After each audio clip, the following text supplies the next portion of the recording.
happens, I hope that we all, every single individual over here, can come up with the questions that might have arisen in the last 2 days and today, and we're able to vocalize it. So please do feel free when that moment comes.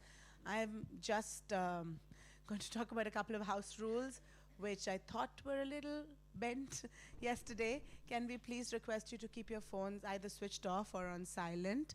And please do not take a phone call.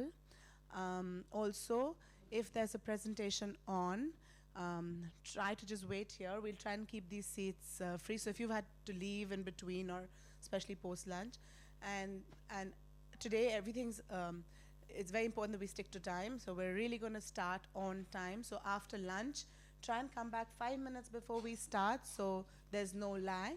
You'll see today's going to be quite special by the end of the day. Natasha, over to you. Our first speaker is Lydia this morning, and Natasha.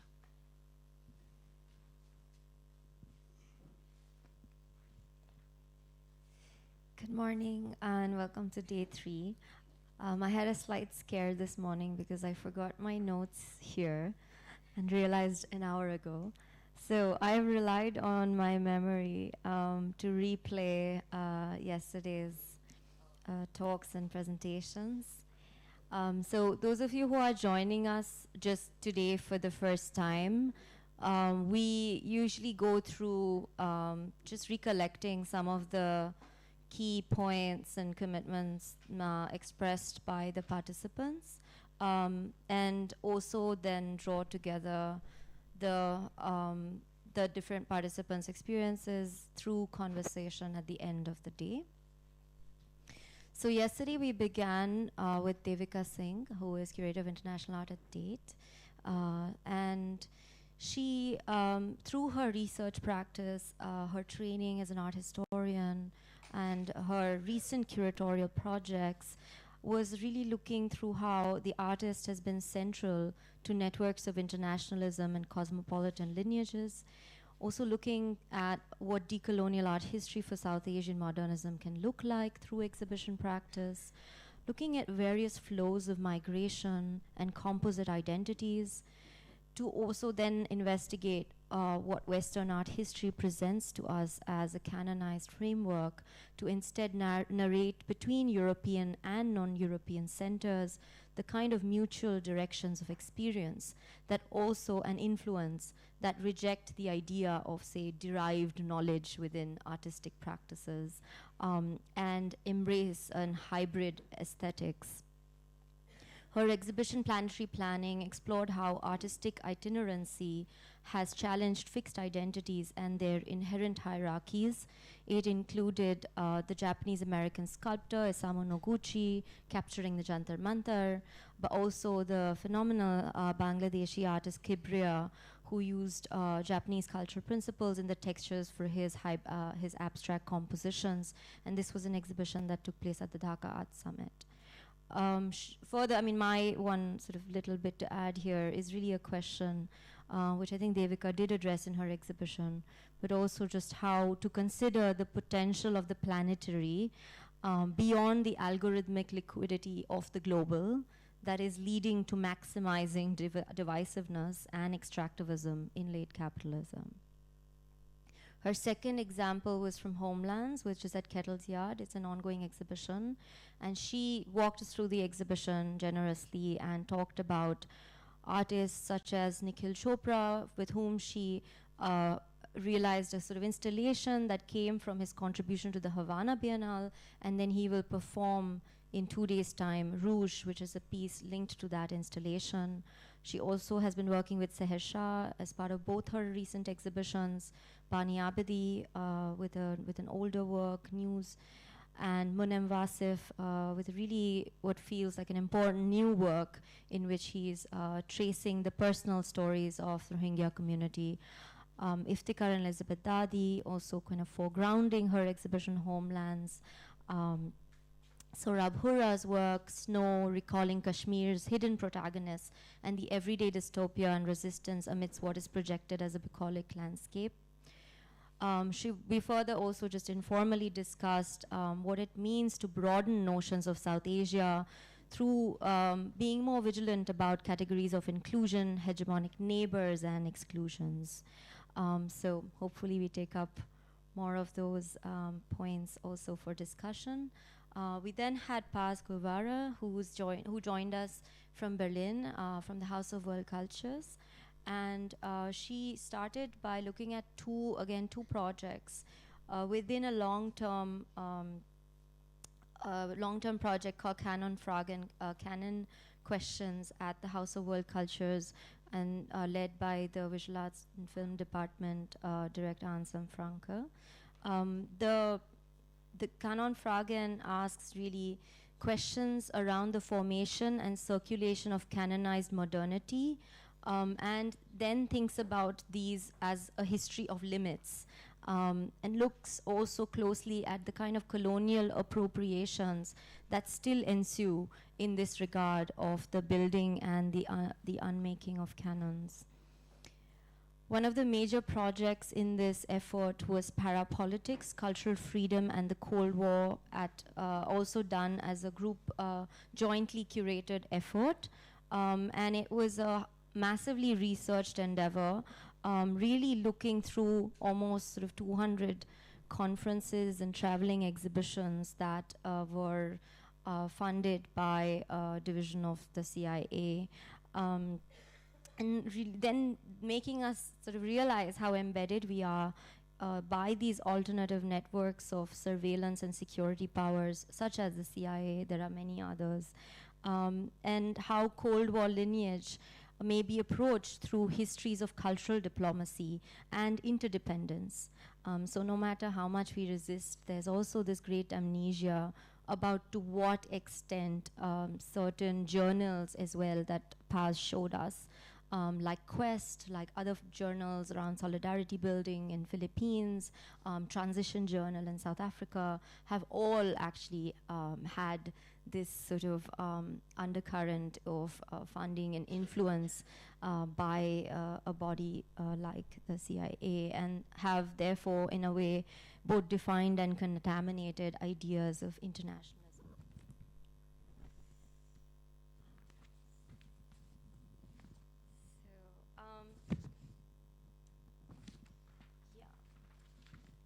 One of the points that I found as a curator really quite relevant to point toward is also that this exhibition, which was designed by Zach Krupp, really thought through the idea of the exhibition as medium and studied what the physical architecture of these exhibitions funded by CIA, among others, through the Cold War, also one that came to New Delhi with Clement Greenberg, etc., what the physicality of these exhibitions looked like. And when they actually create an exhibition to interpret these histories, what that physical architecture would look like. And so they used certain incomplete elements, used steel and used translucent walls, so also looking at this idea of transparency and opacity of information and knowledge gathering. And apart from that, a really important recent project, Afrosonic Mapping, was led by musician and artist Satch Hoyt, which Paz fully worked on, really. And that exhibition looks at the oral and sonic histories of the African diaspora, and also the kind of ways in which the ethnographic museums trap sound histories and sound movements, and how the kind of these samples of sound in music can then travel back to the cultures in which they have originated, or in which there has been sort of a forced migration of those acoustics. So he used these earliest recordings from the Berlin Ethnological Museum, and then shared them with musicians and MCs in Luanda, in Salvador de Bahia, and Lisbon, and therefore also talking about histories of the Atlantic Ocean, the slave trade, and colonialism. The exhibition itself included paintings that are sort of literal notations for the music, improvised music concerts that take place in their midst. So the paintings were sort of arranged as a floating auditorium or an amphitheater, and really also thinking about the physicality of the sort of Afrofuturist idea of a spaceship. So you had these improvised jazz compositions, sound samples coming from the archive, and also through recordings that Satchhoy did in these various locations, all kind of coming together at the Hakave, again, as part of the Kanon Fragen exhibition. Then after lunch, we had Tarun Nagesh speaking to us about the history of the Asia Pacific Triennale, really from the second and third editions, with seminal Indian artists and South Asian and Southeast Asian artists as well, but some of the ones that he initially pointed out to were also someone like Pranalini Mukherjee, who is no longer among us, and the kind of importance of showing work by her, by Nalini Malani, by Nilima Sheikh, among many others, and then what it meant also for practices from Myanmar, from Cambodia, Vietnam, to have been shown there, to be commissioned and to be exhibited within the museum, and through that expand ideas of the Asia Pacific.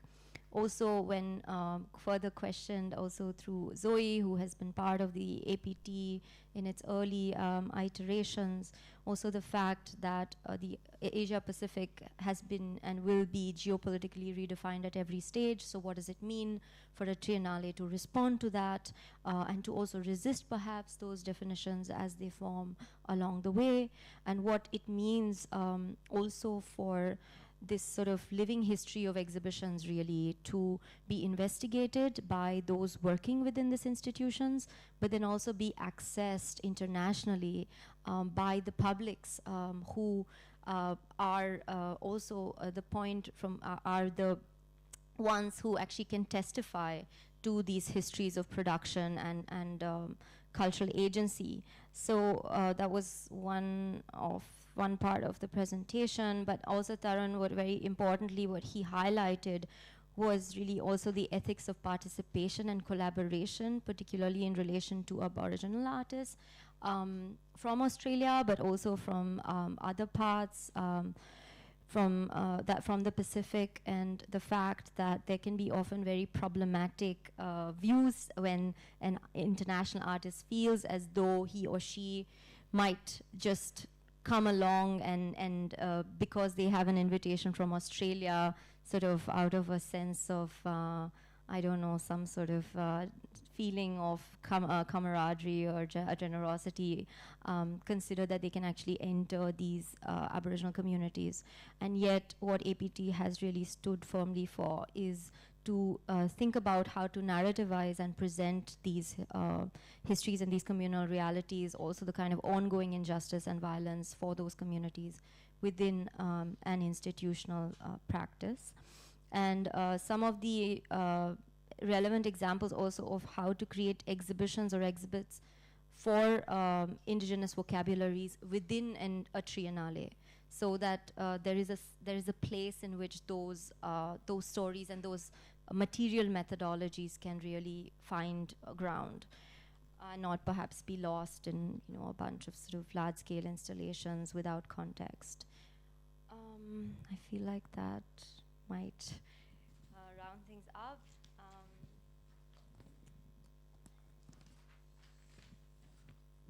Okay, and the last presenter from yesterday is Nayantara Gurung-Kakshpati, and she spoke to us also about how through various models that have been conceived by her and her colleagues in Nepal, like Photo Circle, Photo Kathmandu, and more recent efforts such as the Feminist Memory Project, are really trying to think about mixed models of funding and survival for such sort of non-institutional, non-profit practices, what it means to then build regional networks through efforts such as the festival, and to really represent image building practices from Nepal.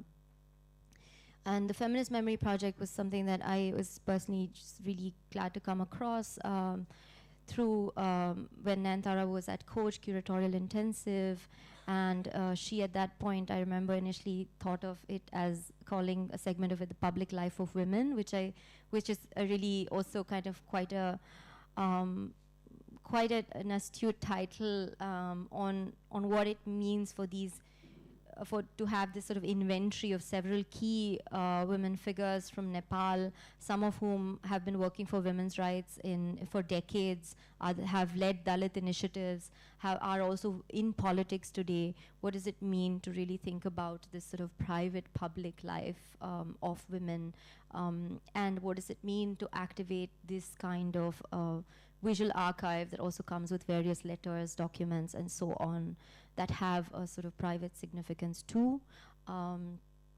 She, through that, has also been thinking about new strategies for alliance building and public mobilization, gatherings, taking inspiration from the women, the way they gathered in large numbers before digital tools arrived, but then also taking it forward through her projects such as Imperfect Solidarities, which also involves narrative approaches, working with psychotherapy, open source learning, looking at gatherings that involve deep dialogue to arrive at a sense of co-evilness, but not necessarily agreement.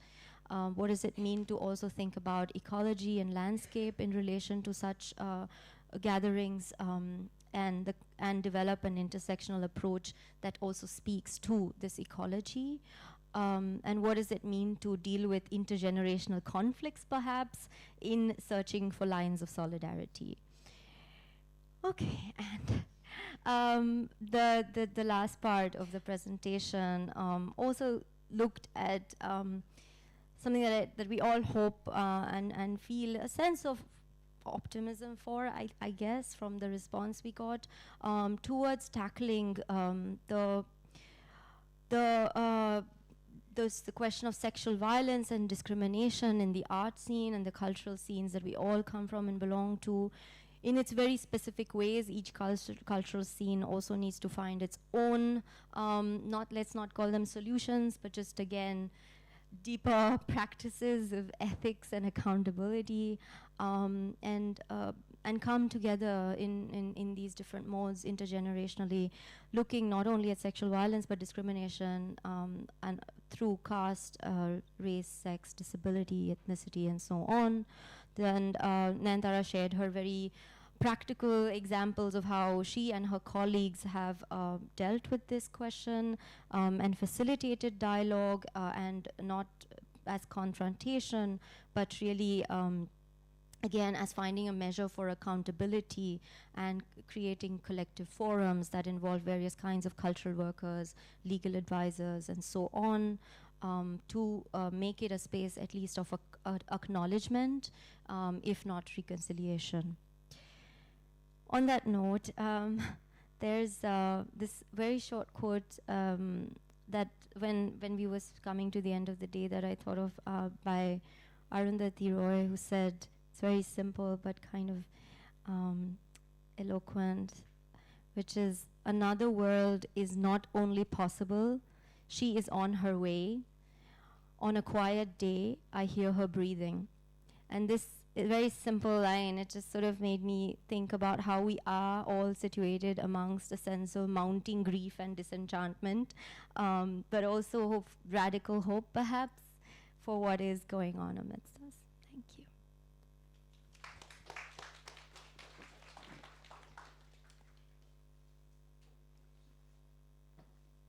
I now want to introduce the first speaker for today, Lydia Yee. And Lydia has been chief curator at Whitechapel Gallery since 2015, and more recently curated Is This Tomorrow 2019, which I'm really keen to ask her more about. But also exhibitions by Ulla von Brandenburg, Leonor Antunes, Mary Hallman, and several others. She has worked as curator at the Barbican Art Gallery, and also led really major exhibitions there that included working with Trisha Brown, Laurie Anderson, Gordon Meta Clark, and has also previously to that worked as senior curator at the Bronx Museum of Arts in New York. Welcome, Lydia. Thank you, Natasha. Can everyone hear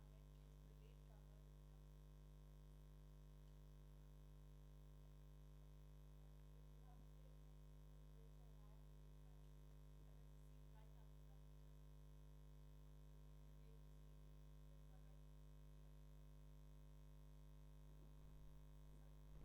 Good morning. Can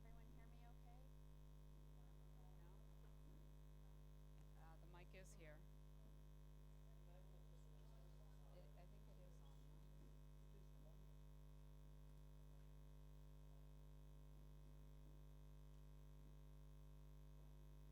it is on. Hello?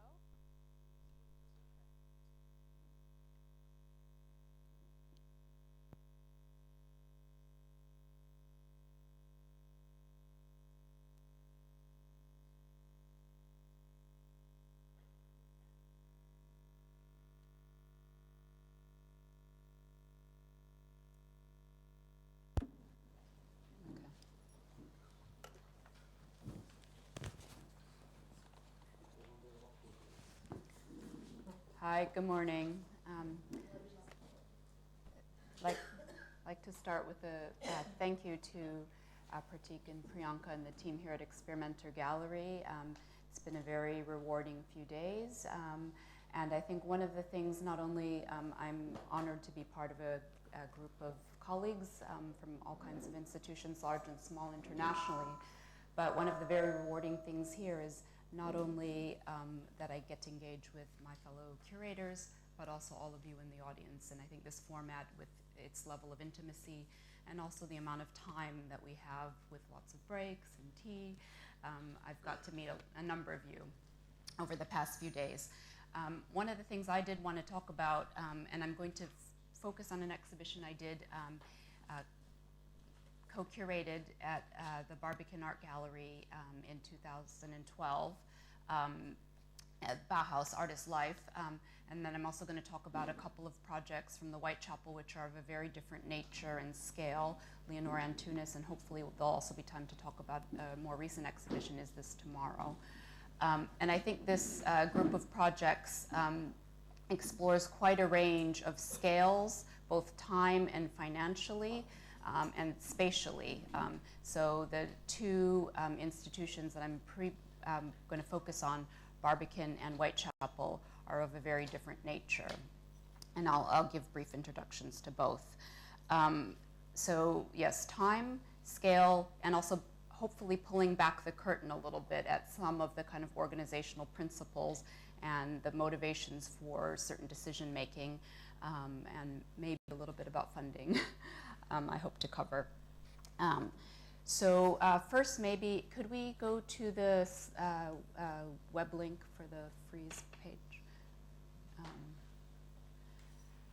So one of the things that isn't maybe apparent from my bio is that I came of age during a moment in time when curators were largely not trained in curatorial studies programs. I studied art history, and I also attended the Whitney Museum of American Art Independent Study Program, which is a kind of critical studies program in New York. Both my academic training and the Whitney program were quite theory heavy, although the CUNY Graduate Center, where I did my graduate work in art history, is also quite object focused and really emphasizing close looking and historical research. So maybe I have, oscillate between those poles. One of the things, and the Whitney Independent Study Program maybe started out in some ways more like a curatorial studies program. I was struck by one of the first things that Hal Foster, who was then leading the program, said. He said, "Come up with a great idea, don't worry about the art, we can commission it." So in some ways, you know, I had a bit of experience. I had already done an internship at the New Museum, and it sounded quite strange to me that you could start from that end rather than from looking and talking to artists. This 2019 is the 100th anniversary of the Bauhaus, and can we scroll down? I also co-curate the talks program at Frieze London.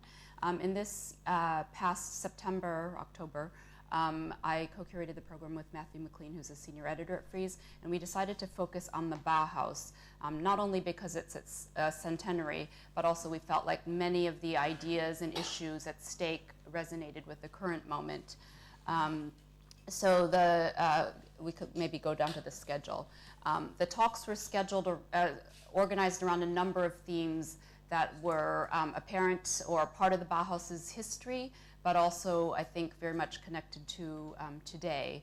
So the first session focused on the kind of rise of the right and how that's impacted cultural organizations around the world, focusing on Brazil, but also Turkey and Britain. The Bauhaus, as I'll explain, was forced to close because of pressures during the National Socialist period in Germany.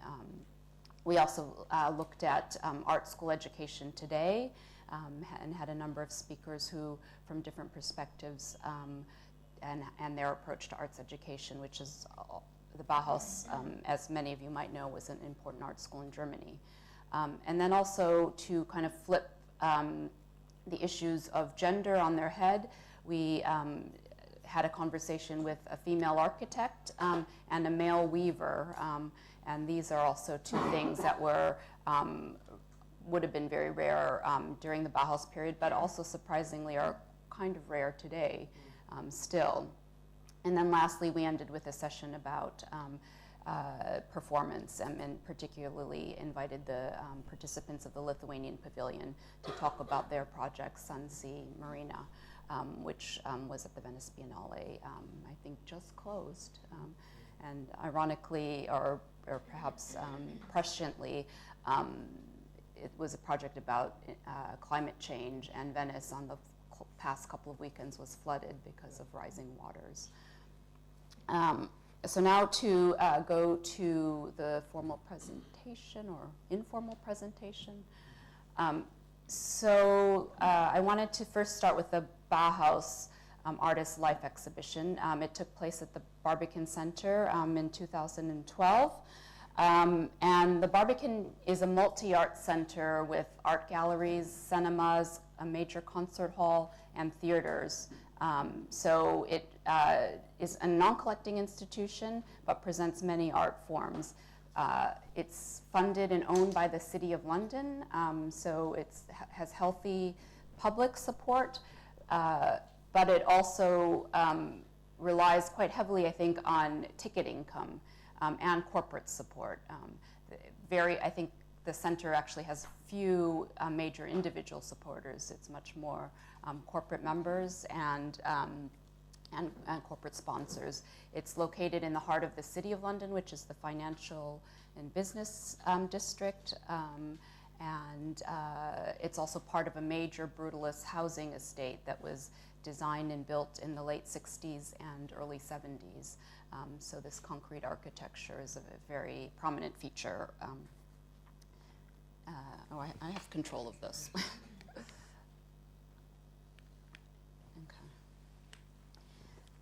So this is the entry to the exhibition Bauhaus Artist Life. The exhibition space is a double-height gallery with a suite of spaces on the upper level overlooking a big kind of open space on the lower level. The exhibition was organized around these 10 themes, and I'll walk you through them and talk about some of the works and hopefully raise some of the issues around the exhibition. So here's an installation view, and you can kind of see the upper level walkways. So there's this kind of view from above, and also from the ground level you can also see up to some degree. Bauhaus Artist Life was initiated as a part of a collaboration with the Weimar Klassik Stiftung, the Stiftung Bauhaus in Dessau, and also the Berlin Bauhaus Archive. And these are the three major German Bauhaus institutions, and also they're very much associated with moments in the school's history, and two of them occupy buildings that the Bauhaus previously was situated in. It was also a moment when these organizations first started collaborating. A couple years earlier, they had mounted, in collaboration with the Museum of Modern Art, a major exhibition, which was intended initially to be a traveling exhibition, and the Barbican was going to be part of that tour. But for various reasons, quite early on in the organization of the tour, I think MoMA and the Bauhaus organizations had a falling out, or if not so much MoMA, but MoMA and the Martin Gropius Bau, where the exhibition was due to be presented. They had two radically different ideas of what the Bauhaus should be about. And ultimately, I think this in some ways freed each institution up to organize their own show out of the same group of potential objects. In Berlin at the Martin Gropius Bau, obviously Germany, and has a huge stake in the history of the Bauhaus, they presented a show called The Bauhaus, a Conceptual Model. And it was really in some ways to talk about the Bauhaus's legacy, both as a kind of school to some degree, but much more so as a kind of commercial entity, and ultimately a brand that has been distributed and circulated internationally. MoMA, in that same year, mounted an exhibition called Bauhaus 1919 to 1933 Workshops of Modernity. And MoMA's history is very much tied up with the Bauhaus. Founded in 1929, Alfred Barr, who was then the founding director of the Museum of Modern Art, traveled to traveled to Dessau to experience the Bauhaus. And he said it was one of the 3 days that had the biggest impact on his educational life. And then the following year, MoMA would open. And like the Bauhaus, which separated the various kind of artistic practices into disciplines, mural painting, for example, design, performance, MoMA was set up and structured like this by department. So when it came time for the Barbican to kind of take on this tour, there was no tour anymore because there was not an agreement about the works or what kind of exhibition it should be.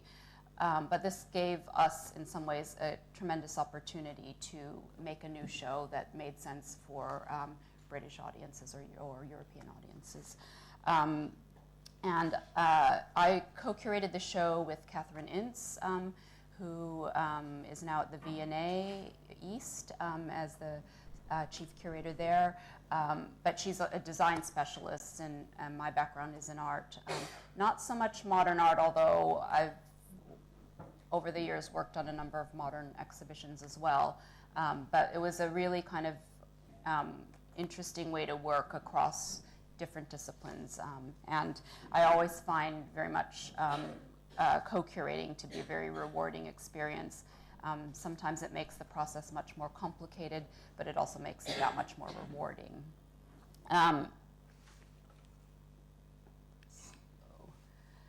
So the exhibition was divided into 10 sections. The beginning section, the first one called New Beginnings, opened with Walter Gropius's manifesto and program for the Bauhaus. He founded the school in 1919 out of two existing schools that had closed prior to the war. With new funding, Gropius was able to merge these two schools in Weimar. One was an arts and crafts school, and the other one was a fine arts academy to form the Bauhaus. And Gropius was an architect and wanted very much so to form an architecture program, but I think because he was an architect, he thought that it wouldn't be possible immediately to make an architecture school. He brought together the arts and crafts, and the underpinnings of the Bauhaus, as you can see from these two extracts from the manifesto, were about how the arts could work together. Could there be a synthesis between architecture and painting and sculpture, for example? And they pointed to the Gothic cathedral builders as perhaps the kind of pinnacle of this collaboration between art and architecture. I think the other thing that was key to the Bauhaus's manifesto and mission was that crafts and fine arts would not be separated, or there wouldn't be a hierarchy anymore, because he was merging these two schools, but he also believed very much that handicraft was important to artists. The cover of the manifesto maybe brings together some of the kind of issues. It's a woodcut by Lionel Feininger, who's a painter, or was a painter, and the woodcut features a Gothic cathedral, and also woodcut is quite an old technique. It wouldn't have been a very kind of contemporary technique at the time.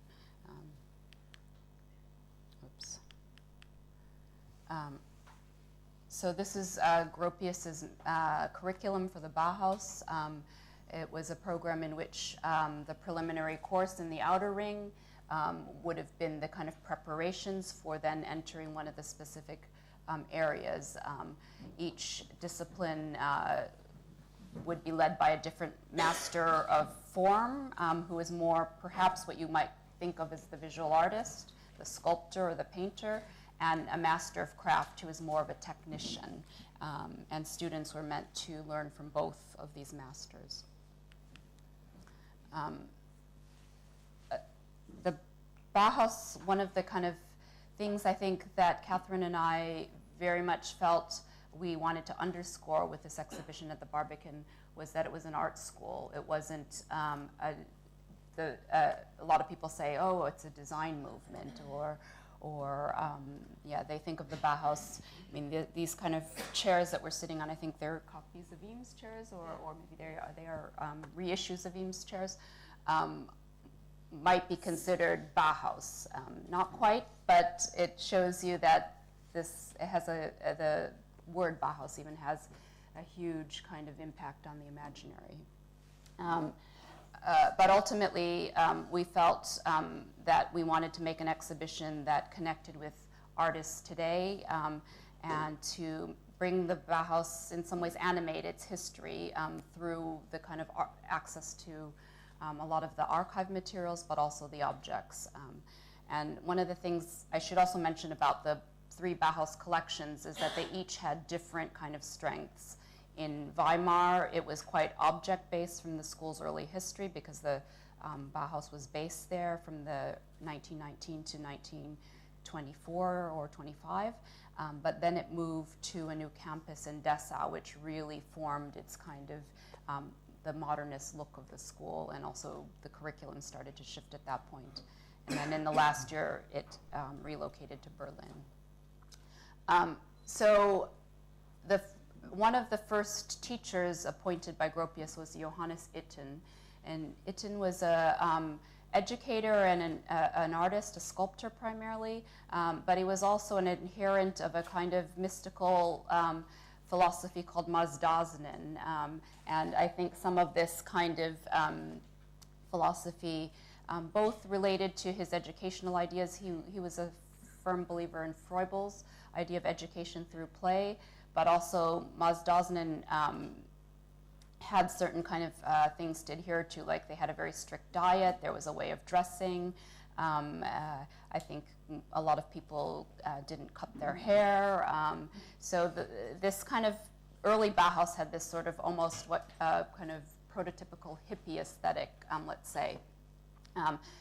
But I think one of the things that Itten brilliantly did was introduce the kind of mixing of play, work, and also party. So throughout the 14 years of the Bauhaus school, these things always went hand in hand. And for an international endeavor that only lasted, that has had an international impact, but only lasted 14 years. I mean, that's a very short amount of time given, experimenter's already 10. The Bauhaus in a very short period of time had a tremendous impact on arts education. In the Weimar period, there was plenty of celebrations. I think this was a way of bringing people together. Two of the regular celebrations were the Kite Festival and the Lantern Festival, where all the students made kites and flew them, so quite fanciful designs. And the Lantern Festival, which I think took place in the winter solstice, and they floated boats down the river with little candles in them. The Cooper Union, I'm not sure if they still do this. It's an art school in New York, but one of the student assignments is to create some kind of way of, without any kind of mechanical device, of getting an egg from an upper floor of the school down to the ground. So that could be a balloon, that could be a kite. I think these, a lot of these ideas maybe, have been translated over generations into arts education today. But play was very much at heart in the school's ethos. 5 minutes? 15. Okay. And then 1923 was a turning point in the school's history. It was one of the years that they were about to kind of embark on a new adventure.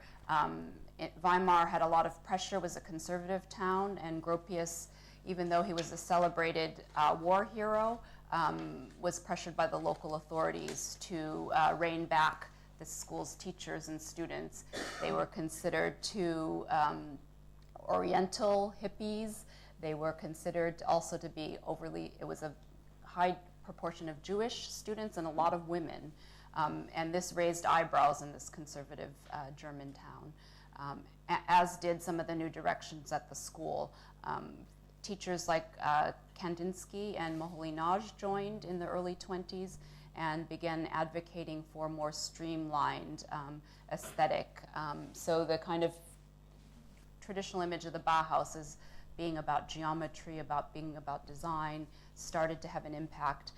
But also Gropius wanted to advance some of this and started collaborating with industry. He worked with the school's students while they didn't have an architecture program. His own private practice started designing model homes and also products for market to support the school. The school was always underfunded. The students often went hungry. So some of the workshops, like the weaving workshop and also the woodworking workshop, started coming up with products like this block set here by Alma Seedhoff that started to bring income to the school. And I think it also brought some tension because the masters of the weaving program or the woodworking program would not have been the famous masters, and it maybe created a bit of a power dynamic.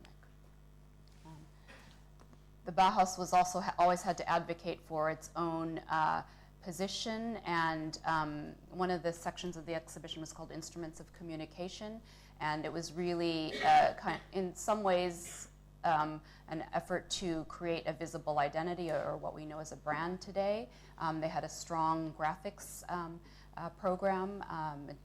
Moholy-Nagy led that, and Herbert Bayer was an important student who took an increasingly important role in this. They made publications, they did all kinds of invitations, and you can kind of see the change in aesthetic already. It's quite photographic, it has more of a constructivist aesthetic, and much more kind of clean, not the hand-drawn kind of postcards we see from a couple years ago.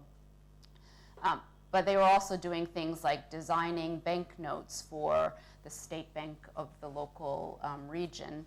And that was because Germany was already entering a period of hyperinflation. So there was increasing financial pressure on the school, and the currency was very devalued, and they had to design new banknotes of increasing value in order to make payments and transactions. So after this period of in Weimar, and Gropius was eventually, and the school was forced out of the town. They were invited by Hans Juncker, who was the aircraft manufacturer in Dessau, to relocate there because it was a kind of a town that was trying to bring new industry, and they saw the Bauhaus as being a kind of center for design. In the lower right, there's Gropius's designs for the new school. The new campus of the school, with its multiple buildings and also different types of architecture, particularly that involve rooftops and balconies, afforded all kinds of gathering places for students. This is the terrace on the left-hand side of the student canteen, and it's photographed from above. So really the building became a place for communal gatherings and all kinds of activity.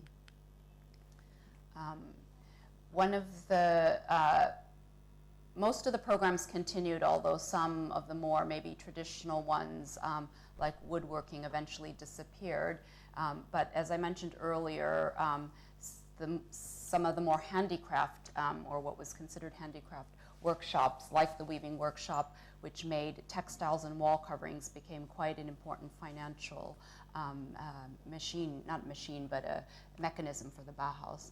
And that was originally led by Georg Mucke, who was a male teacher. There were no female masters in the beginning years, even though there were, I think, more female enrollees in the early years of the Bauhaus. Gropius apparently said that he had to set up the weaving workshop to accommodate all the women students because he didn't want them necessarily to go into some of the more kind of design areas or painting or sculpture. But eventually, the weaving workshop had also its first female master, which was Gunther Stölzel. Here's her student ID card, and she crosses out student, and first she was appointed junior master and then eventually master. But the weaving workshop was always considered a kind of ghetto for the female students. Oskar Schlemmer, who was one of the leading Bauhaus masters and became an important artist in the post-Bauhaus era, apparently said that where there's wool, there's women you will find weaving just to pass the time, as if weaving was a kind of leisure time activity of little merit. Schlemmer did have an important or huge outsized impact on the school's history.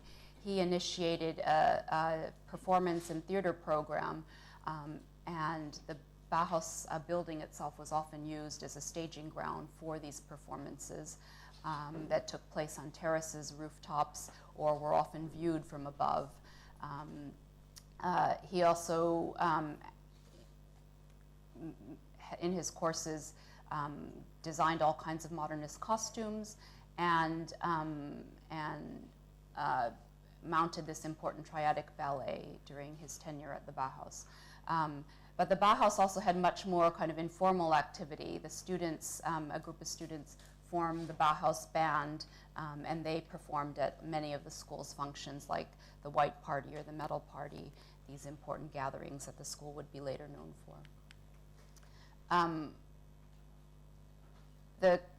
Maybe what's more kind of known now today of the school's legacy is its design role. But it wasn't always that the visual artists were doing the fine art work and the designers were doing the chairs and tables.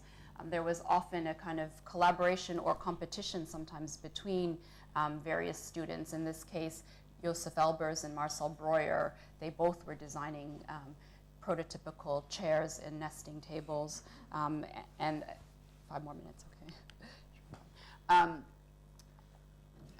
Besides performance and design, an important legacy of the Bauhaus was photography. photography was a brand new medium, and it was actually pioneered by some of the women teachers, or the women students. Lucia Maholi was one of them. But the women rarely got to do the more experimental work. They often did the photography for the catalogs of the school to promote the furniture or the design, whereas Lucia's later husband, Laszlo Moholy-Nagy, would get to run the photography course as well as do more experimental modes of photography. So he really kind of experimented with things like the photogram and double exposures, cameraless photography, but also this sort of what was called New Vision photography, of working with various views from above, worm's eye view, bird's eye view, and things like this. And because the school's architecture afforded these views, a lot of this photography circulated quite widely in the late 20s. By 1931, the Bauhaus in Dessau had to close. Again, there were similar pressures of, it was seen as a communist stronghold, kind of ideas outside the West were promoted there. It was accused of being a bastion for Jews. So the Bauhaus left, and also the previous two directors, Gropius had already left by then, and Hannes Meyer, who was also an architect, resigned, and Mies van der Rohe, another architect, took over. He moved the Bauhaus to Berlin, and then it was only lasted there for a number of months. Mounting pressures from the National Socialists ultimately forced the school to close. They attempted to control the curriculum and also force Mies van der Rohe to fire the Jewish and foreign teachers. But this ultimately led to the school's closing in 1932, and then ultimately the international dispersal of many of the faculty and students, which would then go on to have worldwide and international repercussions, most notably perhaps to Chicago and other parts of the US where similar type programs are set up, but also places like Argentina and Japan and Israel would have important Bauhaus legacies. Whitechapel Gallery, much smaller institution. In fact, it precedes the Bauhaus, and some of the kind of ethos of the Whitechapel Gallery in the early years were very much in line with the Bauhaus School. It was meant to be a learning institution. The Whitechapel was founded by local religious and philanthropic and social leaders. The building on the left is the original gallery, built in 1901, and the adjoining building on the right, which is now incorporated as part of the Whitechapel Gallery, was the old Whitechapel Library. The neighborhood was largely immigrant at the turn of the century and often illiterate. So the library was seen as a place for learning, and then the gallery was a picture gallery, which also meant that moral messages or stories could be told through painting, for example. One of the things that I think is very different about the Whitechapel versus the Barbican is that it's a much smaller scale institution and has a number of types of spaces, has a very strong education program. We work very closely with artists on commissioning new projects. We have an important archive. It's not a collecting institution, so there's no collection of artwork, but there is an archive that dates back to 1901. And we also host collections from around the world. What we aren't able to do, maybe spatially, we do over time, so we're able to go back to these resources time and again. And one of the important parts of the Whitechapel program is working with living artists, and in particular, often developing work in close discussion with them. I invited Leonora Antunes to do a project. I think probably I started discussions with her in 2015 for a project in 2017. She made a site visit. She had done one show in London, perhaps I think about 10 years prior. She was very interested in architecture, particularly Erno Goldfinger, who was a modernist architect who designed 2 important housing estates, and also he was participated in an important exhibition at the Whitechapel called This Is Tomorrow in 1956, which paired artists with painters and sculptors to collaborate and speculate about perhaps the future directions in art. Leonore was interested in this exhibition, in Goldfinger's work, but she was also interested in excavating some of the forgotten or lesser known figures from that exhibition and also from Britain's modernist history. So she looked in our archive, found a number of materials. The structure on the lower right is part of an installation or part of the project that Alison and Peter Smithson, Nigel Henderson, and Eduardo Palazzi realized for that 1956 exhibition. Their project was called Patio and Pavilion, and they really foregrounded this notion of the as found. So it was kind of like in line, I think, with the idea of the found object, although that discourse hadn't been articulated yet. So the as found was taking a situation or material from your local environment and using it as found. So a lot of the objects that that group of architects and artists introduced were things found in the streets of East London, for example, that you see on the rooftop of the pavilion. This kind of patio and pavilion idea also led to a house that Smithson's designed in the upper right. It's called the Upper Lawn Pavilion or the Solar Pavilion. They found a plot of land that had an existing wall and built around the house around the wall. So it was kind of a patio with a pavilion within. And this is a photograph that Leonore found in the, not in our archives, but in the RIBA photographic archives. And it looked to me very much like the Bauhaus, a view of people dining, the Smithsons, along with the architecture critic Rainer Banham, dining on the Upper Lawn Pavilion. So the two figures that she chose to focus on, and Leonore's practice is very much about engaging with the overlooked figures of modern art and design, and particularly women. One of these was Mary Martin, and 2 out of the 3, there were 3 women participants in this 1956 exhibition. All the others out of the, I think there were 37 in total, were men. And 2 out of the 3 women were wives of other participants. So perhaps they wouldn't have been invited if it wasn't for their husbands. But Mary Martin participated with Kenneth Martin and alongside an architect called John Weeks, and they designed this structure that I think they just called Environment. And initially we assumed that Weeks was the one who came up with the architecture, but one of the things as part of the research we discovered is that Mary Martin made this maquette on the upper right for the pavilion or the structure, and she, I think, was very much responsible for the design. Here's a floor, a later drawing. She made permutations of 8, which also inspired Leonore's ideas. So Leonore made this installation with multiple components. The floor design is derived from Mary Martin's drawing, and then the kind of sculptural elements using natural materials like rope and wood and leather, but also metal, are from architectural motifs either from the Smithson's house or from the Goldfinger house, or from Mary Martin's drawings.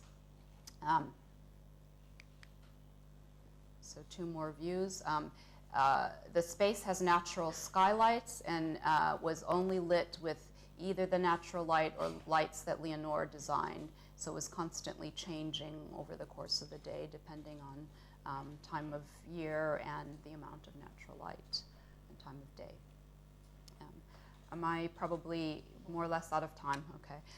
Maybe, hopefully we can introduce some of the issues around the other project, which kind of takes off from here in discussion.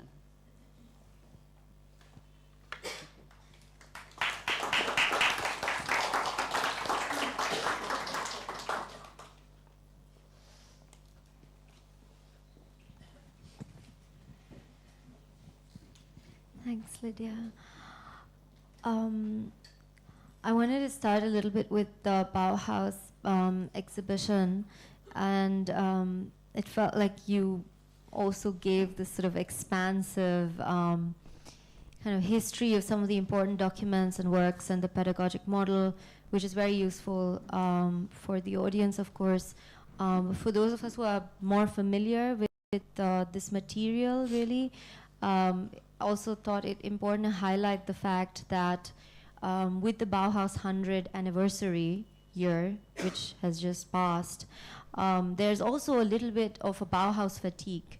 And there's this sort of overproduction of a certain kind of linear narrative of the Bauhaus, to be honest, and it has nothing to do with the importance and value of that methodology. In fact, some of these elements of playfulness and the role of the way that gender and etc. sort of are investigated in the way you narrated was very, very crucial. But just that one of the ways in which another set of curators, Grant Watson and Marion von Osten, and I want to mention this because Grant Watson has been a guest here at the Hub, the way they dealt with the Bauhaus Imaginista project at the House of World Cultures and in many other locations in the world was truly pioneering effort.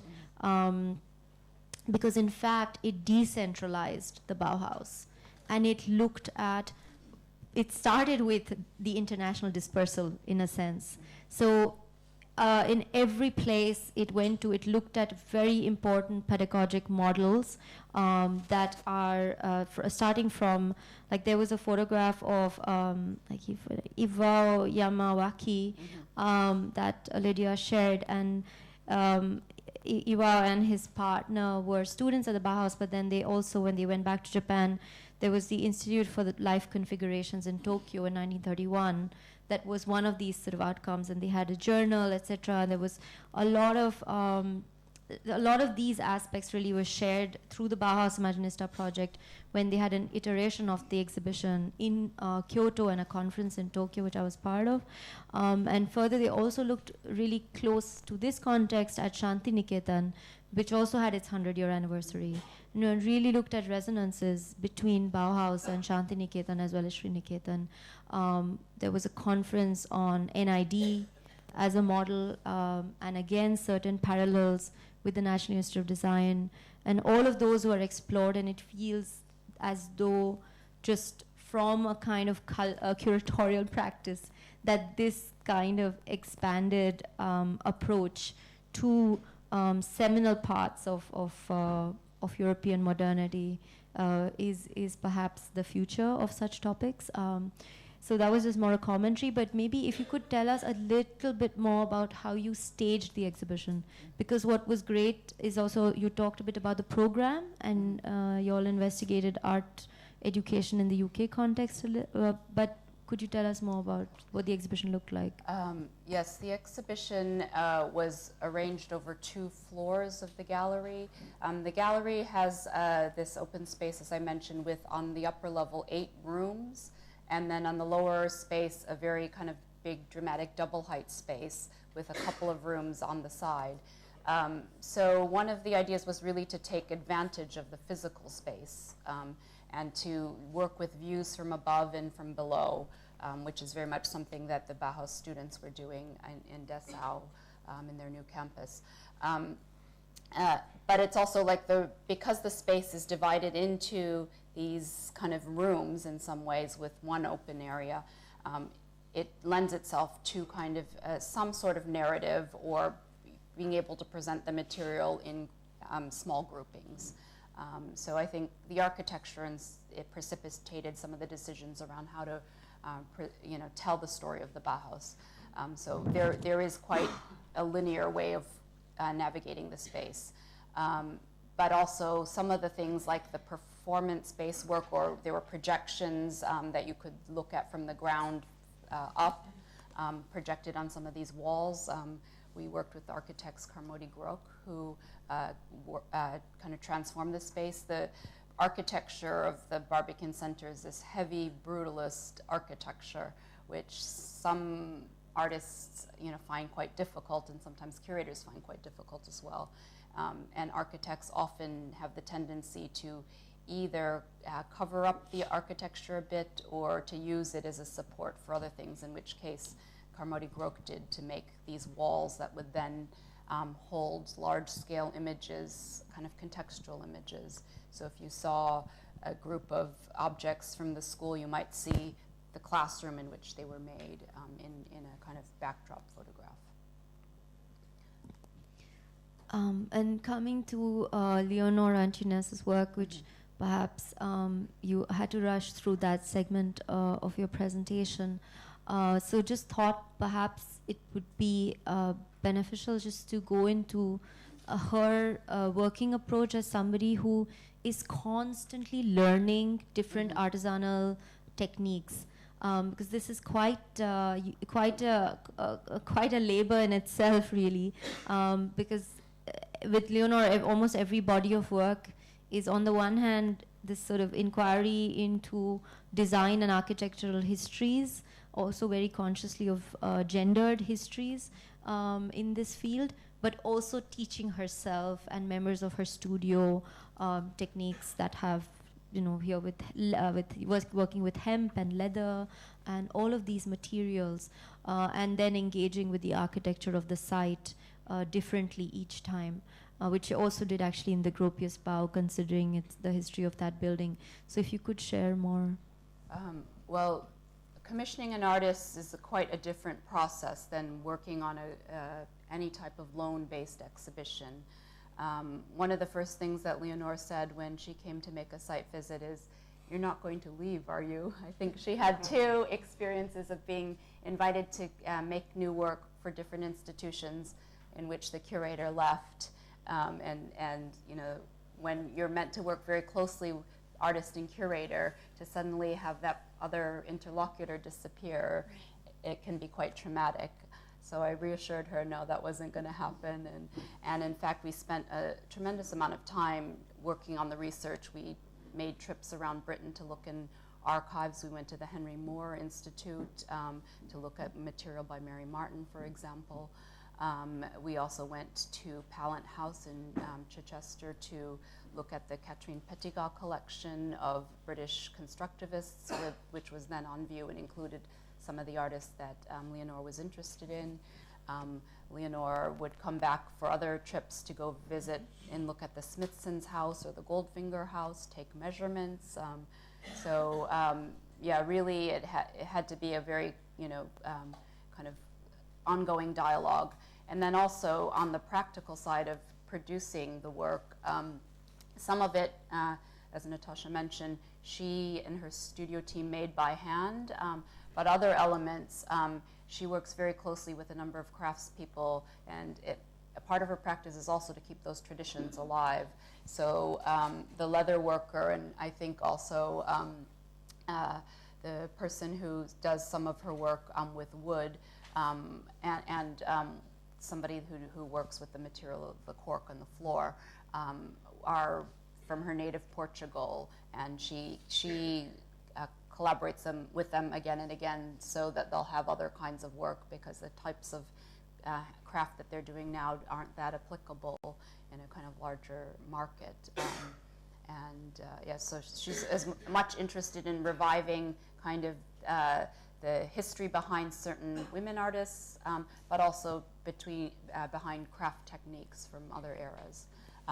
We did find a number of people in Britain for her to work with. In particular, we had to figure out how to make this quite complicated floor, which required her sending us various designs and then having them translated for a CNC machine. There's two different kinds of material, cork and linoleum, and it was quite a jigsaw that had to be cut in a certain way, and then the linoleum, the black linoleum, inlaid into the cork flooring. It's everything from the research end to the production end. It's important to kind of have a close dialogue with the artist about these sort of things, what their intention is, what outcomes they want, and how to do it together. And if we go into just perhaps the outline of Is This Tomorrow? especially as in the way that it becomes a kind of experiment really in dealing with exhibition history and institutional history at the same time? Yes, many artists have been interested in the Whitechapel's exhibition history. So, for example, we're fortunate to be able to show Picasso's Guernica on a tour in the late 30s to help raise funds and attention for the Spanish Republican cause. But also we've had important shows, as I mentioned yesterday, in the 1950s that were possibly supported by the U.S. Information Agency, of Pollock, Rothko, and others. Yeah, we've also done these kind of more experimental shows over time, and the archive is really a testament to that, and that's one of the first things most artists want to do when they come to Whitechapel is look into this archive, because they've often heard of some exhibition in the history of the gallery. Elio Oiticica did an important exhibition in 1969 called the Whitechapel Experiment. Frida Kahlo had an important early show there.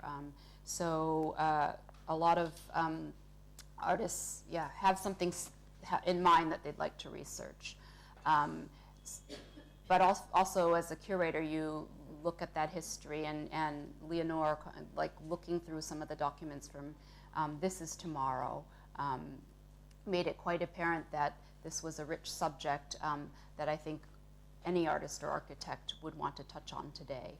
A couple of years later, I mounted this exhibition called Is This Tomorrow, which returned to this model of asking artists and architects to work together to make new work. So again, a commission type project, but one in which there were 10 pairings of artists and architects collaborating. I can quickly run through some of the projects.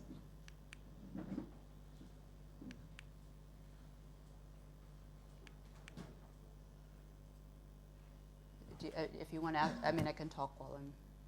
Yeah, I think these are really great examples. I mean, if there's anything specific, you just want to say a few words about some of them? Okay. Maybe start here. The structure for putting this exhibition together was to start conversations with artists on the one hand and architects on the other. And this was, I think, quite different than the original model, where artists were already meeting regularly with architects, largely through regular meetings at the Institute of Contemporary Art. People like Paolozzi and the Smithsons had a regular dialogue. So it was a sort of self-generated exhibition, the earlier version, whereas this one was almost the opposite in some ways. It was asking artists or architects, would they like to collaborate with somebody, and who might that somebody be? In some cases, they had specific ideas. In other cases, it was a sort of arranged marriage, or and of course, they had opportunity to meet the potential collaborator before deciding. So this, by way of example, is Andres Jaque, who's a Spanish architect based between Spain and the U.S., who runs a office or practice called Office for Political Innovation. He ended up collaborating with Jacoby Satterwhite on this project called Spirits Roaming the Earth. And sometimes you think the artist is the one who generates the content, because artists are often in a more kind of position to narrate, tell stories, research, whereas architecture often has to work to client specifications. But in this case, Andres had a story that he had written about tying all kinds of things together, like high-end commercial real estate development in New York City, with how New York City achieves its clean air goals by getting energy from the Pennsylvania Valley through fracking, but also how this high-end real estate is very much now the site for queer hookups. And they brought these concerns together through this text that Andres had written, and Jacoby made a series of films that enacted these scenarios on the screens.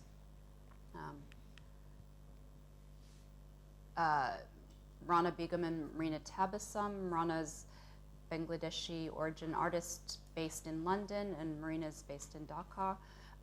They wanted to collaborate around certain kind of shared concerns for geometry, for architecture, for space, for also kind of introducing natural elements in architecture. So they designed this structure that in fact kind of looked like a blank facade from one direction, but had a narrow opening into this room where there was an oculus above that let light in from a skylight and illuminated relief that Rana designed for the oculus. And yeah, so this was kind of an example of there were already shared interests, and they kind of took those shared interests and found a way to make something that furthered their interests.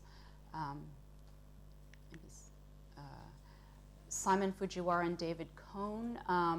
I think this project was probably driven a lot by Simon's interests in kind of spectacle and contemporary life, and in particular at the moment when he started thinking about this project, the Leonardo work, the Salvator Mundi, was very much in the news and had sort of just disappeared after being auctioned for a record price. And Simon kind of made this futuristic idea for a museum, which David Cohn realized as a model.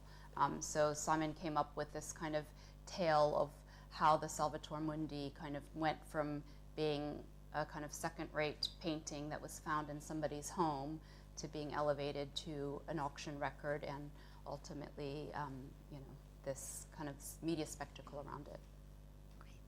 I just want to just check if there are questions from the audience.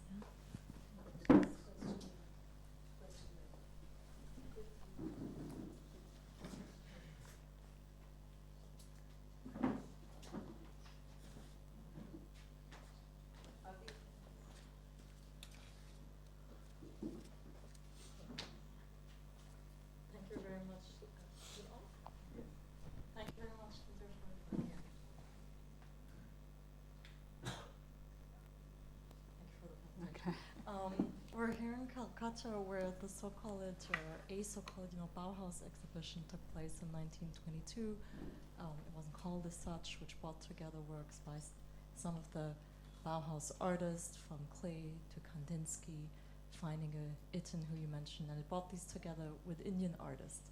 And as you know, a few years ago, the Bauhaus Dessau tried to restage that exhibition, which raised a few challenges because the list of works, its titles are vague.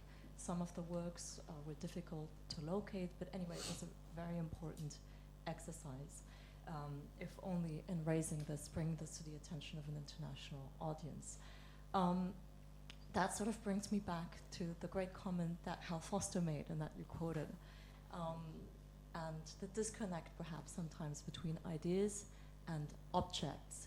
And more broadly, I wanted to ask you, pertaining to the Bauhaus exhibition, in which ideas, of course, are so important, but maybe you want to answer in regard to another exhibition where the ideas were there, you wanted to engage with them, but somehow perhaps the objects weren't. And in the case of the Bauhaus show, perhaps at a more practical level, if only because of the competition with other exhibitions that you mentioned as well. Well, the Bauhaus exhibition, we were able to draw, as I mentioned, from the collections of these three institutions, but not only the collections, but also the knowledge of the expert collection managers and curators and researchers from each of the institutions.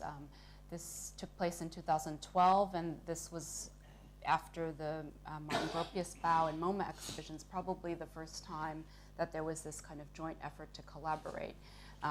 But those three collections also don't hold a lot of the kinds of work you're mentioning, the fine art objects, some of which we had to borrow from other institutions. And as a non-collecting institution, it's often a challenge to borrow work when you don't have a collection to reciprocate with.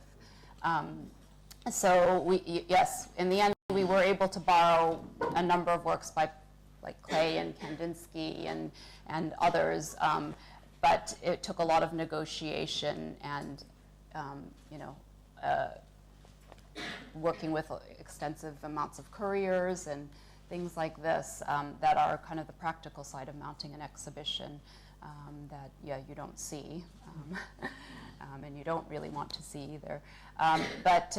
So in that instance, there were loans available, and also because there were many possibilities for, if you know, a lot of this is print material, graphic material, there's multiple copies. If a good one wasn't in one of the 3 collections, the V&A might have had it, or other institutions. So in a kind of historical show where you don't need one specific thing, it can be easier. There are other choices. But yes, loan exhibitions when you need a particular work to make a certain point and you can't get it, you sometimes have to tell the story in another way, I guess.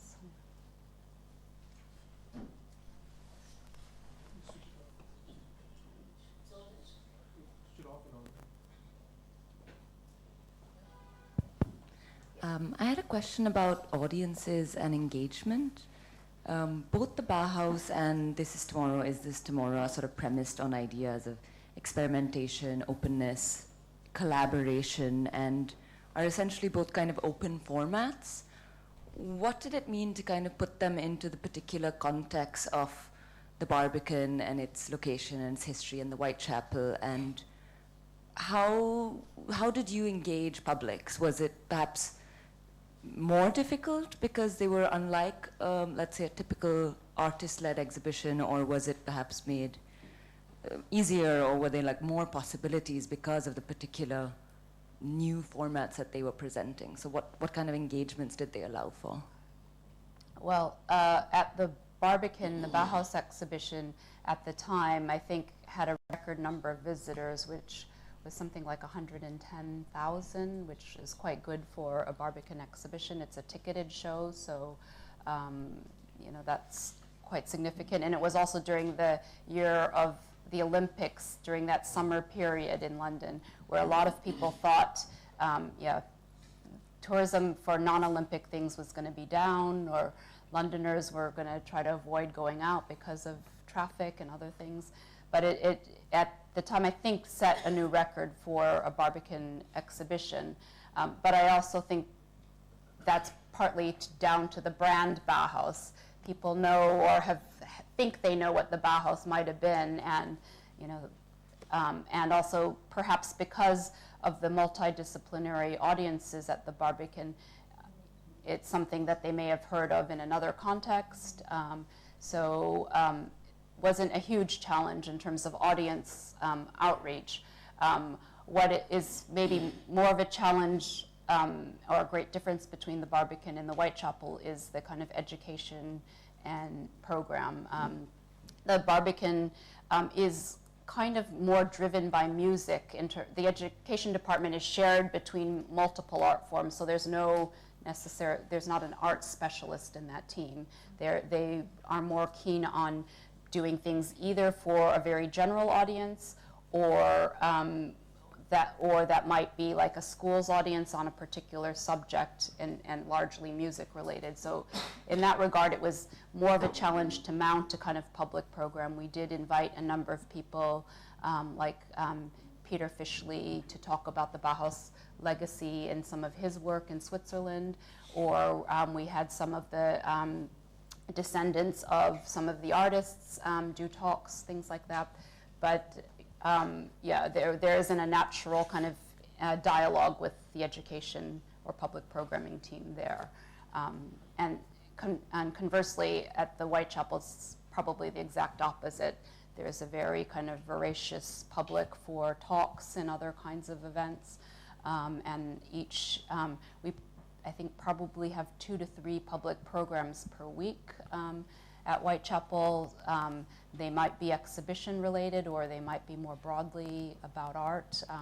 We have a terrific series about exhibition histories, where speakers come and talk about an exhibition that they've mounted, or that made a big impact on them, to kind of look at key moments in exhibition making. For Is This Tomorrow, we had a symposium where almost all of the participants who were available, I think probably at least 8 out of the 10 groups took part in it on the Saturday following the opening. So. Last question. I have very small queries rather. I don't think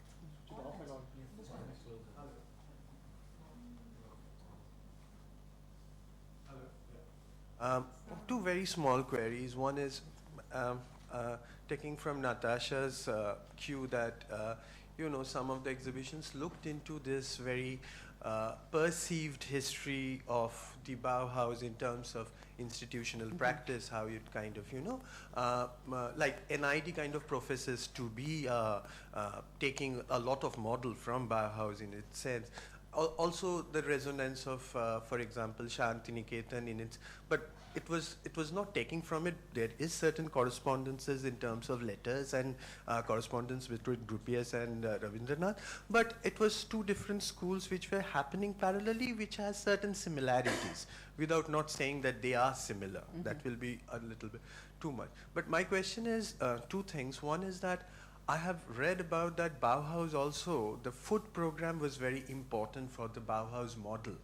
And the which program? The food program, how they ate food, Oh, yes, where yeah. they got their food from, and they started, working on gardening, growing crops for themselves so that they can supplement their foods.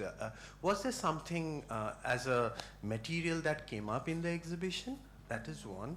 Another question is, which is more Bauhaus as a design school, partially a design school, I wouldn't go to that extent, has its models which are used, which are for utilitarian purposes, whether it's Breuer's model, whether it's the housing they started and so on.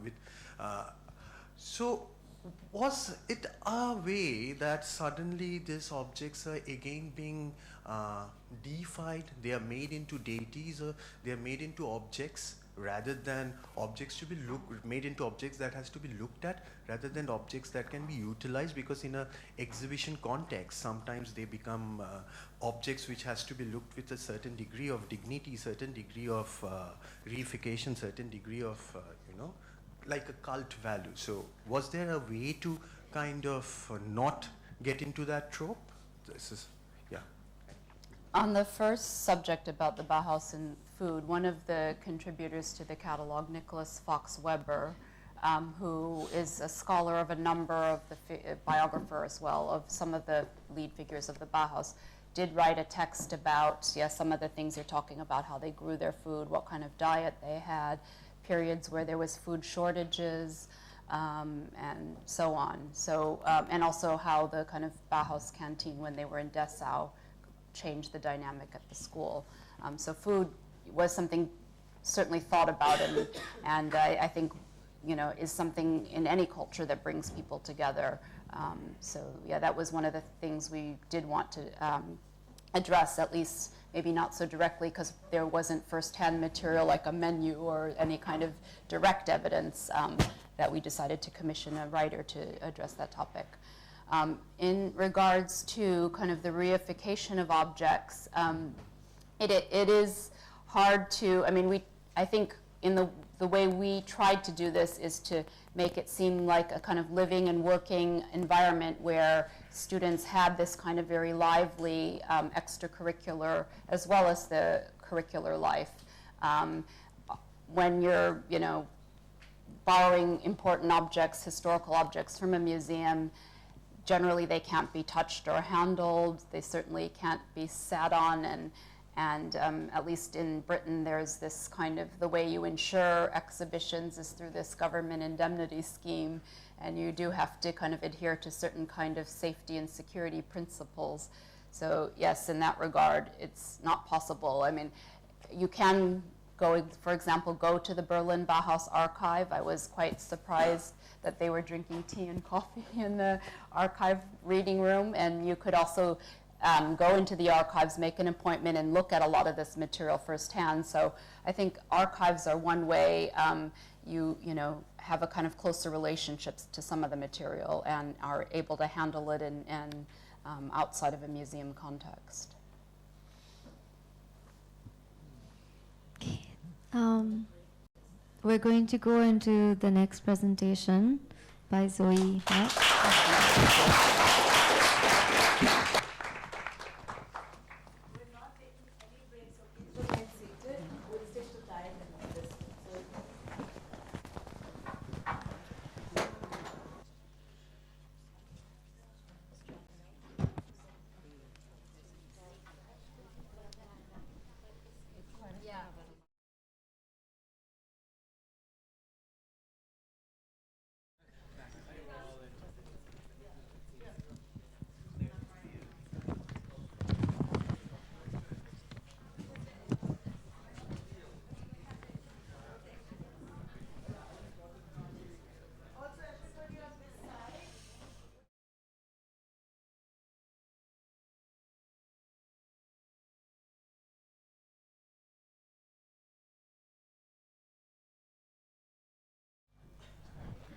I'm happy to introduce Zoe Butt.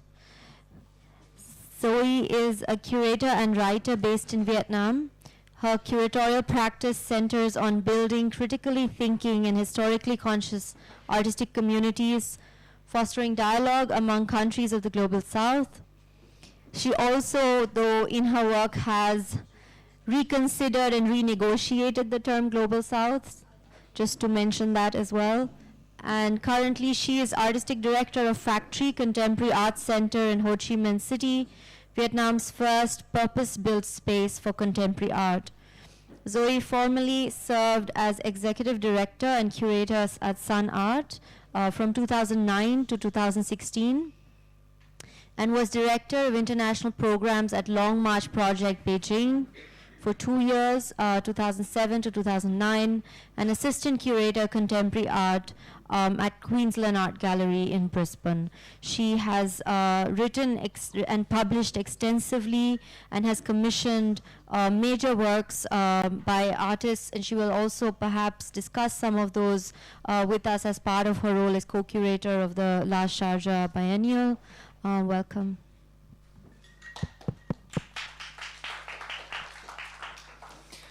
Thank you for the invitation, Team Experimenta, and to all of you for enduring 3 days. I would like to start with two statements that I look at every morning, and it's been sitting on my dresser for the last nearly 3 years. It matters what thoughts think thoughts. It matters what knowledges know knowledges. It matters what relations relate relations. It matters what worlds world worlds. It matters what stories tell stories. By Donna Haraway. Another one, home is not where you were born. Home is where all your attempts to escape cease. By Naquib Mahfouz.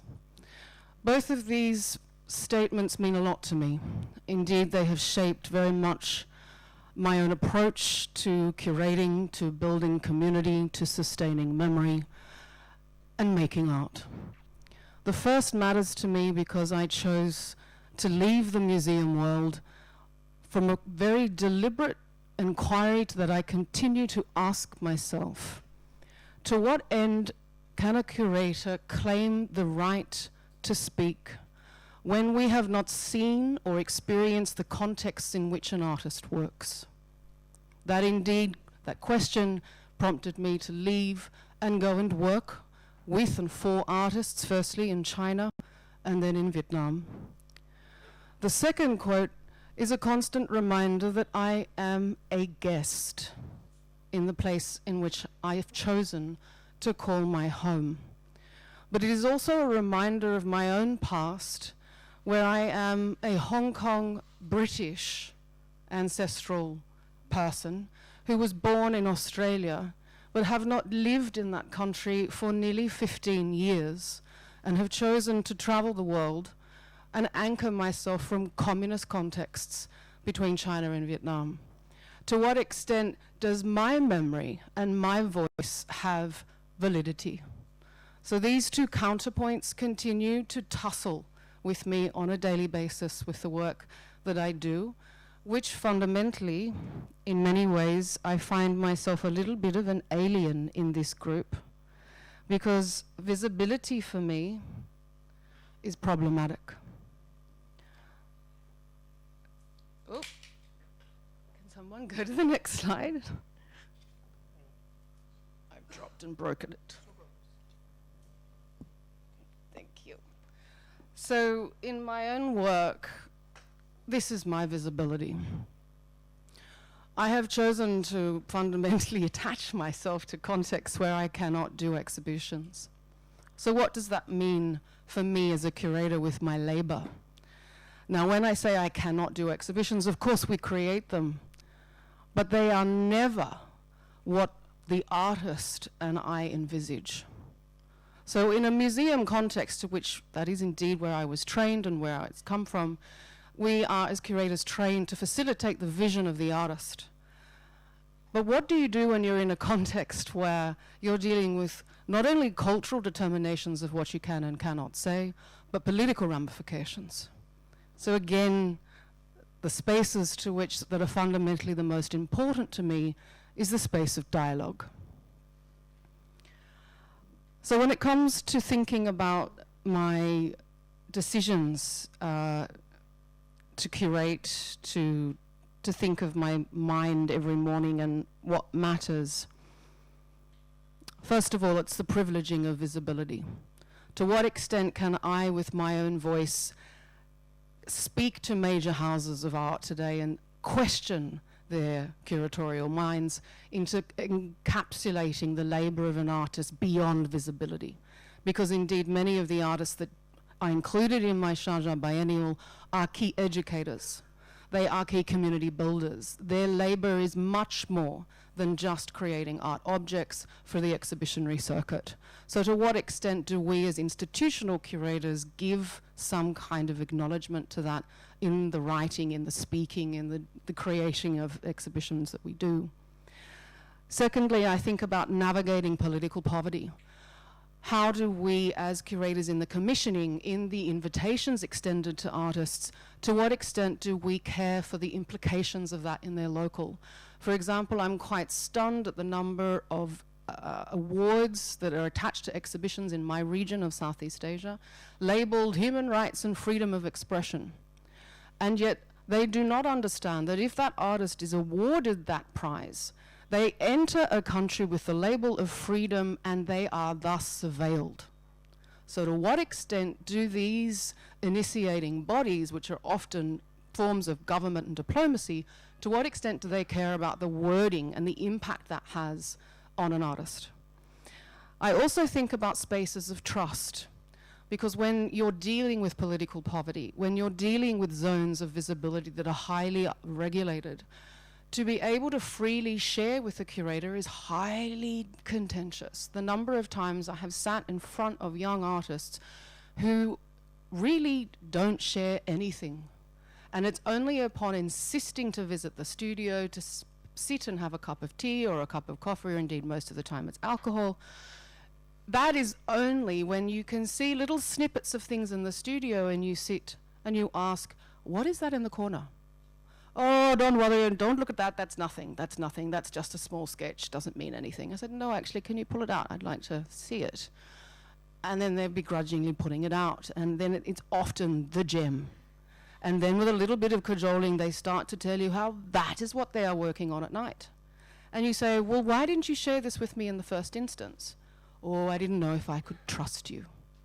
So this has also become an acknowledgement of the role of dialogue and building community so that artists understand that we are all in the business of engaging these censored worlds. And we need to acknowledge that this space needs to be critically engaged by sharing openly. The final thing I think about is regulating fear. I'm the director of an institution, and it's the only purpose-built institution in Vietnam.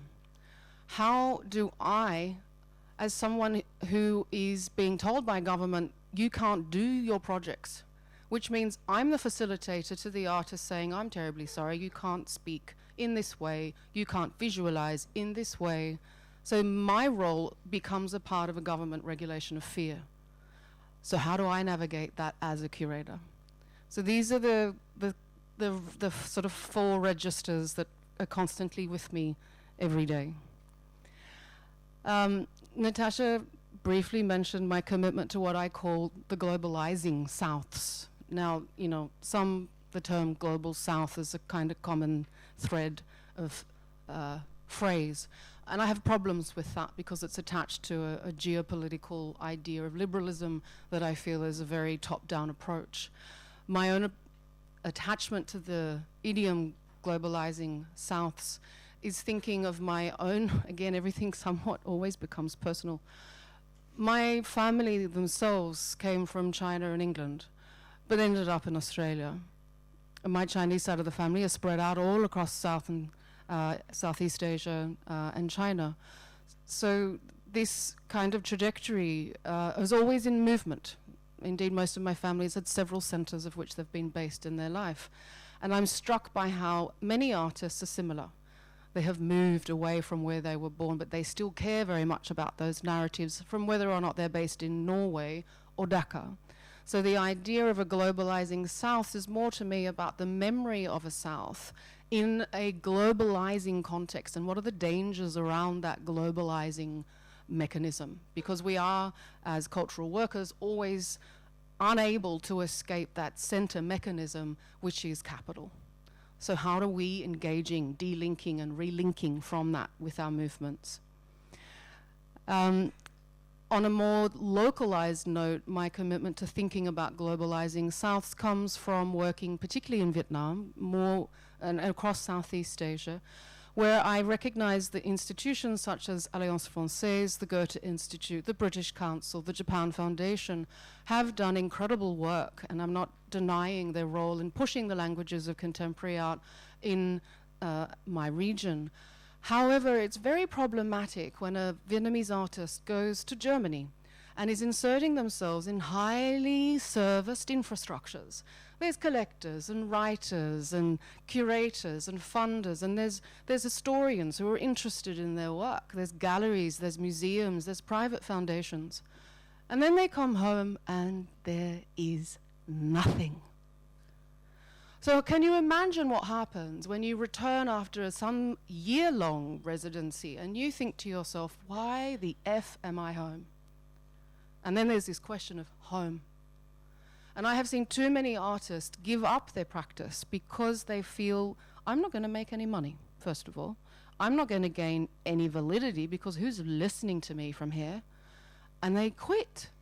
So then I also started to realize that we need, as curators, to better link projects of synergy that are historically mapping memory so that their validity isn't reliant on funding from abroad, that in a sense, let's be frank, is just colonial residual capital. So moving on to the Sharjah Biennial. And so this brief, I'm going to have to really be careful not to go over time. What I hope to be able to have time to present is one thread of the Sharjah Biennial, and to then also take a risk in presenting to you an upcoming project that I'm currently developing with the factory in Ho Chi Minh City. So Natasha was very supportive of me putting together something to discuss that's not actually fleshed out yet. So anyway, the Sharjah Biennial. For those of you who may not know, it was called Leaving the Echo Chamber. There were 3 curators, myself, Omar Khalif, and Claire Tancons. The Sharjah Biennial Foundation left it open to us as to how to put together a joint platform where there are 3 minds coming from 3 very vast different geographies who had never met before. So we actually decided, due to time restraints and time zone differences, we decided it would be better to each curate our own response to a theme we mutually came up with together, which was Leaving the Echo Chamber. My own response is called Journey Beyond the Arrow, and the idea of this echo chamber was luckily in synergy with the 3 of us who believe that we're operating in a globe today where the chamber we live in both physically and virtually, can sometimes be monitored and dictated by only a select number of echoes, to the point that we are, in a sense, reverberating within a very small space. And so this exhibition for each of us was an opportunity to insert more walls in the room, if you like, but from very different kinds of perspectives. So for me, it was about thinking of, wrong way. It was about histories. It was about understanding that artists work with certain tools. For me, context has meant everything to my practice, and I think that those tools that artists are fundamentally fascinated by start as a context of response to place. So for me, I was looking at how artists, so I use this analogy of the bow and arrow, the idea that the artist's practice is the bow and it's situated, but the arrow, which is the artwork, is always looking at arriving at a certain space and time. So what does it take for that context to shoot the arrow? What is the energy that it takes? What is the research? What is the mapping required to get it to that final destination? So for me, I was doing a lot of personal searching again. I took the opportunity of the biennial to revisit a lot of artists' conversations that I had had in my brief history. I knew of a number of certain relationships between works that were in gestation but had never had the funding to be realized. And it's largely these conversations. There's a couple of conversations that I will focus on today. But this is just a brief summary. There were 13 new commissions, fundamentally attached to thinking about human movement and exchange, and the 6 sort of subject breakdowns that my own response centered around were the Indian Ocean and its colonial Arab exchange, the impact of the Japanese occupation on Southeast Asia, histories as becoming gendered, unofficial histories contesting the idea of nation, the instrumentalization of cultural nostalgia, and time and its shape in nurturing human empathy. So to begin, I want to share my own. I visited Senegal in 2015, and that was a very personal trip for me. And I was quite struck by the fact that in Dakar, there were a strong Vietnamese community. Since 2015, I've long wanted to work with Tuan Andrew Nguyen, a Vietnamese artist whose own refugee history somewhat encapsulates a similar story that he'd never had the chance to unpack. His family didn't actually make it to Senegal, but they were moving through Southeast Asia and eventually ended up in certain ports in West Africa. I wanted to show you a really brief clip because I think it's necessary to sort of anchor this 4-channel installation somewhat, which sat in an outdoor courtyard in Sharjah, surrounded by a huge amount of sand on the floor. Now, the sand is a reference to Dakar, which, if any of you have been, is absolutely constantly covered in sand. So no matter how much you want to remove the sand from the house, from the street, it's impossible. But I also want to bring in Tuan's voice a little bit, because that was another mechanism for my show, in that I felt it necessary to have the artist's voice present as much as possible.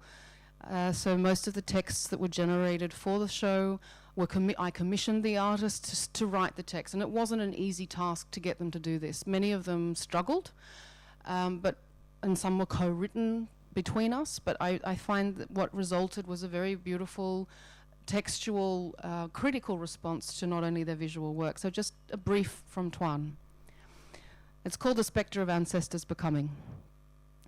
French colonial subjects, called Chilia Senegalese or Chilia Indo-Chinois, defended France in world wars far from home until the mid-20th century.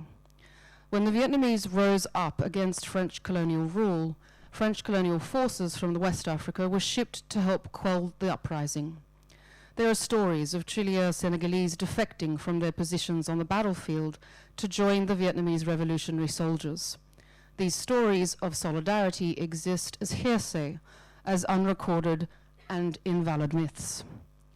Throughout the war and after the defeat of the French at the Battle of Dien Bien Phu in 1954, the moment philosopher Frantz Fanon declared to be the beginning of the end of the French Empire, hundreds of Vietnamese women and their children migrated to Senegal with their Senegalese husbands, colonial soldiers of the French army, who had been stationed to Indochina. Many other soldiers left their wives and took only the children. Still others took children not their own, some of whom were Métis and others who were completely Vietnamese, the latter raised as Senegalese and often without the knowledge of their origins. Within this largely unwritten history, personal stories and incomplete secrets come to undermine the monolithic quality of established historical narratives. In this work, the Senegalese Vietnamese community reveals the resonating effects of colonialism, migration, memory, and identity through the bridges and gaps formed from generation to generation. Can we show a brief? Thanks.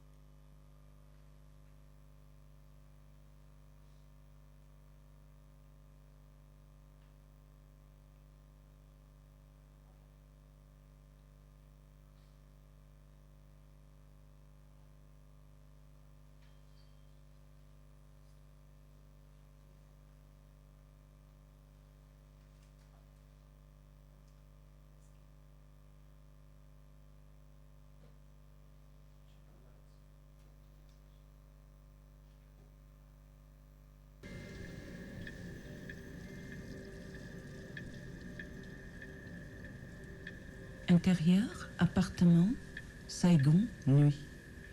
Lan, femme vietnamienne, approchant la trentaine, lave la vaisselle dans un évier. Un homme grand et noir, Wally, entre. On vient de m'informer, on est sur le prochain bateau. Le pasteur part dans 3 jours. Il faut vraiment qu'on prévoie des manteaux pour les enfants. Ils n'ont pas besoin de manteaux. Marseille est froide à cette époque de l'année. On pourrait y être pour un moment avant qu'ils nous transfèrent chez nous. Ils vont geler sans manteau.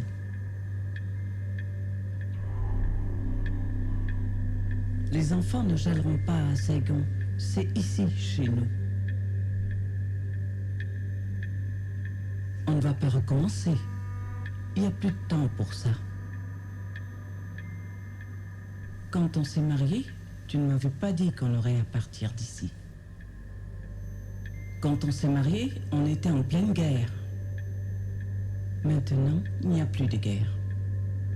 Ce n'est pas moi qui décide de partir ou non. Je suis soumis au cours de l'histoire. Nous avons perdu. Nous? Tu sais ce que je veux dire. Si on reste, je peux tout aussi bien me suicider. 5 de nos soldats ont déjà été tués. Je ne peux pas sortir dans la rue sans entendre un haut-parleur ou voir des banderoles pour me rappeler que je ne suis pas le bienvenu ici. Et j'ai des ordres. Rester ici fera de moi un traître. Alors c'est moi que tu préfères trahir. Toi et moi appartenant au même camp, Lan, celui des assujettis. Et nous ne contrôlons rien de ce qui nous arrive. Mais nous pouvons faire le choix d'être ensemble. Et tu dois me suivre. Même si la guerre est finie, le Français maintient son emprise sur la Vietnamienne sans défense. Le Français? Ne me fais pas rire. Je ne suis Français que quand ils ont besoin de corps pour arrêter les balles. Et noir le reste du temps. Ne m'appelle plus Taïden, s'il te plaît. Taïden, c'est juste un occidental à la peau noire. Je ne suis pas un occidental. Ce n'est pas un terme péjoratif. Pour moi, si. Pas comme les mots que vous utilisez, vous, et les Français blancs, pour parler des filles ici. C'est toi qui veux aller à Marseille. C'est pas l'Occident, ça, peut-être. Notre destination finale, c'est Dakar. Okay. Ma famille est là-bas. So I wanted to show a brief excerpt because I wanted to give part of the dilemma with curating, for me, the Sharjah Biennial. There was an immense amount of history and archival material collected over most of the 13 commissions that were produced for the biennial. Tuan and I had many different conversations about how to utilize some of this very, very rare photography found in the archives in Paris. And it was quite marked to visit Dakar and then find families who had their own personal archives to complement these pictures of soldiers. And so to what extent can a film give enough historical fact, or are we continuing to just exoticize in the creation of these commissions? I struggled with knowing how, and I still do contemplate this a lot post-biennial. How can the catalogue, how can more text be generated to give back the memories to these images? Tuan's piece that you just saw were 4 fictional conversations created with the descendants of 4 particular Vietnamese Senegalese families. And these fictional stories, quite, again, markedly, had already been written. So Tuan actually was the one that stepped in and gave them visual opportunity. Another work I wanted to share, because this work of Tuan was very much, this is a beautiful photograph of a family of Jean-Claude Do in Senegal. I very much saw Tuan's commission in conversation with the work of Jompet Kussudiartanto from Indonesia. Again, a commission resulting from a journey, personal journey I did also 2015 to Ghana, where I came across the Java Museum in Elmina, which is at the end of Elmina Fort, the fort that processed the highest number of slaves across the Atlantic. And you cross to the other end of the street in this village, and there's this tiny little Java museum with a collection of wayang puppetry and batik, because 2 Ghanaian prints had been purchased by the Dutch, taken as trophies to the Netherlands in the expositions, and then shipped to Jakarta, where they subsequently married Jakarta ladies. However, the Indonesian material was sent back home. So I, again, since 2015, was in conversation with Jompet, who's been researching the impact of Dutch colonial histories on Indonesia for a very long time. And he and I also were talking about, wouldn't it be wonderful to be able to do something in response to this trajectory? So when the biennial came up, Tuan and Jompet were still already in my head. So I wanted to also play a soundtrack to this particular image, because it's quite important to, and if we can just have it playing in the background while I'm talking.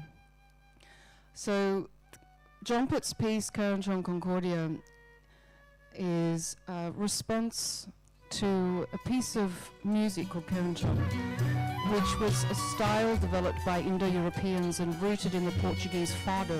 Now, Portuguese fado is initially played in Indonesia by 17th century slaves. Keroncong Concordia responds to a certain building called Society Concordia in Bandung. It is the building that the famous Bandung Conference was eventually held. But in its first creation, it was a social club designed by the Dutch. And it was in this particular building that permission to enter particular areas was restricted according to race and to class. And it divided Dutch, Indo-Dutch, Indo-African, Chinese, native Indonesian, and other mixed blood communities. What is quite ironic about this is that this method of discriminating was part of the legacy of Keroncong, in that this form of music known to be pushed or played by slaves, eventually the elite Dutch classes recognized it as one of the key forms of music that the Dutch had given to Indonesia. So it's partly this irony that Jompet speaks to in this installation, where a massive glass bird has fallen to the ground and smashed. And it's this vision of a united sense of Indonesia that's being divided into all of these different class systems. It is rumored that this club gave way to understanding how apartheid might work in South Africa. For this particular piece, John Pitt interviewed a number of Indo-African soldiers, they called KNIL, or otherwise Belanda Hitaan, the Black Dutchman, which you'll find Black Dutchmen all across the old Dutch Empire. And he took himself to the Netherlands, he interviewed old veterans, and he was quite struck by certain stories of a man who, after his post as one of these soldiers under the Dutch, he was then taken and imprisoned by the encroaching Japanese forces.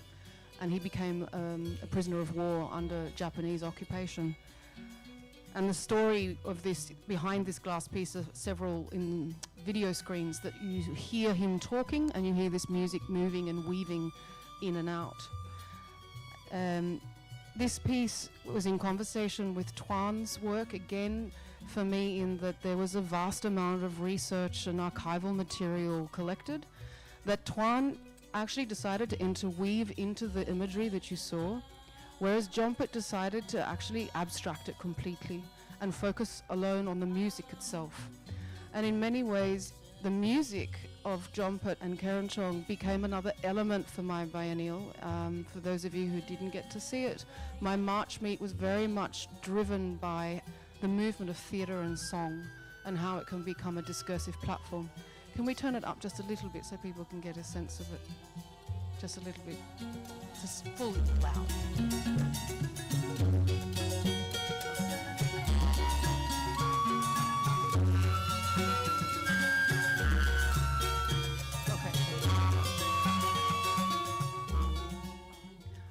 Wow, time goes so quickly. I've got 5 minutes. Okay, so I'm not going to be able to, I've got so much material to talk about the instrumentalization of violence. I may not be able to talk about my other project. Yeah. Okay, so I wanted to speak a little bit about other threads of the show that curatorially were quite problematic for me to contemplate how to visualize. So Miro Kazumi decided to go and the idea of violence has been quite a common preoccupied sort of state for me psychologically, because I'm living in highly censored environments myself, but then I'm also, and indeed I am on a blacklist, but I also am aware that artists are dealing with histories that are quite problematic also. Kazumi decided to go and interview a war vet from Japan who had been trained by Japanese soldiers to kill, decapitate, rape, and murder. And this one man in the central part of the screen recounts the feelings of what it was like to go through such an act. And then with a group of young people, he asks them to memorize these confessions. And as a consequence of memorizing these confessions, he's questioning our inheritance of shame, and to what extent shame and its instrumentalization of violence is something that we are aware of when it comes to building narratives of nation. I was drawn to the fact that the Sharjah Biennial, the foundation, permitted this piece because it was very visceral in its textual sharing of violence. You hear rape being explained and what the feelings were like. It was quite markedly, I was very happy that we were able to get it up. But it was important to me as a strategy that the actual texts were provided, not only that you could hear it, but that you could read it. And for me, it was that process of putting it in text that was also very important to include in the show. Kadim Ali was also interesting for me for thinking about how forms of education today in Afghanistan continue to follow. It was interesting hearing Paz talk about how CIA is supporting the arts. This is a book that teaches how to count across Afghanistan, so you can see 1 equals 1 Kalashnikov, 2 equals 2 knives, 3 guns, 4 umbrellas, and so on. This is a publication spread out across the country for learning how to count. It's paid for by an institution in Nebraska. This work on the far right is talking about the role of charity. and thinking about how the Taliban are the most revered in Afghanistan because they are the most immediate responders.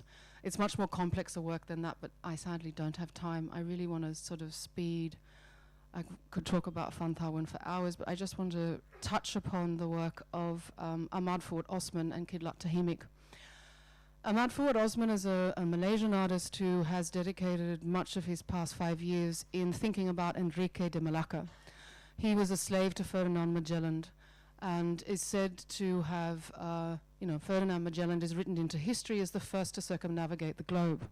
But in fact, he died in Mactan in 1521, and it was his slave, Enrique de Malacca, that did the entire journey. But the Western art history canons don't actually talk about it in this way, and so Fuad has gone and created his own archive to document and visualize what this kind of history means to the Malayan archipelago. Indeed, many local historians, shamans, and historians have written and spoken and teach the relevancy of Enrique.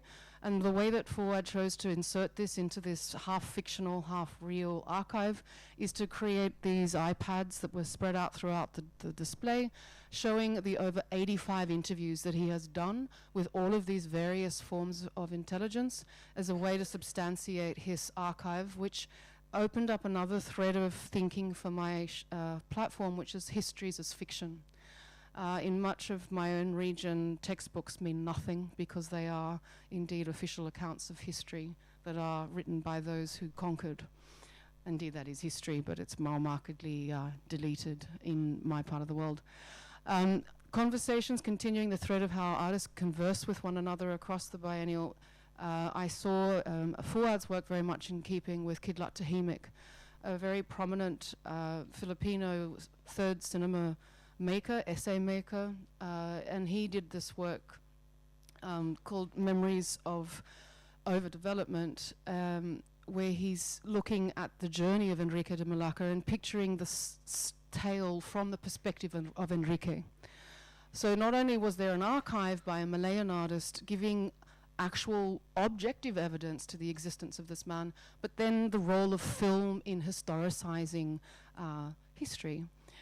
It was also important to me to think about Kidlat's own work as, for me, as an artist. This was the first exhibition internationally that he was to be showcased as a visual artist. The world has mostly understood him only as a cinema maker.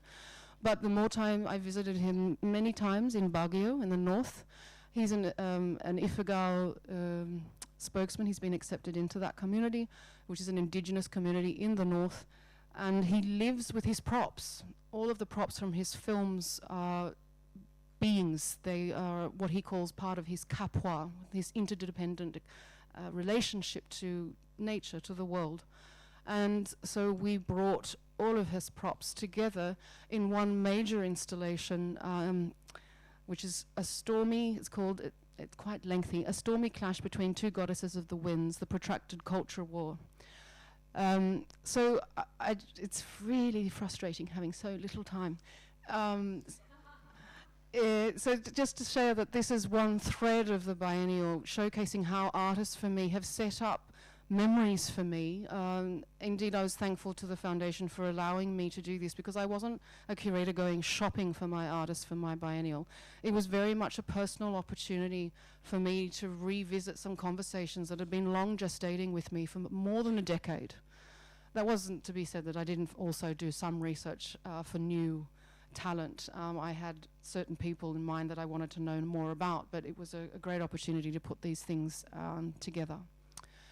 I don't think I have time to talk about the factory, but just to sort of end there, and maybe we can have some touch on this for Q&A.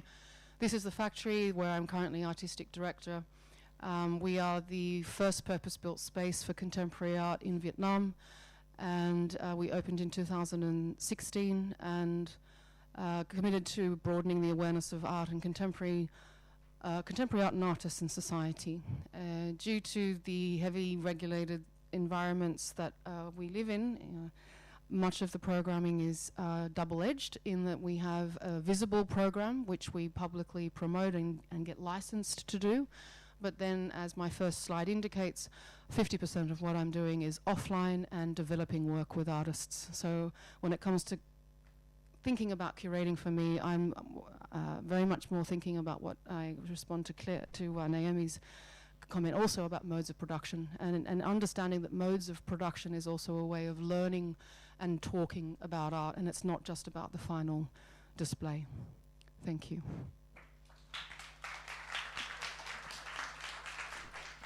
And this is the project I was going to talk about, which is upcoming, but Yes, let's actually just take it from there to continue, because it would be quite useful to just understand how also your involvement with Sun Art then has sort of grown into your agenda for the factory, which is of course a completely different space, and as it's a sort of purpose built, and there's a patron in terms of different stream of funding, but if you could just bridge your journey between these two from the same sort of geography, yeah, that would help. so I went from running projects, as you would have heard with Tarun, over $2 million projects, to then going to San Art, which is an artist-driven collective in Saigon, and I went from $2 million to $10,000 a year, and no salary. So basically it was, a real flip. But in between that was China. Sorry, I was also in Beijing for 3 years prior to that. Anyway, Vietnam. So San Art was a small little collective where Vietnamese overseas artists who were refugees returning, and their relationship to the local was very contentious. To be overseas Vietnamese was to be a traitor. So the local community was highly suspicious of anyone of that ilk wanting to engage. So they asked me to come on board as their director to generate programs with them that would bridge that gap, so that these overseas Vietnamese would be slowly understood that they were there to actually be a part of their community and their memory, and we are one unity trying to move forward. We realized many different kinds of projects, from artist residency programs to very strong group critiques that became labs for thinking about practice and the meaning of practice, both in Vietnam but also overseas. There was also a number of platforms such as Conscious Realities, where we brought a number of speakers from across the global south to come in and undertake workshops and residencies in unpacking memories of relevance to not only Vietnam, but unpacking regionalisms, thinking about theory from a point of view of Vietnam. So we did have this crazy workshop translating Edouard Glissant into French and then English and then into Vietnamese. So translation was a very common part of my life since I moved to Vietnam. But then in 2015-16, San Art underwent a really very hard time with the government. They were not appreciating the fact that we were trying to bring international talent in. They were not appreciating the fact that a lot of the Vietnamese artists were becoming more independent and vocal and creative with their own practices. And when I finally realized that we would get a unmarked policeman turning up to the reading room of a morning and saying, I noticed that you didn't take your daughter to school this morning. What's going on? And then you realize the level of watch that's going on. And then also when they're officially requesting the list of foreigners attending your events. So then at that point I realized this is actually getting impossible. I also cannot raise money, because funders want visibility. If I can't promote the event, they won't support. So it was really quite problematic. Luckily at that time, the founder of the factory revisited me. That's a longer story of how I got to meet her, but she returned into my life at a time that I couldn't have blessed her more, because she was able to get me my papers. I'd been an illegal citizen of Vietnam for 8 years. And she said, would you run the factory for me? And it was, I said to her, I don't know that that's a very good idea, because I bring quite a reputation with me. I have a blacklist reputation. She says, don't worry, I'll deal with it. And it's been quite a really amazing journey just these last 3.5, nearly 4 years, to have her support, not only financially, but conceptually, strategically. And she's the only one today in the region actually understanding the role of curatorial training and hiring young curators and encouraging me to train and to create international partnerships. Our relationship to the Ministry of Culture, Sport and Tourism is incredibly tenuous. I have a full-time lawyer on staff. Absolutely every single thing we do has to be licensed, which means every single text, every single motivation, mapping, design of the space, all has to be shared in advance. So there's somewhat of a thank you museums for training me about the forward planning of how to put things in place. So every day is a constant navigation. One of the problems with this particular program that we're hoping to get up, indeed funding is now dropping, as in it's arriving, which is great. But this project is looking at how Vietnamese traditions rely on an understanding of the elements, fire, water, wind, earth. And they consume these conceptually to the point that there are some certain Buddhist temples that are using a vast amount of virgin forest and causing extreme degradation. Or there's a sense that we want rhino horn and we're going to then cause a rhino to become extinct because we spiritually rely on it so much. Now these are issues that we want to unpack in this fellowship. But again, I'm concerned that the government will not appreciate a targeting focus on rituals that may have repercussions that they could be seen as out of control with. Just so continuing from there, because conscious realities is something that you wanted to also expand on a bit more. If you could go into with examples, just quickly, how you also thought about regionalism through sort of including Latin American and African participation, looking at elements of mythology, which seems to be also continuing in this new part of the project in terms of ritual and thinking of healing, etc. But really bringing also social scientists on board. So the fact that you've been another curator who's very committed to interdisciplinary thinking as a way to also negotiate between research and exhibition practice. So Conscious Realities was 2013 to 2016. And it was, you can see a slide here where we had Antonia Jabu from Cape Town coming to, this is a shot of him trying to talk about Edouard Glissant and opacity and transparency. But this program really was in response to an understanding in my local that art is decorative and it's there to be repeated. And an artist's role in society is that of a factory market person. It's just there as a product that we sell. So therefore reflecting as cultural workers on memory became really important to me to understand how different sectors of society need to interpolate and interact and engage and understand their own validity. So how to do that? We decided to invite a number of practitioners from across Globalizing Souths to speak about how they had engaged different interdisciplinary practices. And it was through workshops, through residencies, co-generated texts. It wasn't easy. There were a lot of problems. We struggled with content being too theoretical for an audience that really struggled with the baseline of theory, because the education system in Vietnam is so thin. They don't have much reform since the 1920s, and history is not taught in the art historical courses, in art history studio practices. So there was a conundrum as to which register do we enter, you know, do we start up here, do we start more generally? And I made a strategic decision to start up high because there's another part of my community that only focus on the translation of Hegel and Heidegger. And I was quite markedly concerned with how this thinking was constantly being written in texts, but with a vast misunderstanding of how these authors have been reread in the 20th century since these early translations were done. Thinking about the role of social science was also understanding that a lot of my community are starting to understand through looking at the West and how artists are social engaged people, and they're doing more work with communities. But their understandings of the ethical parameters of engaging community is not taught. So what are the kinds of relationships we need to consider when we're working with communities that are not our own, or the communities that are always assuming someone else can and should speak for them? So how do we expand awareness of that sensitivity?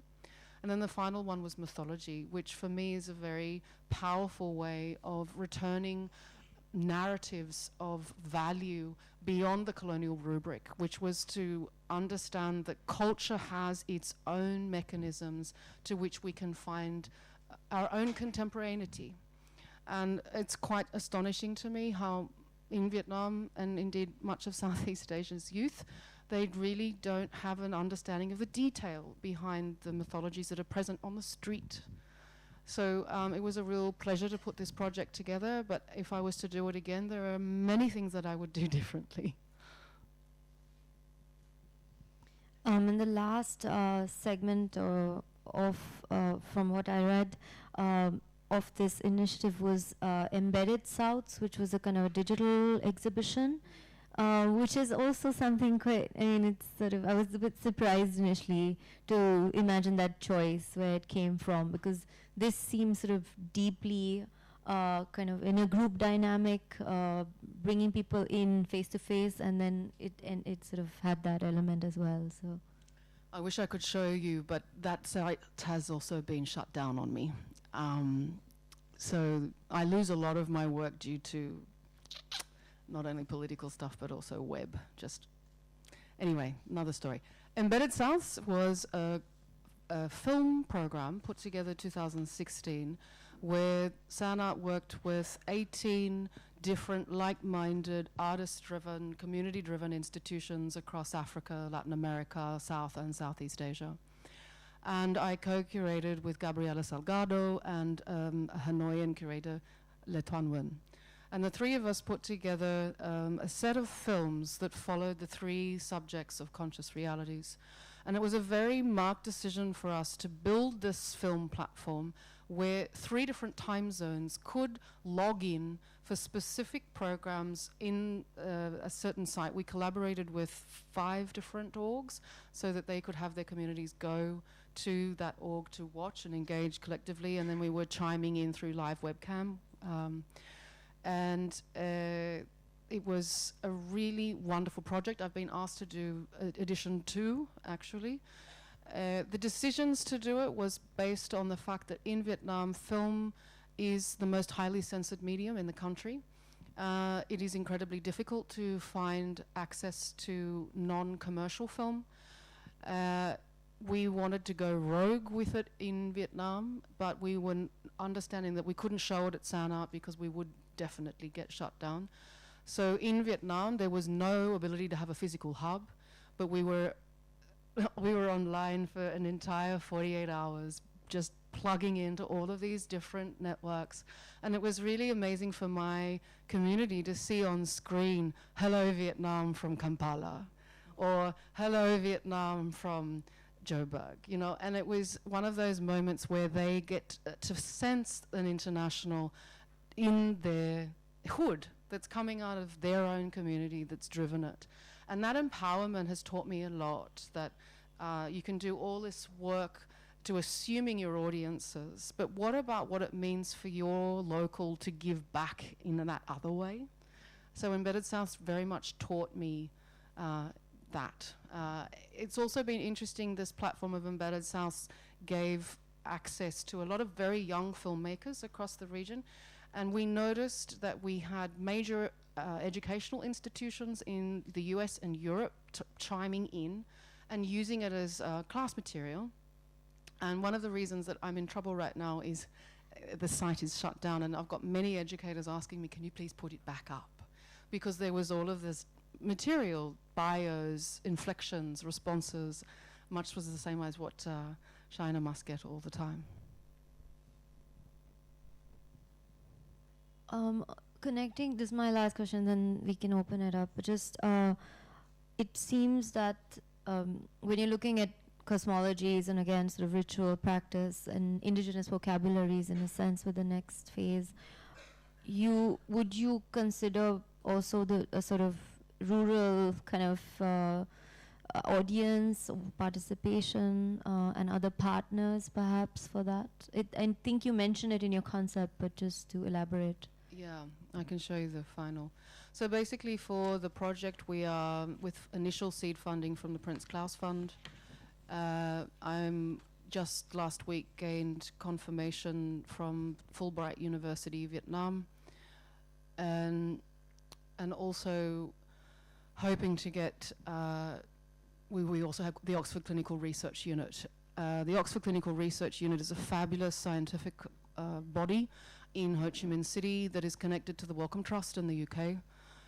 For those of you who don't know the Wellcome Trust, they do some incredible work linking the visual arts to the sciences, using culture as a means of pushing scientific dialogue.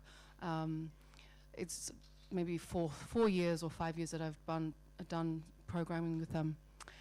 But for this particular fellowship, definitely what we want to do is to take this discourse to the communities that are undergoing the pollution and indeed suffering the most from, oh, I do this again, so sorry, Viti. For realizing this, so one of the anxiety, can you go to the last slide? Sorry.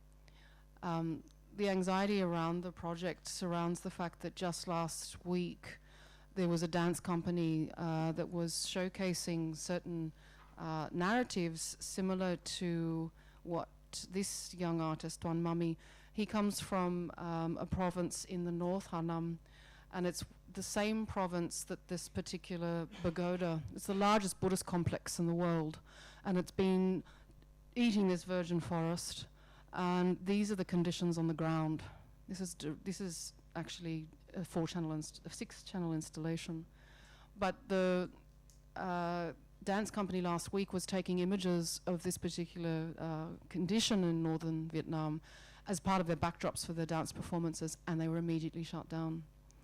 So one of my nervousness with the programming is how to create strategic partners so that we actually have not this immediate shutdown, but at least a small window to which we can engage. For the launch of Conscious Realities, I had a similar concern, so we decided to partner with the National University of Vietnam and ask a very prominent chemist who was a Nobel laureate to come in and launch, so that the government, they can't shut down their Nobel laureate. So I think I'm going to have to do something similar for the launch of Realigning the Cosmos, was just to get some kind of celebrity in to do the introduction, to give validity to the study, so that we've got some window of time before it, I think it eventually we will get, I don't know if I answered your question. Thank you.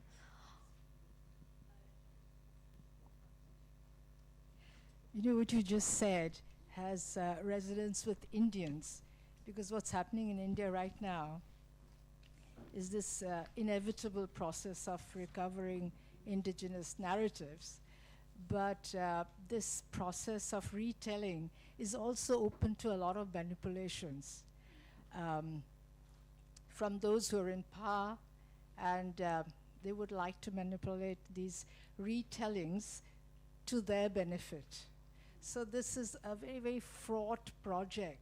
And how, I don't know, I mean, how do we safeguard this process? I mean, we have to recover from the imperial impositions, distortions, but how do we ensure that it's not going to be manipulated by people who have a sort of a, you know. I think my own experience has been, don't rush to make anything visible. Much of my own work over the last 15 years has recognized that you need to give time to narrative, you need to sit with it. And often the processes of making something visible don't become apparent until much, much later. So the impetus to make something visible, I question all the time. For, as I shared with the biennial, like some of that material could never be seen at home. And it's partly because of that there was never any impetus to make it any other way. So how to nurture those narratives, for me, my answer would be, don't ignore them, get them done, get them recorded, because they're disappearing. But make sure that you really carefully strategize how you make it visible and to what end.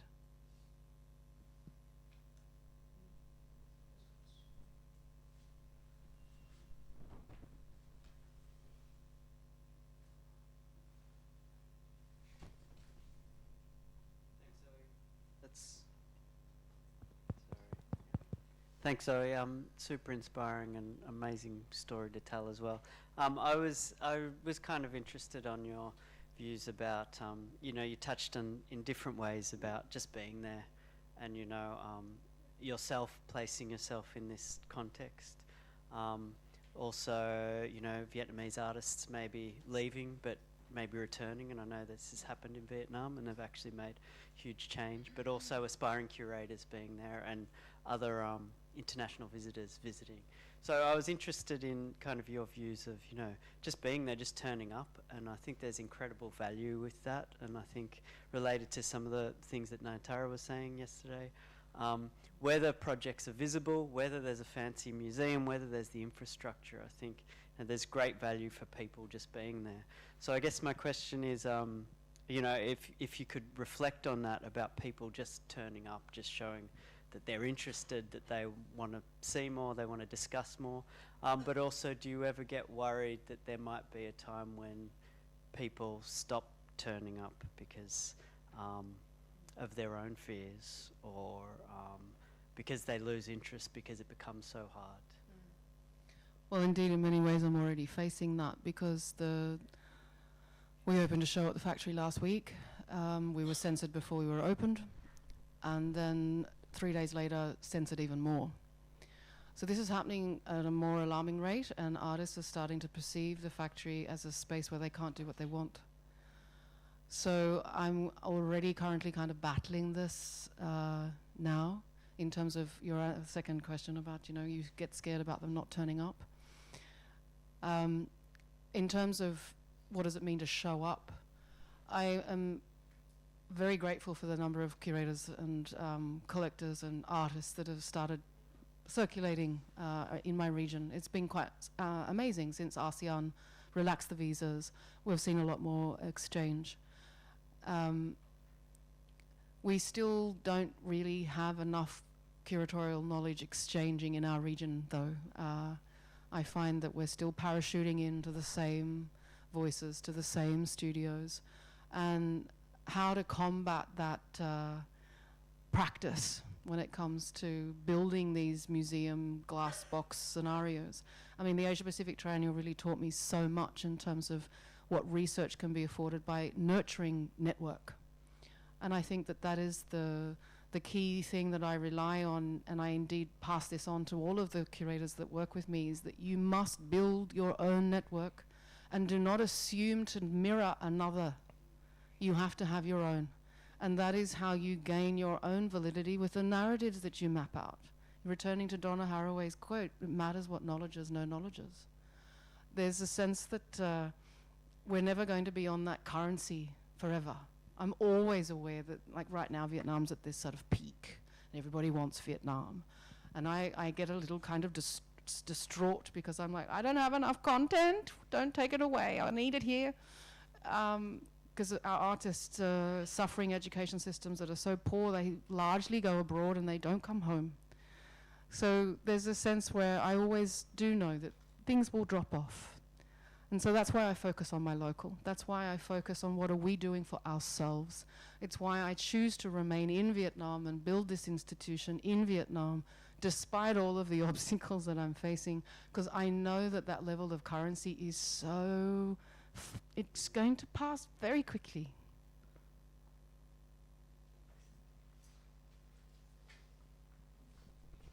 Okay, this is going to be the last question, and then we can take more during the group discussion.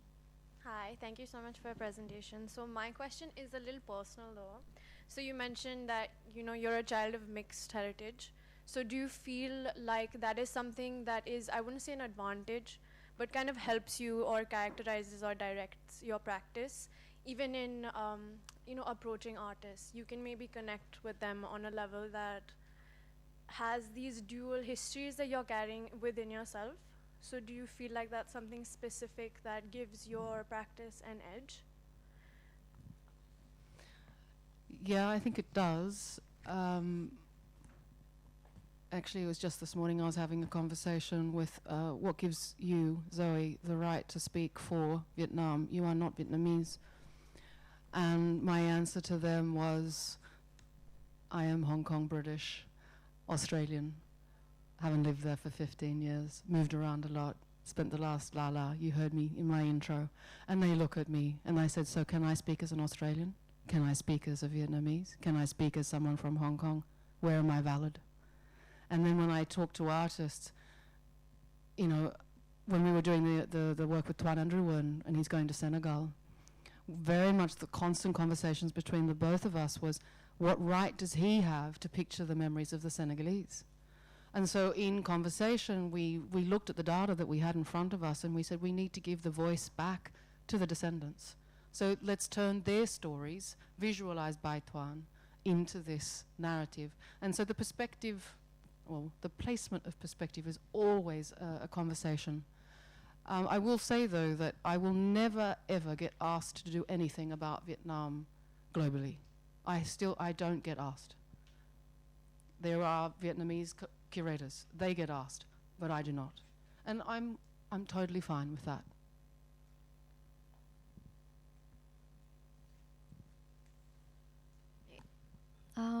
We'll close on that note. Thank you so much, Zoe.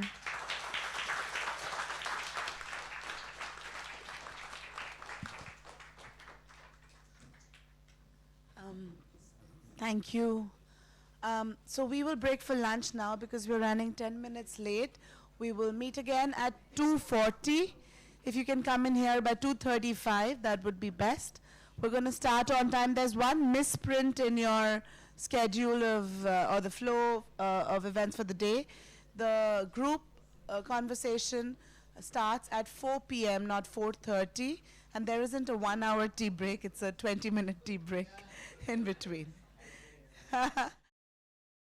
Next presentation, the final presentation is of Anita Dubes, and we will start sharp at 2:40.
For the last session of the Experimenter Curators Hub 2019, and it gives us great pleasure to introduce our last participant, Anita Dubey, who a lot of you all know as the curator of the 2018 Kochi Muziris Biennale, which personally, just to put it out there, I thought was the most thoughtfully curated biennial I saw in a long time.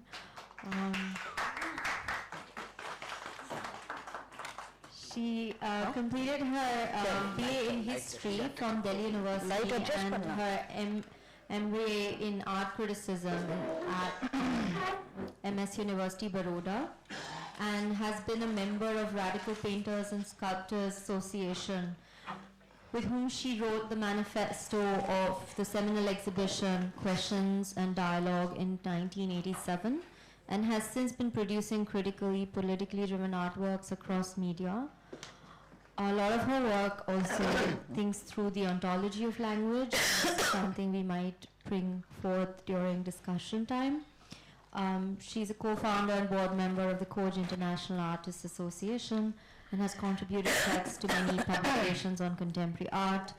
Anita's work has been seen in various national and international exhibitions, including the Moscow Biennale of Contemporary Art, Yokohama Triennale, 7th Havana Biennial, and also the first Kochi Muziris Biennial in 2012. Welcome.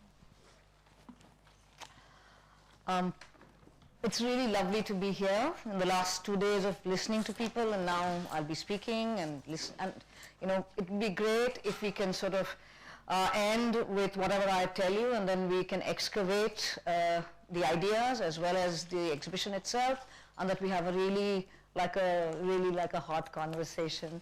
But to begin with, thank you, Priyanka, Prateek, thank you, Natasha, for the invitation. As I said, it's delightful to be here.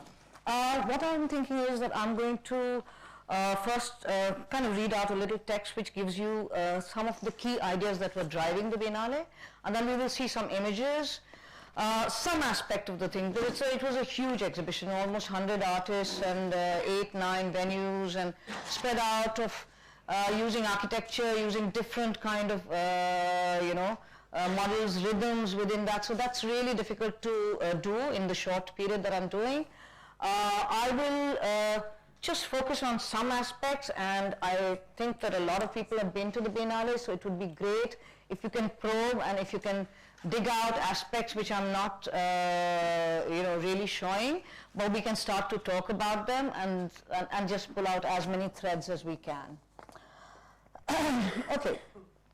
So, I've called it Possibilities for a Non-Alienated Life, and as you can read the text, some of the key ideas were that although we are hyper-connected, we are more and more alienated, and we are not able to kind of connect in a real way with each other. That we are connected, but we are really unconnected. And so the driving force is to how to connect. So that's one aspect.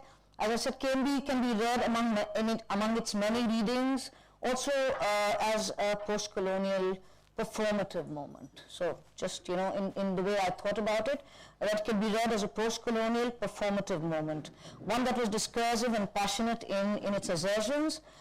Since I was not educated in the West within the discursive frames that exist there, many of the ideas and affects that you encountered can be called homegrown, arising from a specific location within my subjectivity as a woman and as an artist, and from my involvement with the radical group in the 80s, which was very, very central to the way I think even now.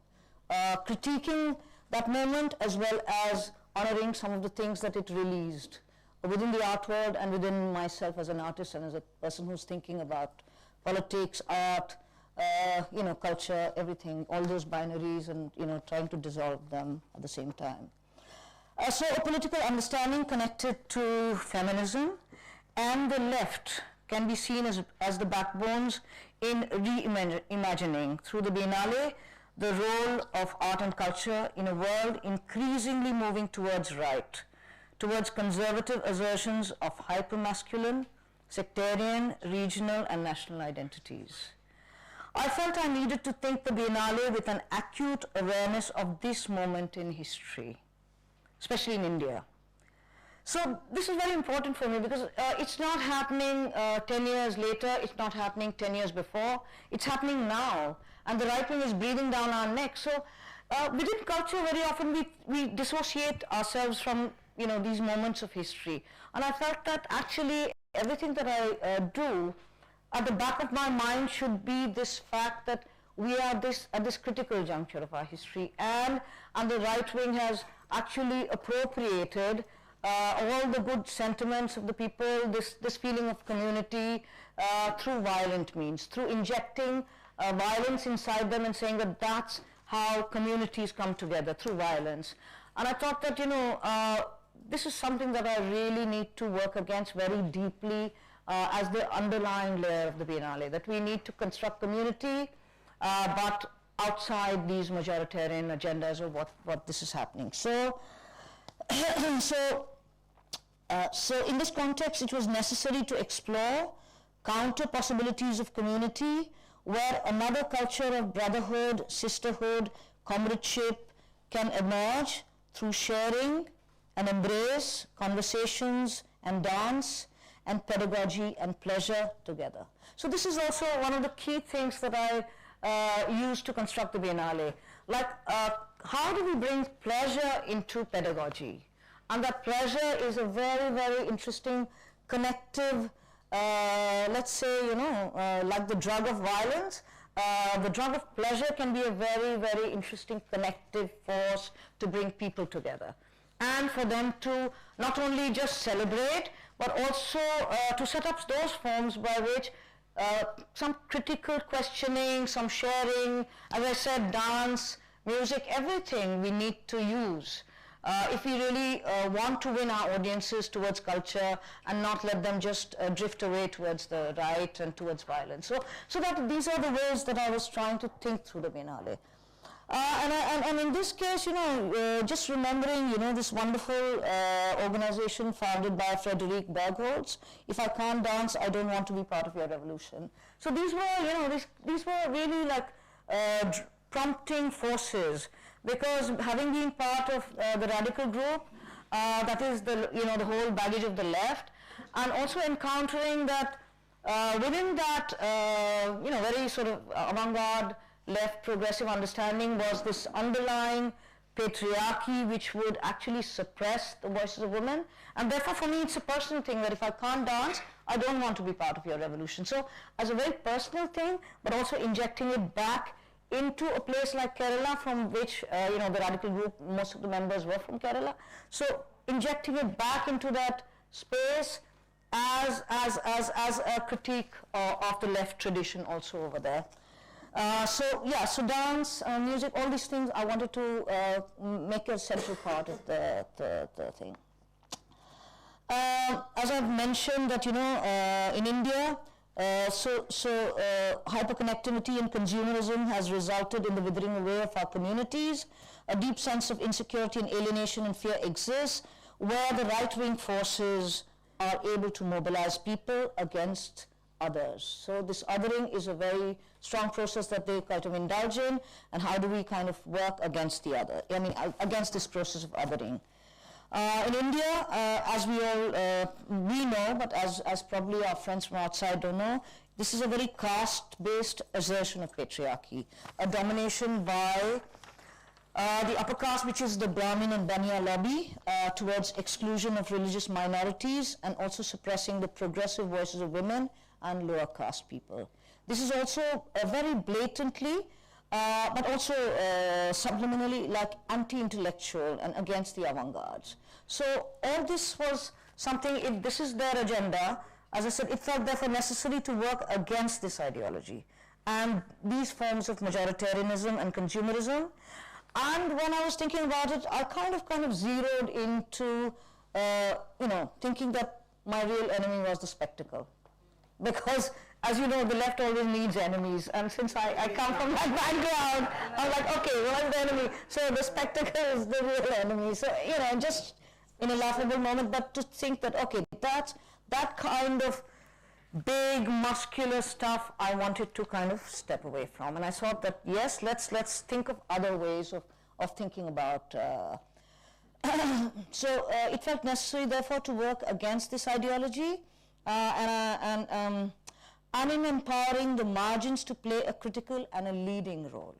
You know, of course, this is also connected to the key Spivakian idea.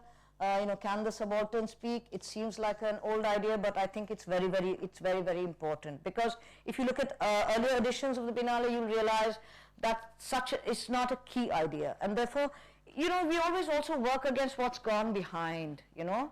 So inevitable, I think it's inevitable that you are in dialogue with what has gone behind.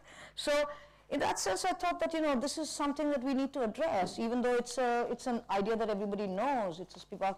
Spivak is now, you know, it's an old, but it's a key idea, and therefore also, as you know, that in the Biennale, I've tried to actually honor, or say, you know, like doff my hat to a lot of women artists who I've admired, ideas that I've kind of, you know, admired, and which have become central to the way I kind of make my work and think about things.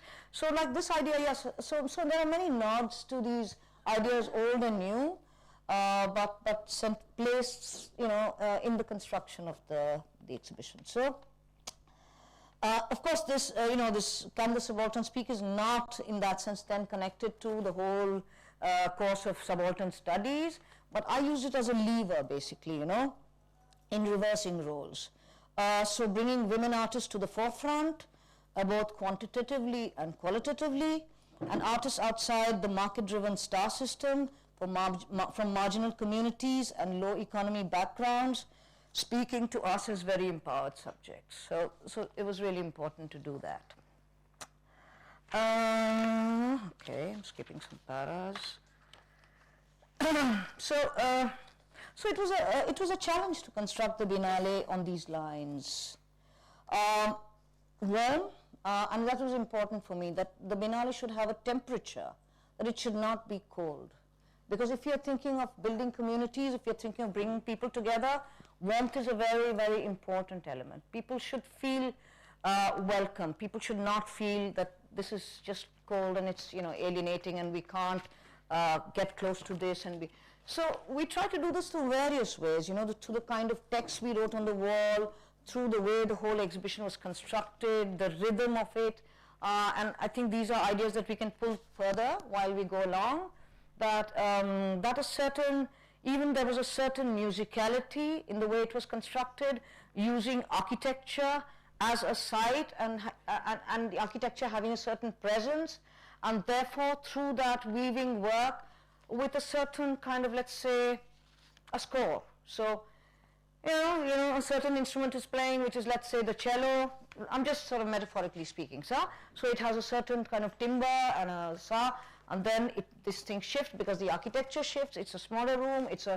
And therefore then the sound becomes more, you know, shrill, or more, you know, maybe it's the violin. So in a very sort of, you know, as a metaphor I'm using this, but actually I constructed the exhibition somewhat along these lines. And why did I do that? It's only because I wanted people not to be just saying that, okay, no, we're doing this cultural parikrama, so we're starting from point A, and then, you know, oh gosh, this all has to be done in 3 days, and we're running from point A to point B to point C to point D, and actually everything, you're zombied, you know, you're really like, you haven't really stood before works and, you know, sort of, you know, in wonder, and I think all these things are important, because if you don't stand before a work in wonder and delight and all that, it doesn't enter inside your body, and things that don't enter inside your body actually, you know, can be washed off when you have the next bath. So things have. So these are, and I think I don't know whether they. So I think, you know, as a woman, you know, this whole question of the body and all that. But I think these are very important things. For me, they were very important things. That how do you bring anybody and the audience? How do you bring them close? You know, because it's all. As we know that, you know, let's say Kerala doesn't have a single large museum, okay, of contemporary art. Kochi itself doesn't have major galleries. None of us from Delhi, Mumbai, Calcutta, Madras hardly ever show there. All the artists who, you know, we don't really show in Kochi. So the audience in Kerala, or especially Kochi, for them, the Kochi Biennale is the only window to the art of the world. So that's a very dangerous place to occupy, you know, when you're the only window, and it happens every 2 years, so people wait for this, and then that's the only encounter, so there's nothing to check, there are no checks and balances. So it was important to be aware of that, and to think that, okay, so then what do you do in this context? And one of the things that we try to do is to think of the exhibition as only one aspect of the Biennale. And I split the Biennale into two. And sometimes I think that that's exactly the way my own practice is split between being an artist and being a writer and a person who's done art history as a MA course. So I split the Biennale into two, the exhibition model, which we cannot avoid, and then thought of building a parallel discursive space as an absolute necessity. And so we called it the pavilion. We'll see later many images, we'll see all of that, but I'm just introducing the key ideas at the moment. So splitting the Biennale into two, one the exhibition component, and the other the pavilion as the discursive space. As a space, as I've said, with an open mic or with an internet station where you can go in and say that I want to hear a song, I want to hear a lecture by, say, Butler or anybody. People could walk up to the station, and we'll talk later about what actually happened to these ideas. That's another story. But the fact that we tried very hard to introduce these ideas into the existing system of the Biennale, that you can actually free up these spaces for people to assert their, what should I call it, their autonomy, even their critique. They could, you know, so those spaces were opened up. Also spaces, as I said, that, you know, where it would have been great, there were some parties, but I thought that, you know, young people should have actually really occupied those spaces, you know, and said that, you know, every evening we switch on the music and we dance. But we'll talk about all to the details of what these ideas came to. Also I want to say that, you know, I acknowledge here the work with a lot of admiration, the work of Bracha Ettinger, whom we invited as an artist also into the Biennale. She's a psychoanalyst, she's an artist, who has pointed us towards the idea of witness, W-I-T-H-N-E-S-S. Not witness, just not as witness, but witness. So this whole thing of bringing people together, so creating this kind of witness within the Biennale, and as Bracha argues that, you know, this arises from the matrixial sphere in the primary contact of two beings in the womb of the mother in a mutually codependent relationship. So this codependent as a very interesting thing that we can think about. And so in the act of co-producing life, so life is not produced just by the mother, it's co-produced. So in the act of co-producing life, we can think of a model for co-producing a future, you know. So this act of, that we can co-produce a future, and this future that we can think of, work towards, needs to think critically about the excesses of the Anthropocene and the death drive of masculinity. So for me, actually, the death drive of masculinity has also been leading us to where we are now. So the ecological crisis, all these crises, actually, what is it coming from when you think deeply about these things? And somehow I think that it's this masculine death drive. Freud has, of course, theorized it. But somehow I can kind of now begin to smell this as a kind of a thread that is actually taken us where we are.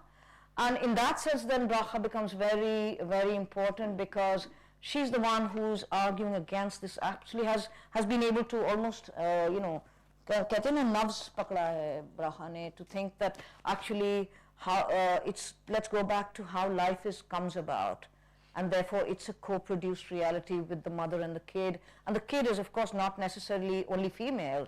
It's the male child and the mother, and the female child and the mother, and the fact that masculinity then makes the male child forget this bond, and in the forgetting of this bond rises the violence and let's say the excesses of all of that. Yeah. So of course, as I'm saying, you know, all these very disparate sources, your readings, and of course your, you know, your encounter with other artists, all these very, very disparate sources actually come together in the construction of the Biennale. So of course Spivak, let's say Bracha, Guy Debord, you know, my love for Barthes, Benjamin, Marx, you know, all these kind of various sources, but it's not like you're quoting anything. It's like how seamlessly, you know, thoughts actually get integrated, you know. It's like food, you know, when you eat, it's all separate on your plate, but the minute it goes inside your body, it's a mix. So this is how actually theory is interesting, that when it gets inside your body, when you absorb it, it's a mix. And actually, as an artist, as a person working through work and also curating the Biennale, for me it's that kind of cultural work, that it actually should come together, come out very seamlessly, all these thoughts just actually flowing one into the other just to create, let's say, the tone of the Biennale, okay? So also, you know, it's an old Benjaminian idea that the debt of the past cannot be settled easily. So we need to think of the past, and the past is like a debt on us, and that this debt cannot be settled easily. We need to see how what of the past that we need, and only the past that we need, the future needs, is alive, the rest is dead matter. So it's a very interesting Benjaminian idea, and I thought when I was thinking of the past, thinking of the artists of the past, as you know that there's so many of us from in the Indian context, I was thinking of, my brain is, of course, Mrinalini Mukherjee, of course, the first photographer that we started with. Sunil Jana, yeah, okay. So Sunil Jana, Mrinalini Mukherjee, and Sunil Jana as a man who photographed around pre-independence, but has a kind of a deep connect with the peasantry. And somehow for me that was very important in kind of almost when we start the Biennale, we start with Sunil, because just thinking not only a kind of a nostalgic Marxist idea, but also thinking through, you know, even thinkers like Pasolini, who also in Italy worked during the time when fascism was very sort of, you know, well entrenched in Italy, and thinking about the peasantry as a force of resistance in the context of where we are, you know, where Italy was at that time. And sometimes thinking about the fact that we are actually at that similar kind of juncture, although it's so many years apart between, that we are at that similar fascist juncture, and maybe at this juncture, what are those forces that are playing the role of resistance? And somehow the farmers, with the kind of stress that they're undergoing, they are forces of resistance in this climate. So therefore, you know, introducing ideas like that, but through an artist like Sunil Jana.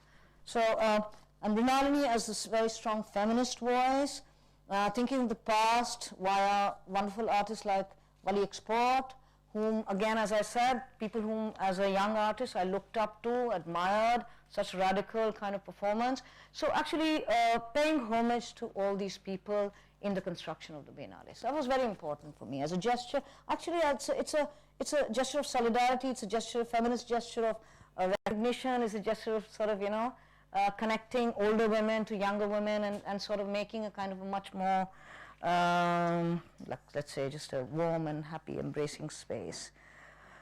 Oh God. Okay, listen. So, okay, I'll quickly and then. Oh God. Oh, Mama. Okay.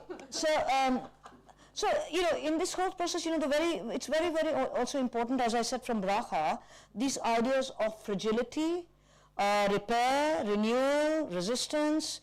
All these things are very important, you know, in this context that we are talking about. So now, when I said that, you know, it's very important to think of the Biennale in two parts, let's just say that the pavilion, let me just talk a little bit about the pavilion, yeah? Because as you know, 6 lakh, apparently the statistics are that about 6 lakh people come to the Biennale in at least the last 2 iterations. So, you know, who are these people?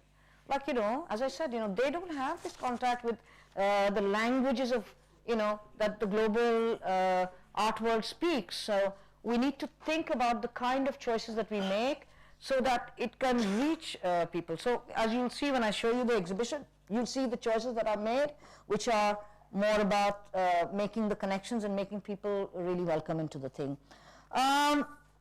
Just one little, thing which also needs to be said.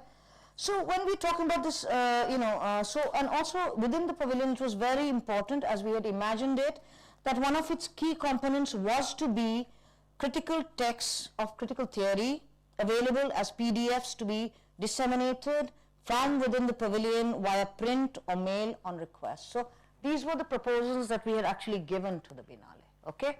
But actually many of these principles, let's say, because these principles involve direct democracy, it involved criticality, it involved theory, and theory is Indian artists for the longest time have resisted theory, that there is a resistance towards critical theory, there's a resistance towards intellectual kind of engagements, there's a kind of, that is an anti-intellectual stand, and that's the underlying stream within contemporary Indian art for the very, very long time. So in that context it was necessary, I felt it was necessary to do that, but as you know that, when we actually came to the nitty-gritty of constructing all these things, it was not possible because, as you know, the Biennale can always say that, we don't have the money for this, we don't have the money for that.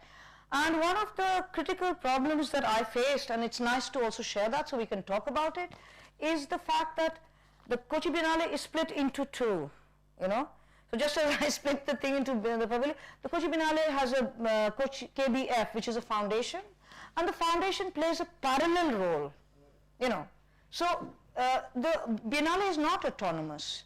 You cannot do the foundation programs. So the programming of the foundation, if you can create a Biennale like this, if the programming is totally different, how does it kind of can cancel each other. So the foundation actually, we felt that actually within the non-hierarchical space of the pavilion was a problematic thing, because the pavilion space was appropriated by the programming of the foundation. And so the fact that it actually operates at these two things which are parallel and which want to program parallelly, which means that the Biennale does not emerge as a single thought body. It's kind of split between all these things. So these are some of the problems that we encounter, and also these are things that we can think about. Okay, I think we can start going through the work. Just one more thing, I think I can just quickly, and then we will see. When I was asked several times when I was interviewed before the Biennale opened, and people said that, so you're doing a political Biennale, and I said, no, I'm not doing a political Biennale, because I no longer think that that's constructive, that a confrontational position is not going to get us anywhere at this moment of time. Not because one is kind of, it's not about an act of self-censorship, but that even this badge of political correctness or even this thing is not the way I think politics need to be done.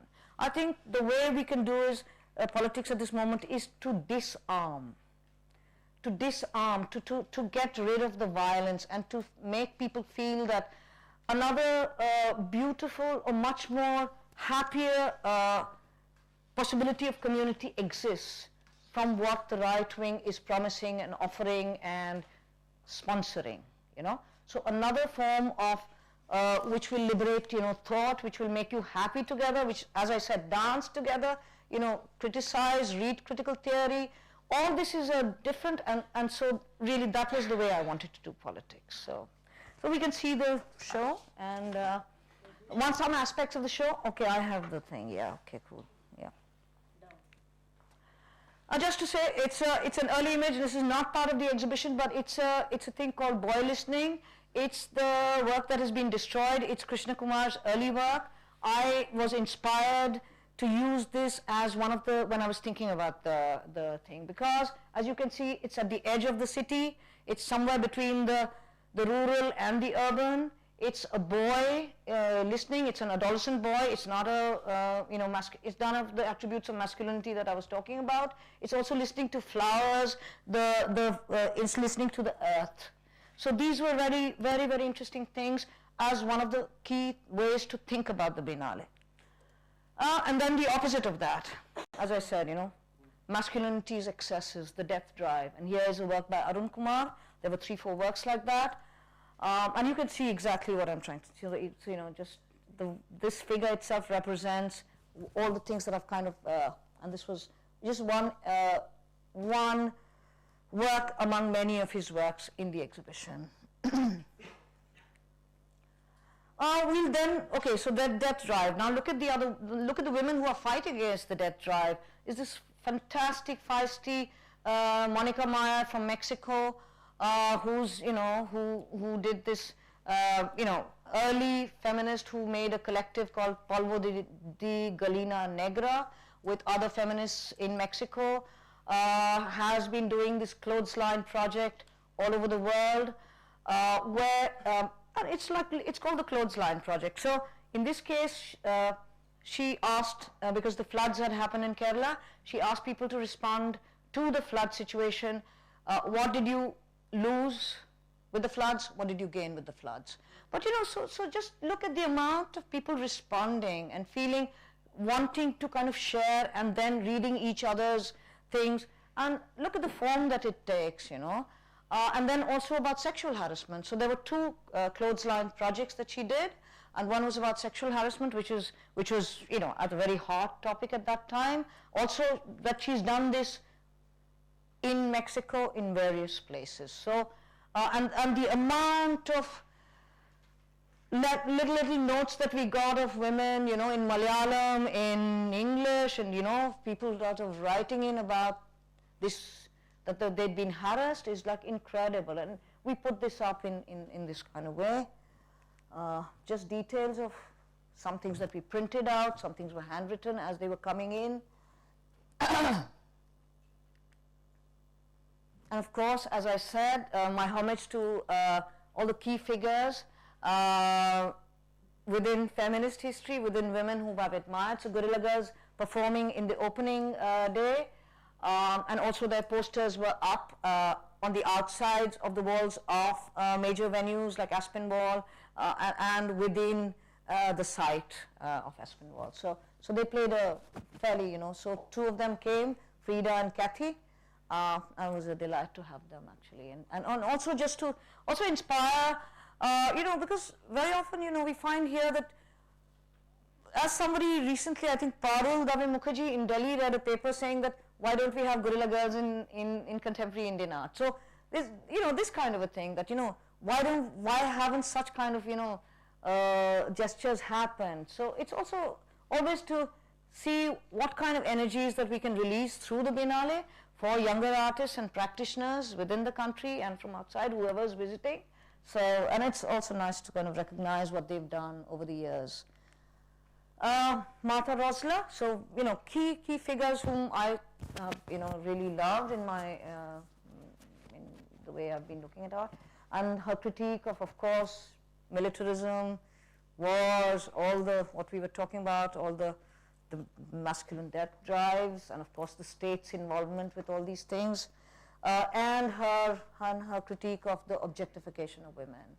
So such a strong sort of, and maybe Natasha, you can pull out how it was structured within the thing later on when we are conversing about these things. But just now I'm just sharing actually this. And then, you have Martha Rosler, but then you have Nilima, and the most lyrical and the most fabulous painting on a large scale, but actually, again, paying homage to all the nurses in Kerala, who actually, the nursing profession, not only in this country, but in the Gulf region, in the Arab region, it's actually, most of the nurses are from Kerala. So nursing as a very, very, what can I say, like repairing, the work of repair, the work of through nurses, and of course her using text, using, absolutely, I think it was a fabulous, fabulous work. Again, location with references to Kerala and the nurses. And Mrinalini. And so, in putting together images, it's not, I'm not walking you through the exhibition at all. I'm connecting different threads. They are in different spaces according to what is the, like for example, Mrinalini exists in a space which is the Darbar Hall, which actually housed all the artists who are no longer with us, who have passed away. So it was actually, it was a homemade space, and also because, to tell you simply that many of the works have become expensive, they need air conditioning, they need a certain kind of a place where we can place them. We can't place them in the other venues, and I dedicated that space to the artists who are no longer with us. But it's nice to do things like that. So the round of Mrinalini and the round of Bapi Das, who's with us just now. Bapi Das, as you know, it's an amazing story of the fact that he was driving autos and then he was making works like this. So he was an auto rickshaw driver and he was making these wonderful, wonderful embroideries. So the minute I was sent this on a WhatsApp, I was like, oh my God, this is just quite amazing, because as you can see, his form, everything about it, and the fact that a man embroidering. For me, this deconstruction of masculinity and to take it into another direction was an important thing to do. So just to show you Bapi, that's Bapi sitting there. Hi.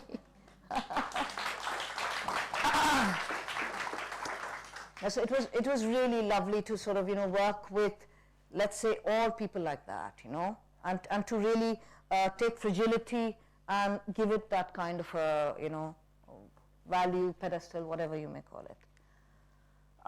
And then on the other hand, you have Gond artists who come from the Gond tribe, and they are in Madhya Pradesh. So when we started to talk about the work, I mean, as you can see, for them there's no thing like a frame, For them the whole thing is a world. So the space they completely transformed as a frameless, like a universe, of their own stories that we're telling. And it has animals, birds, trees, people doing all kind of activity, and just really transformed the whole room into this kind of forest of images, let's call it. So it's 5 minutes. Okay. हो गया, अभी 5 है ना. Again, so as I said, so as you can see, so this whole thing is constructed by artists whom are not very well known, but who can produce such wonderful work. This is a Dalit artist, V.V. Vinu, and who constructed this room with, and I'll show you the detail of people who can barely speak any English, who can, can barely sort of, but are doing such amazing, amazing work. And very often in our, in the cultural world, we have all this class and, all this English speaking thing, which actually is always very prominent, and people who cannot actually, function like that very often get left behind. And so it was important to, just twist it around and to see that what are they doing, like such amazing work, so poignant in the sense that, yeah. Vicky Roy, another story, a boy who grew up, ran away from home and spent some years on the platform, railway platform of Delhi, among the boys who just sort of hang around on the railway platform. And then he was in a shelter home for many years until there was a workshop and he was given a camera, and now he's doing some amazing photographic work. So Vicky, and this is just an image from, I'm just sort of showing it as a kind of, but there was a whole show. And then at the same time, an artist like Shilpa who's talking about jailed poets. So different kind of, marginalization as a person who's jailed. So, Karan, we showed the same work. So the fact that there is this work also, which in some senses also connects up with people who've been incarcerated, who actually are physically incarcerated, but I would say that a person like Bapi or a person like Vicky, even though they were not physically incarcerated, but being on the platform and being in a shelter home is almost similar in that sense. Just so, yeah, that's one of the things that Shilpa's work. And then, thinking of last bit. Okay, I'm going to quickly run through. So then thinking of, more empowered things. So, okay, Zanel on the streets at this size, hoping that, it would inspire women to sort of, say, look at the attitude, look at the frontal gaze of these wonderful Dayak women. Sunil Gupta with very intimate kind of photographs of queer people, and therefore to dilute or dissolve this othering of the queer community. Other sort of performative works by Aryan about a transgender woman who was murdered. Sweet Maria Monument. Okay. Can You I close start? it? Okay. Oh my. Just so, and we can go back to things. Okay, cool. Oh my God, there's lots left. Oh.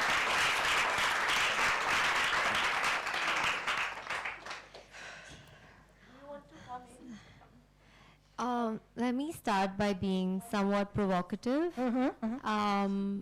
Also because, I think it's fairly clear that there are stakes for all of us here in having this biennial succeed in all of what that success means. It doesn't mean blockbuster, it doesn't mean spectacle, but success as in the spirit that you also projected this effort.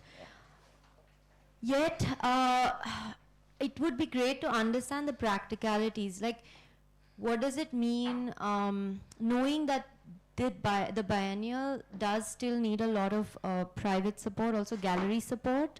What does it mean when an artist like Shilpa Gupta, who's a wonderful colleague, would say have a certain kind of gallery support, institutional support? It's clear that a project like hers, it already will travel from the minute it's made. And what does it mean, for other fantastic artists who are not so-called professional artists or who are self-trained artists, and what does it mean for them to be in parallel in our reality, as you say, now?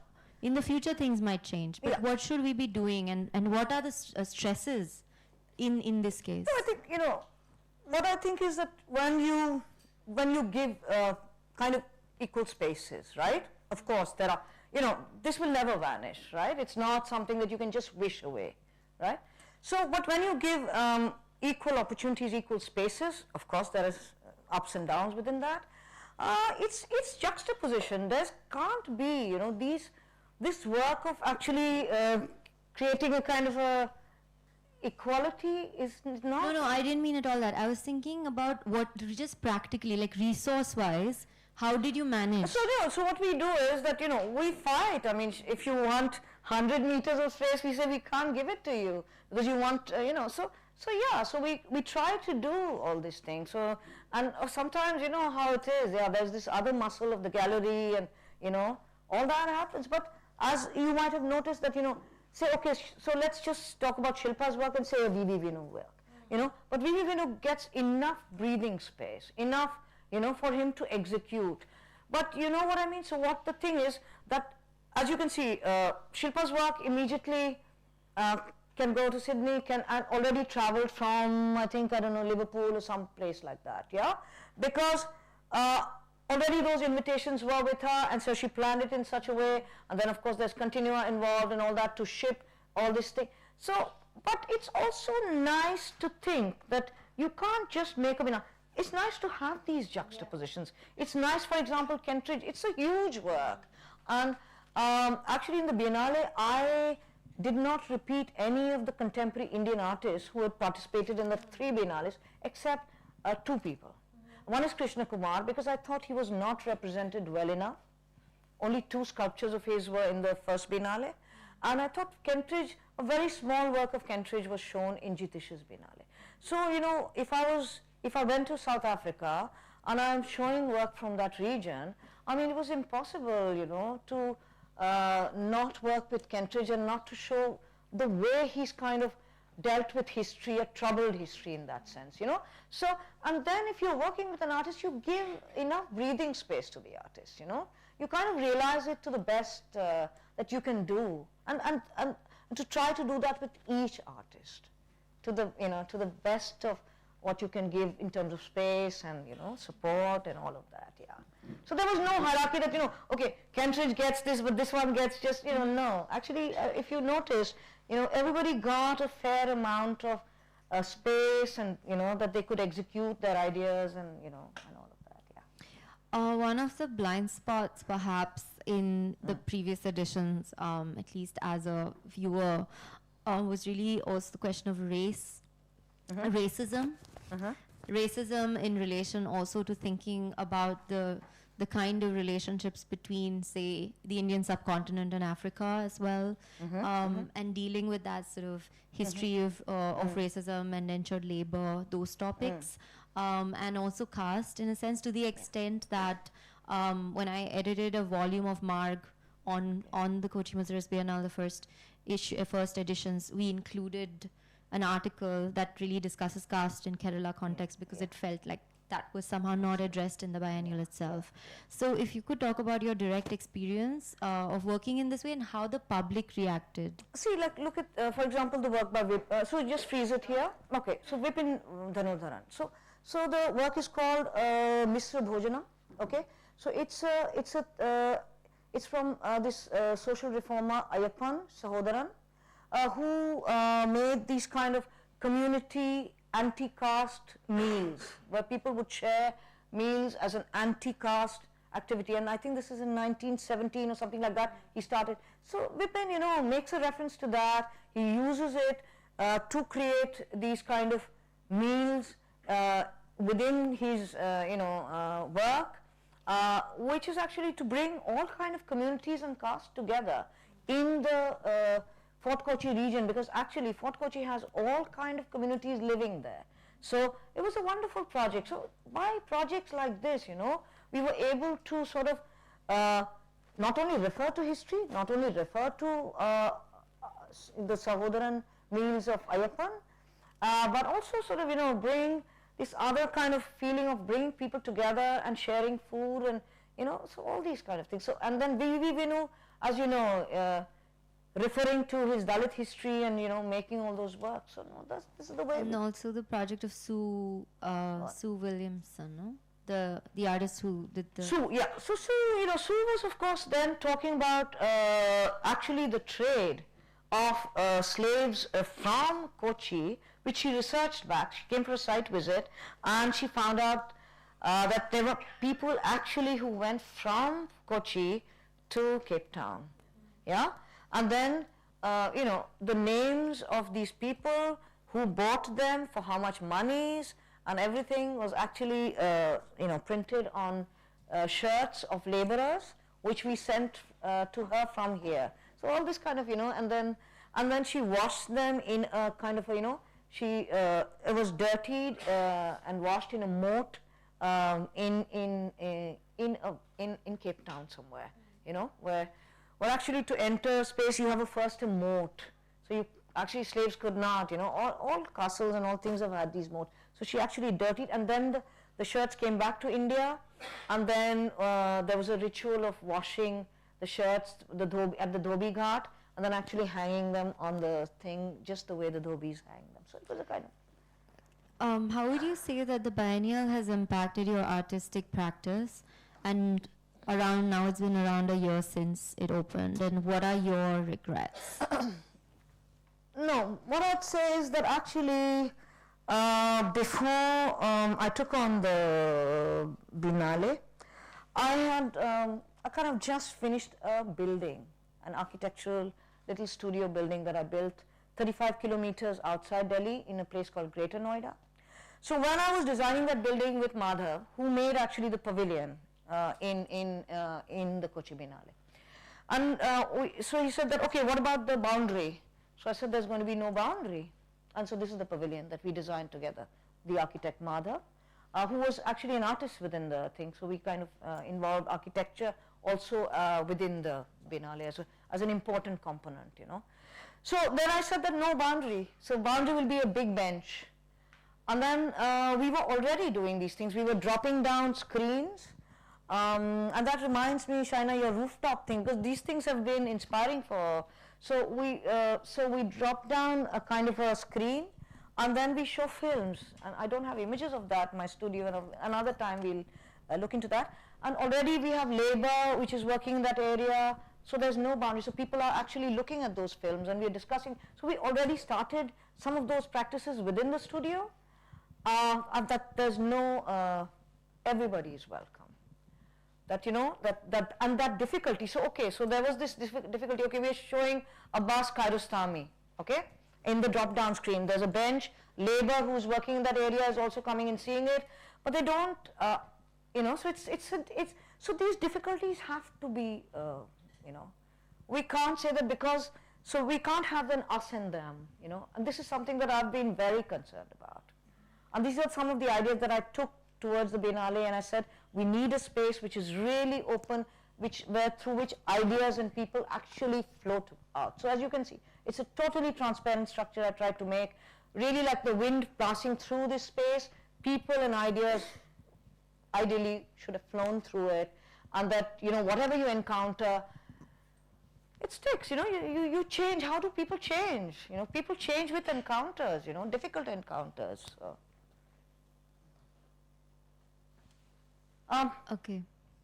So some wonderful events like Tribes of Incandescence, you know, Dalit poets coming from all across Kerala, you know, women the kind of people we don't see in art exhibitions at all. Really coming and actually reading and you know, their poems in Malayalam, and, you know, some translation if somebody could translate, but actually giving them the platform to sort of, you know, and really the women Dalit voices. You know, so you can ask. You know. So the question about how it's impacted your work as an artist. And so I really don't know as yet, you know. I don't know as yet. But as I said, I want to continue. I mean, I'm imagining my studio not as a private space, but I'm imagining to now work with people and do projects in that space, along with the fact that I continue to work, use it as a studio space, but no longer as a kind of a just private sort of studio space. So that was already on the cards. Great. Yeah. All right, let's get questions, please. Mike?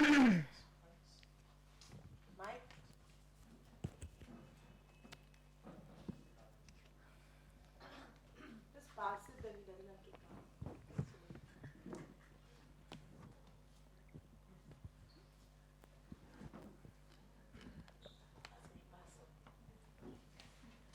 come. Hi. Can I ask you, you know, a technically incorrect question? Anything. Why not, you know, looking at the nature of the Biennale, why not Meera Mukherjee? Because, you know, one woman artist working in the 1960s, taking a completely reverse journey. I'm just wondering, you don't have to answer now if you don't feel like, but... Can I also then be provocative? Okay? So one of the things which, I mean, I was also, as I said, I'm working against many things and for many things, you know. One of the things that I was working against is a kind of regional nationalism. And unfortunately, this saying the name of Meera comes from whatever, a kind of regional nationalism from your side. So, so that is something that I was like, no, I'm not. I'm against all forms of nationalism at the moment of time. Maybe at some point of time you need nationalism, because I think all these things, you know, they can't be fixed in as a you know, it's not a good and evil thing, you know. Sometimes, like for example, during when the British were colonizing us, nationalism was a necessity, and now we just have to get rid of it because it's become so toxic. So just as a provocation. But why? Why Meera? Why did you mention Meera and not any other artist? But before that, I like to ask that, you know, this regional nationalism that you ask, isn't that from your end an assumption as well? Isn't that from mine? From your end an assumption as well. Look, no, it's not an assumption. I mean, I distinctly felt the pressure of regional nationalism when I was doing this thing in Kochi. You know, Anita. Of course, there is this pressure of regional nationalism. I mean, you feel it when when you're doing this in Kochi, you feel that you're supposed to sort of, honor this principle, and I felt the pressure of trying to honor this regional nationalism, and as I said, I had to work against many things. So, well, just as, so no offense meant, it's just we're sharing ideas. But we need to be, Because she went back to the tribal dialect, that's why. That is why it's That's- no, significant. that's- Not because she was Bengali or something. No, that's but okay. because she Okay, went back to the tribal dialect. okay, no, I'll take back my thing, but I said it not just to be offensive, but just to start thinking about this problem of regional nationalism. I don't mean to, it's not about, you understand that? Just to bring that idea that we need to be, we need to be aware of the fact that there is something called regional nationalism. As, there's nationalism, there's regional nationalism, there are all these kind of things, and we need to, just to be aware of that. But I agree with you, but also I followed my subjectivities. I couldn't pick everybody, I didn't pick so many artists, and that's, yes. No, but both these things. Okay, just 1 second. No, but we should, to help them. yeah. Does Mrinalini also fall in that category of regional nationalism? No. Look, I just said it. It's just to interject. I'm happy to be polemical, but just to that idea we should be aware of. Is it regional icons, perhaps? You're against regional icons? No, I'm against a kind of. Do you understand that? Malayaliness, Bengaliness, any of these, which is, I think, regional national. Yeah, but even Mrinalini is a regional icon. 1 second, another question there. No, I'm very happy with lots of, really. Later on during the call. To Shaina, then to gentleman Yeah, back here, yeah. and then to Raj. I think it's on. Can you hear me? Huh.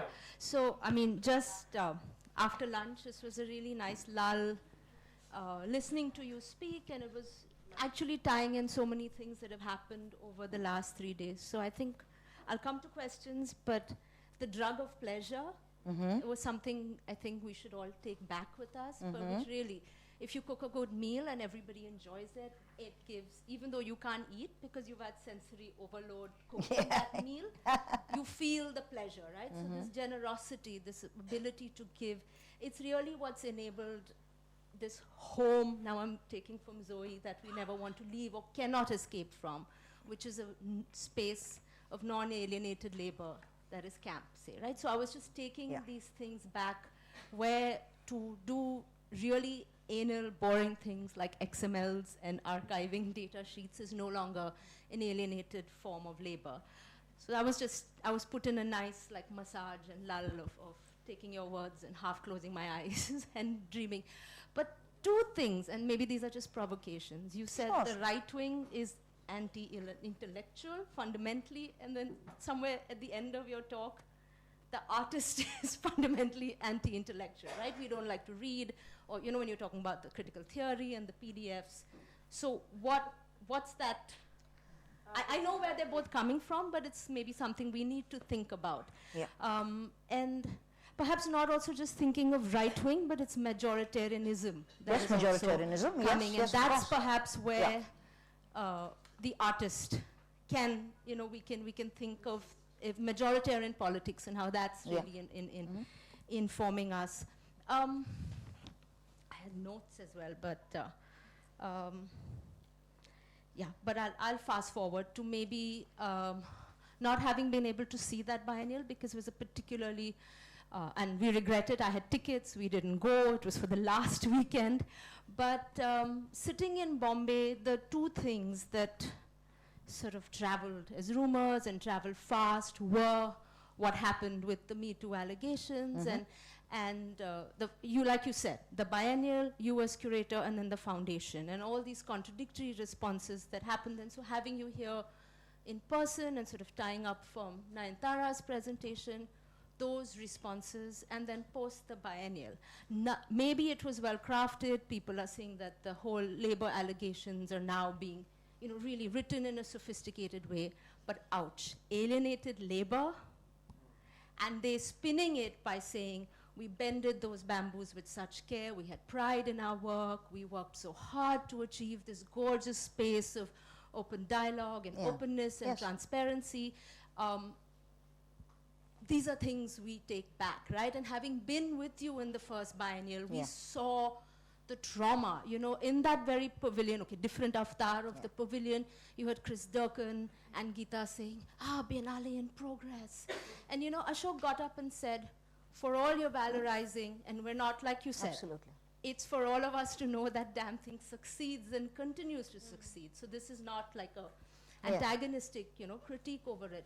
But Ashok said, for all your valorizing, there are 43 artists, many of whom are in the country for the first time, traumatized. Yes. You know, so just to throw these things out, and then yes, the ones with the gallery support had got the AV equipment, and you know, you had these hierarchies just like play out quite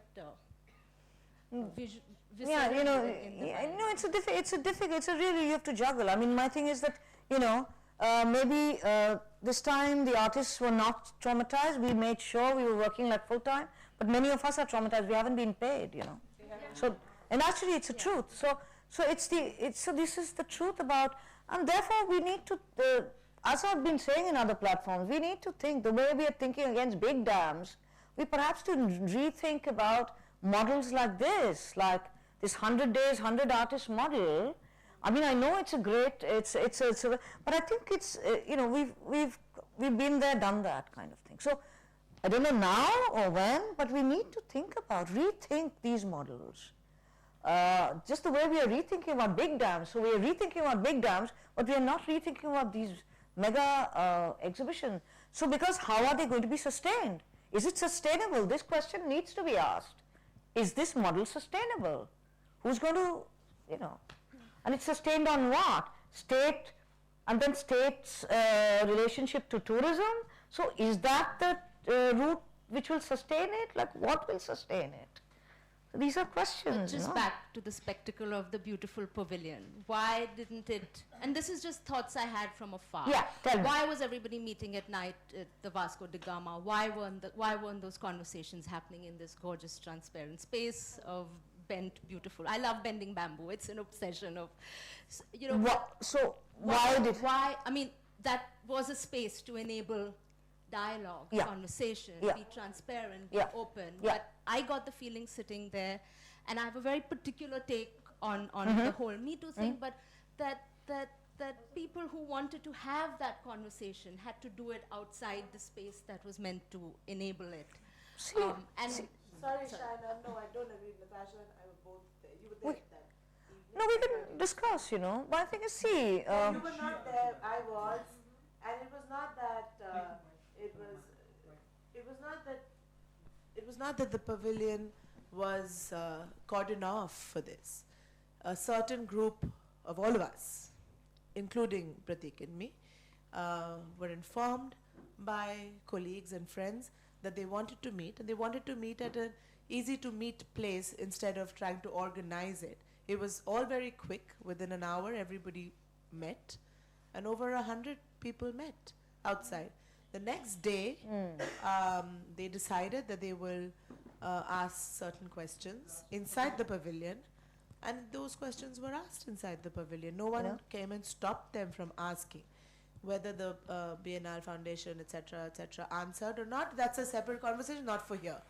But to be on site, to be able to report and to hear and then discuss, I feel those are two unfair things. So as far, and I'm responding on as a member of the audience who was there at the protest. It was nothing that Anita can do. If a group of people decide to meet at a venue, she can't change that situation or moment. No, but it was anyway about actually coming together in a very open way. And an easy location in a to public spot. Literally claiming publicness. Because that was the other thing. Like when the biennial has been a public forum, but if we want publicness about these questions that are otherwise hidden and intimate, that really was a decision, and it became like quite a very kind of collectively moderated experience as well. And there was not the questions that were raised, also it wasn't a statement, it was questions, were raised in the pavilion. I have no answers for the rest, which is more about the pavilion itself, which was more about labor issues, etc., which is I don't know if it's resolved or not. Look. Can I? There's a question that said, you want to say something?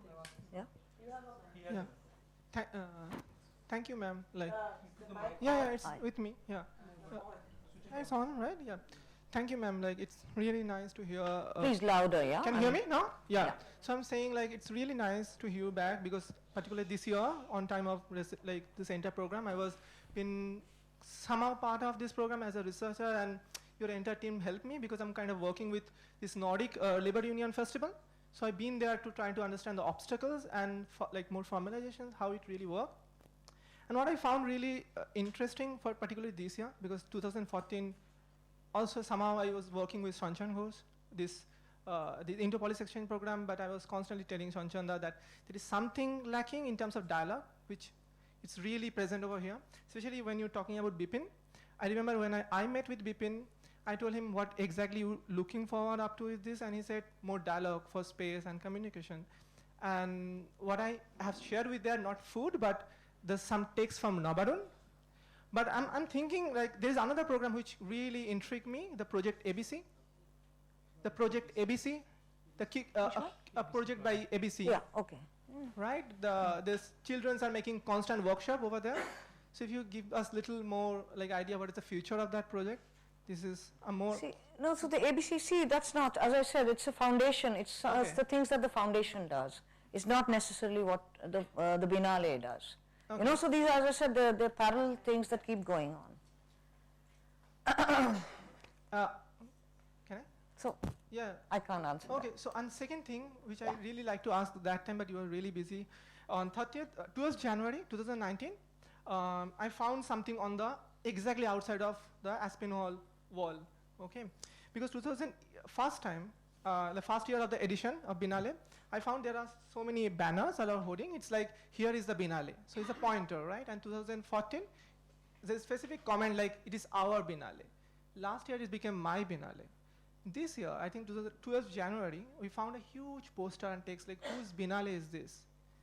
And I'm really curious to know your comment on that, because there is a reason, because I'm kind of working on this labor union intersectionality, and I met a person who living exactly 500 meters from the location, and he's a carpenter from Jharkhand, and he said like, I'm so happy to work with this team, but मुझे पता नहीं मैं किसके लिए काम कर रहा हूँ. Okay, I said like, there are free get time, in Monday you can go and enter. I said Monday मेरा पहला दिन होता है काम का. So I can't enter in the first day of the week where I get not my labor. And so they said, can I be part of this program? And then immediately after that day, I found that text and... Whose Biennale is this? Whose Biennale is this? And somebody, an auto driver, told me that, do you know there is a text written by John Abraham called Naya Kali, a street dogs drama, and something is missing here. That something, which I don't know, I'm curious. Some comment on your like... See, I mean, it's good. I mean, that's a critique of the Biennale. When they're saying that whose Biennale is this, it's a critique, you know. It means that it is still, while it is claiming that it's our Biennale, it's not really. So as I said that, you know, we can try hard to break that, but do you think, I mean, this is the real problem. We're always speaking to each other. What is the connect between discourses to the publics? So this is a huge question, and it's, you know, as I said, you know, in 108 days in one attempt, you can imagine that you can sort of, you know, these are very slow processes. You have to work in a particular place for a long time before you can really make that, even then it's very difficult, you know. As I said in my little screenings, I mean, people like, you know, and then even if you give long explanations about the nature of the film, the text, but imagine people who are laborers, who've never encountered culture, you know, what a shock all these things are. So that disjuncture, we have to understand that disjuncture, and there is this disjuncture. So, you know, I mean, it's a critique, yes. So it's a question that is being asked of the Biennale. But whose Biennale is this? And I think like probably this is the, if you ask me the success, I think that's the thing is really happening this year. Like people are really contesting in some sense, like very close to Biennale side, there is a SFI or DYFI house, like which has been abandoned and blocked. And exactly this font, possibilities for a non-alienated life, it was even written, probabilities for unrecognized livelihood. And I found, wow, it's not happening in the last 3-4 times that people are kind of at least trying to making communications with some sense. So thank you for like, yeah, this is, yeah. Yeah. Mm-hmm. Yeah. No, we have to record it. Yeah, it's.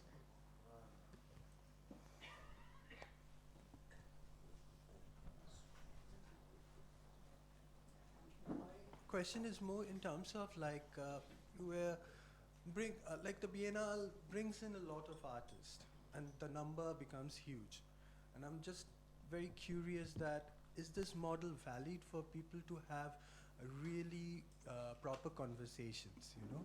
This is one of, and when you are looking at this model, did you thought of doing something that maybe not so many artists, or it's the other way around, you thought that it is becoming more inclusive?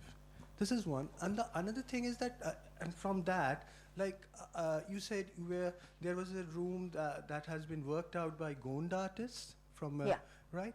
And there are also artists who are professionals working in there. Like when I'm looking into tribal practices, which are basically tribal practices with a deep-rooted ritual and context.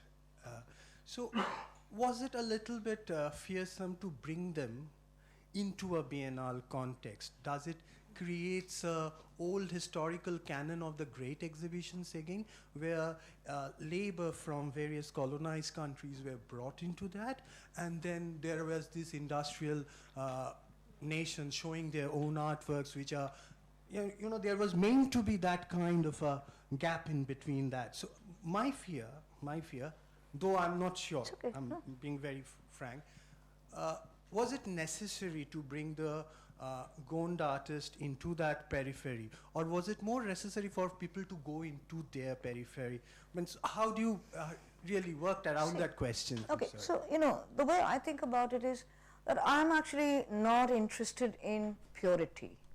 Yeah, that's not my interest. I think I'm, as a person, I think that it's fine, you know. Impurity is a good thing. It's not such a bad thing. We don't want to have a Gond artist as an authentic specimen of Gondness or whatever you may call it. You know what I mean? So, which means if we go there, that means that that person is preserved in a museumized condition of his authenticity, and therefore we, you know. So my thing is, I think these encounters have taken place throughout history. We think that they haven't taken place. People have traveled, people have encountered, and this is how change happens, okay? And so they did not, I mean, for example, Durgabai and Subhash Vyam, they did not do, and they're not like new to, they've been doing things all over, huh? So it's not that the first time we brought some, you know, pure specimens and we put them in an exhibition, not at all, you know, not like that, none of these, you know, so they're exposed. They've been working in Madhya Pradesh. They've been doing projects in, you know. So we actually said that, you know, you tell your stories, you know, and we allowed whatever we could facilitate how to tell the stories. We said, you tell your stories. So it's also for them, as I said, you know, these encounters are necessary. Yes, there is, as Natasha, there will be difficulties. If you, within this model, it's a fraught model, you know, it's not a great model. But it's good to sort of, you know, try to do something and turn it, twist it around, even with all its, you know, problems. So that's, otherwise one should not take it up. If you really think that it's, but I think if you think that you can at least make some difference, or at least introduce some models which will have some kind of effect, some change, then I think you take them up, because otherwise, you know, otherwise the story can continue and can continue in a very different way, because these won't stop, you know, because it's tied to sort of movement of various things, yeah. So, yeah. And just to conclude, I'd also just, completely agree with you. The fact that this kind of work that also challenges internal hierarchies is something that one can do with and through art. So that's for sure. It's just more as, you know, one curator to an artist curator. It was more a question like, say, how to set some kind of ground standards, like in a way that I believe you did, because otherwise the kind of exhibits that were there, you would see the unevenness in terms of resources, etc. And I'm sure you did whatever you could to make sure that definitely as you move from one room to the other, it's not that there was a stark difference in quality or finishing of work, etc. This time particularly, it felt quite even. It was just that that's been a question also that at least I've had when working in certain places, and we've said, okay, you know, because there's some funding streams that only fund certain practices, and there are others that we really don't know how to channel because the support is getting more and more in a way streamlined. I just want to so share, that's it. Yeah, no, I just want to share that, you know, so I'm actually surprised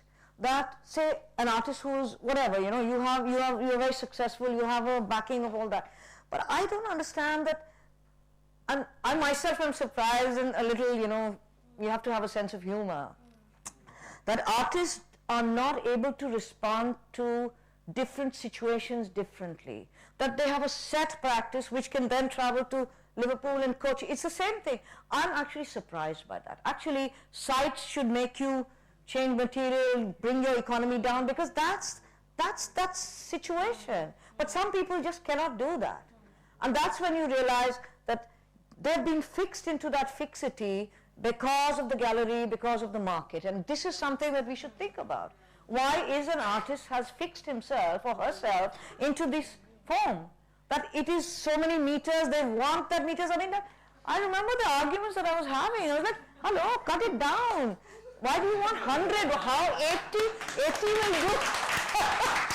But you know, it's like fixed. It's fixed. I mean, it's like, so this is something I don't understand. Actually, myself as a practitioner, I don't have any such thing. I would work with spaces, and even if there was no economy, you could still work. But it seems that the system pushes artists into a kind of a very, you know, professionalism. So very early on, I think artists start getting that support. No, don't record.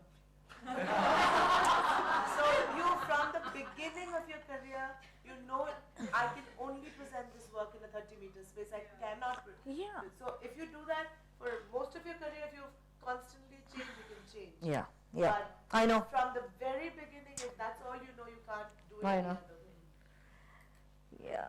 And also, no, it's also about your desire to reach an audience. If you don't desire to reach an audience, if you're just a narcissist, you're obsessed with the perfection of your own work, and the audience doesn't matter. You know what I mean? That maybe is the driving force, and that's a problem. Yeah. So sometimes it's like, you know, you invite an artist, and you have to then go with bear it. Okay.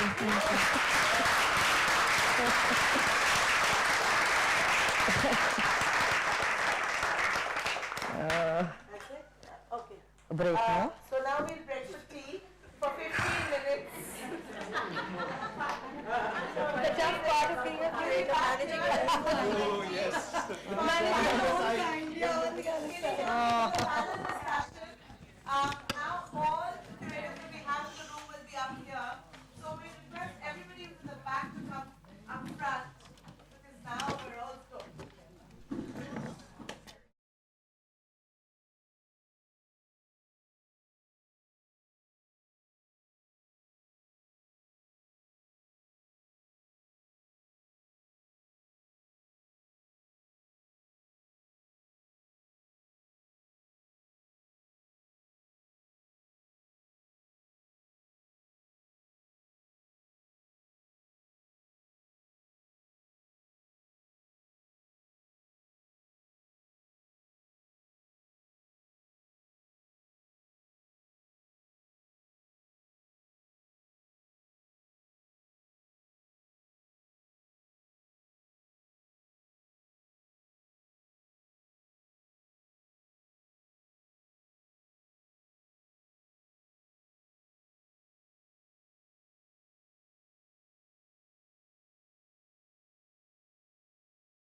in about a minute. And I think we'd be on about for an hour or so, an hour. And then right after that, a group of people will be going to the Experimenter Outpost space. If anyone would like to join, both the artists of the exhibition, Narayan Sinha, who is here, and Shomu Shankar Bose, who is also here, will accompany us there and are available for questions of any. If the people who would like to go just stay back in this space so we can figure out how to get there.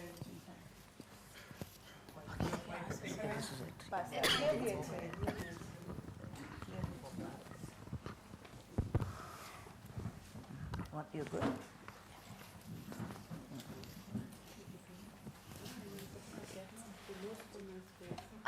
So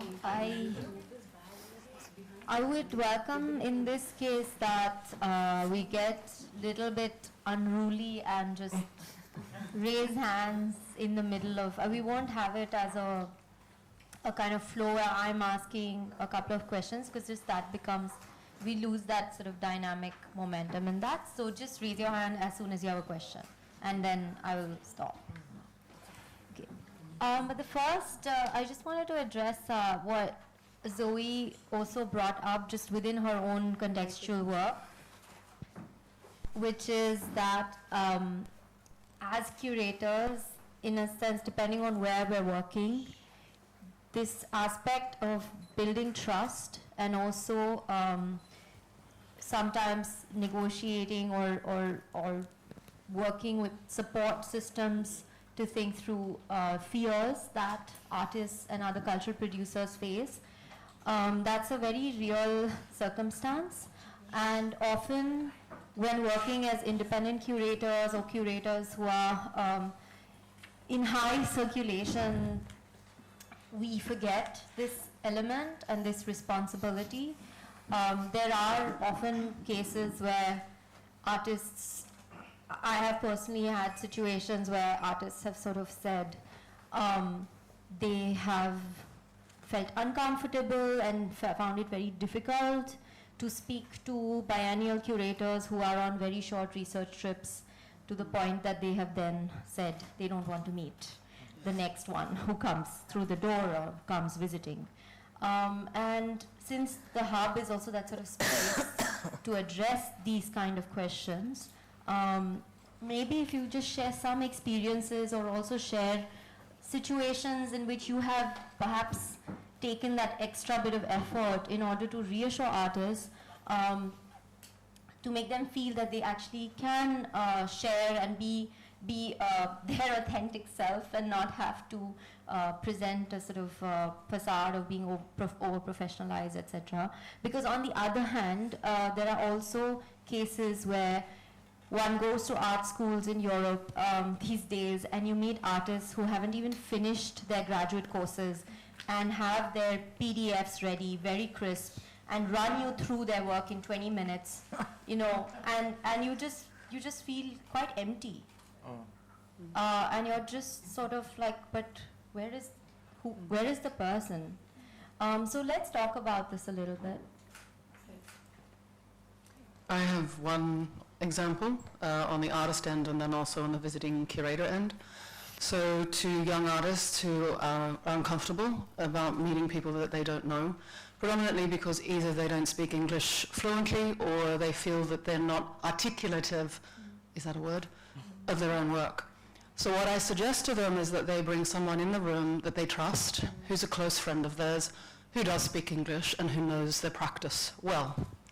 I always encourage artists to ask their friends to write about their work as well, because a lot of artists don't claim themselves to be writers. So I find encouraging artists to write with their friends and to get into a habit of thinking about that register of speech outside of just prose.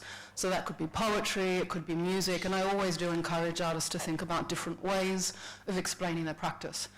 When it comes to visiting curators, I always give feedback on the experience of the artist before they leave. So when I'm actually facilitating curator visits, I will have a one-on-one 5-minute little thing. I'll say, how was it? What happened? Were you able to share what you wanted to share? And if there's any critical feedback, I will give it back. a number of occasions I've been quite upfront with curators and saying, you really offended them, and they were in tears. So I will say it. I have an example. It's a little long. First of all, can everyone hear me? Not well? I might hold it as well. I won't share a personal experience, but I will say that sometimes it also behooves the artist to put a little pressure on the curator. There is often an asymmetric relationship between curators and artists, and I think it behooves us as curators to sort of recognize that. But like you, Zoe, I also believe that every sort of relationship with an artist starts with trust and getting to know them before we sort of get to know the art. There are also a couple models that I've been interested in seeing, not just from my own practice, but one is, well, one of these sort of powerful curators, Francesco Vazzoli, who actually has a kind of even practice where in all of his studio visits he refuses to speak. And I think it's strange. It's not something that I would sort of adhere to as a process, but what it allows is a kind of equality across every studio visit. In other words, he has the same practice in every studio visit because he also understands that some people may interpret different gestures as a kind of, let's say, preference. The other model I'm interested in is Helen Molesworth, where she has decided that she will only work at this point in her career with certain artists. Again, I think that forecloses a lot of things, but what she's trying to get to is that curating sometimes is about an intimacy with the artist and with the practice, and therefore it behooves someone to develop a deep relationship with someone and work that over time, over and over again, so that every show isn't about the new, the next, the young, hot thing, but really about following a practice over decades, if one's so lucky. Can you hear me? Yeah. I'm audible. I think that touched on some important things. I think trust and respect is a big thing. I think the curator has a huge responsibility stepping into someone else's zone, artistic zone. I think, being curators, being interested in art, we like difference, We're not looking for the same thing all the time, So an artist has to be themselves. Personally, I'm very conscious when I'm visiting artists in a place that I don't live, and usually I try to best equip myself and understand the context before I start stepping into studios. Often that relies on research, but also networks, and making sure I've got the right people introducing me to artists. But I think I'm absolutely aware of going into hot-headed. And you'll miss things, if you go in with an arrogance. I think you'll certainly miss great things. So, yeah, that's. Anyone else want to share something? I think for young curators out there, it's important to start doing visits with your peer groups without the pressure kind of expectation. So just to kind of learn about somebody's work without having to think about, oh, I need it for a show, or I want to include you in something. So just kind of getting the comfort level of meeting with artists regularly. When I was a young curator at the Bronx Museum, we had a program where we had 36 artists, emerging artists every year come through, and then we'd have to do studio visits with them all. And it was a great way to just kind of, in an informal way, get to know all of them and find out more about their work. But I also wanted to maybe bring up an example from the other end. An artist friend of mine had a show in a major American museum and told me that a curator friend had invited him to have a solo show. And he said at the end of the process, he gained a curator, but he lost a friend. So that was... Yeah, this is... No, just, I think the only thing that I felt while I was doing, that you have to have a lot of time.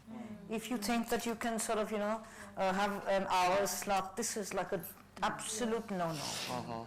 You have to have enough time so that, and then you have to just be a very open person to listen to it. So you don't have to speak. It's really, as a curator, it's an act of really listening. And allowing the artist to tell you whatever they want to tell you first, before you start asking any questions. It's really listening a lot. I know, you know, it's a very tricky thing. Sometimes it works, sometimes it doesn't work. But I also just want to tell one story about how it works also, you know. In Copenhagen, I was, you know, and we didn't do so much research, but some research. And then and by chance, you know, it's like, because I haven't, as I said, I haven't studied in Europe, so I'm not familiar with that. So you have 6 names, and you quickly look at, you know, my research assistants say, okay, they make some kind of a short list for me.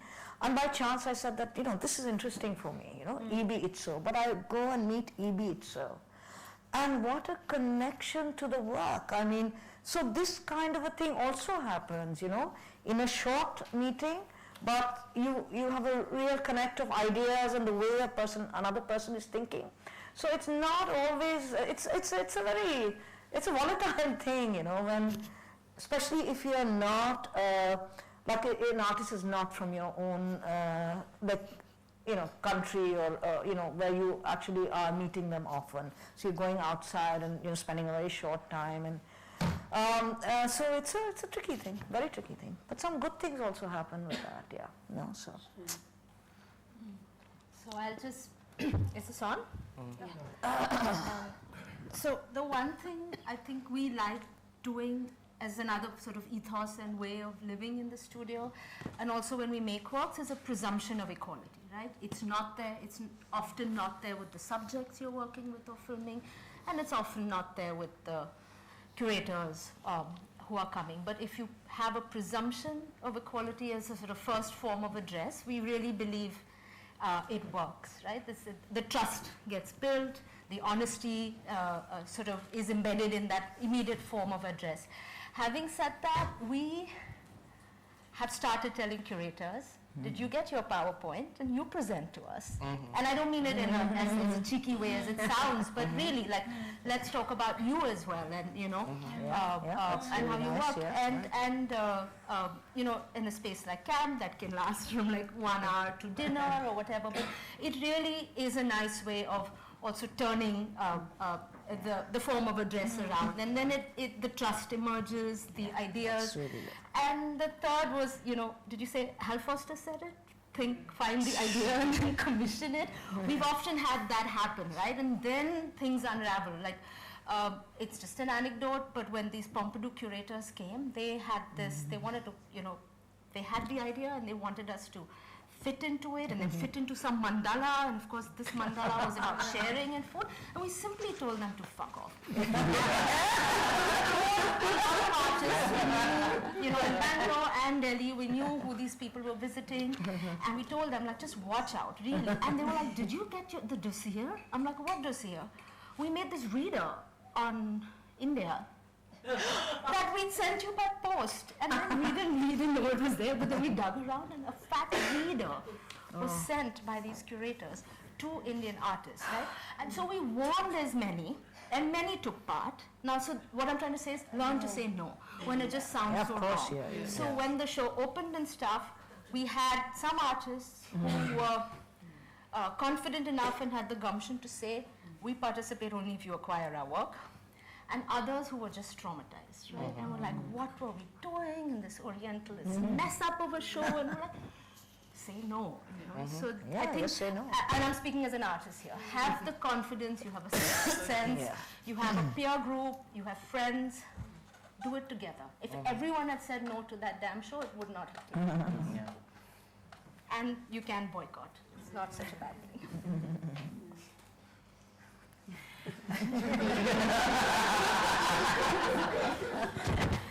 No, I think we need to write a manual on like how to say fuck off, you know.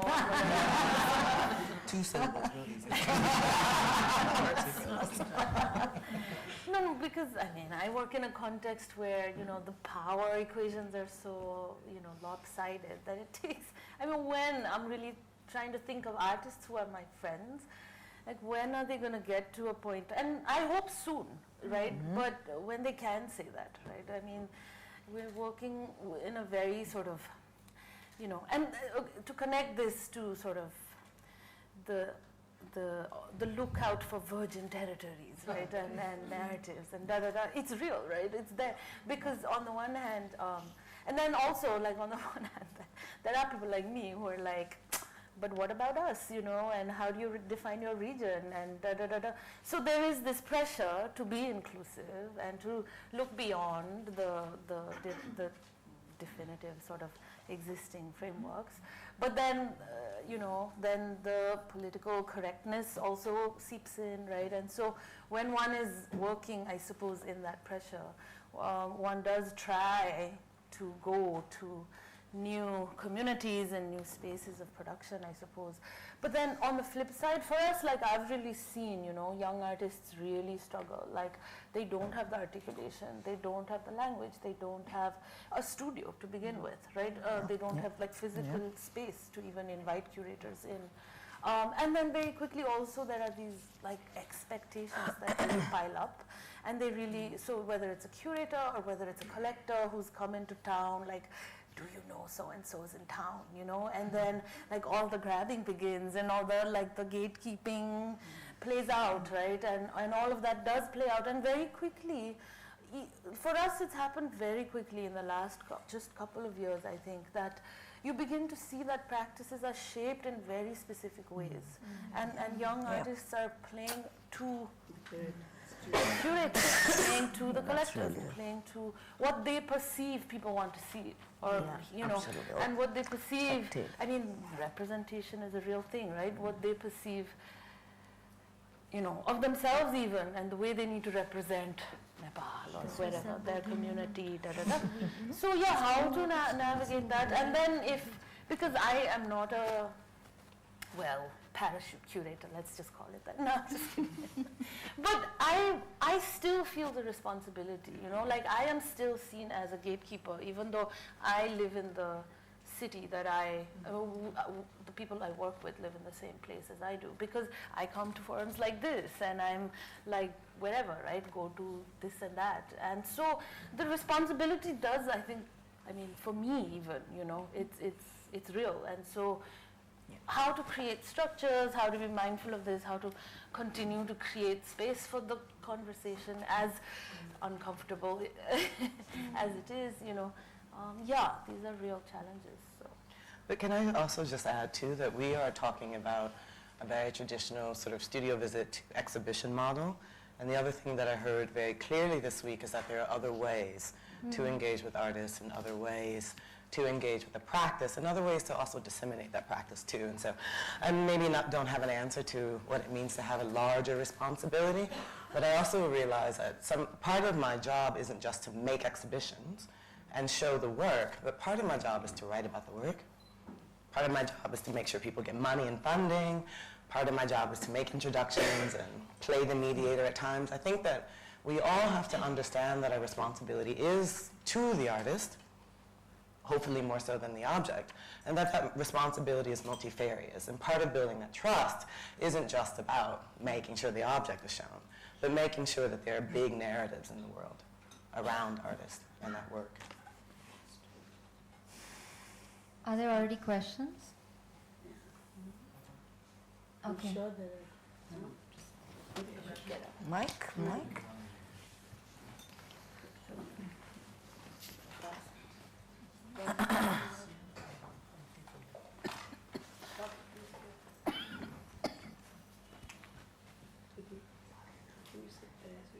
Hi, my name is Parag, and this question is to Naomi.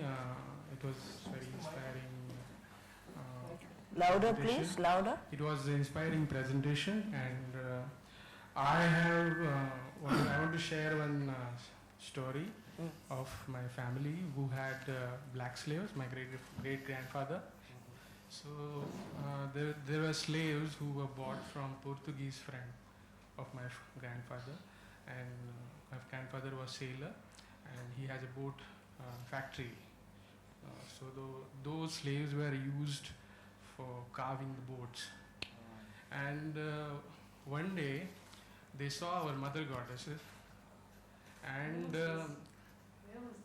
in Thane, which is central suburb of Bombay, Mumbai. So I thought I'll share this because it was very important change in our Mother Goddess. So there were temporal forms in those Mother Goddesses, which those carpenters changed into permanent forms. We still have those objects and we use those objects. And later, because of that permanent additives, armatures, we also changed the other Mother Goddesses. Wow.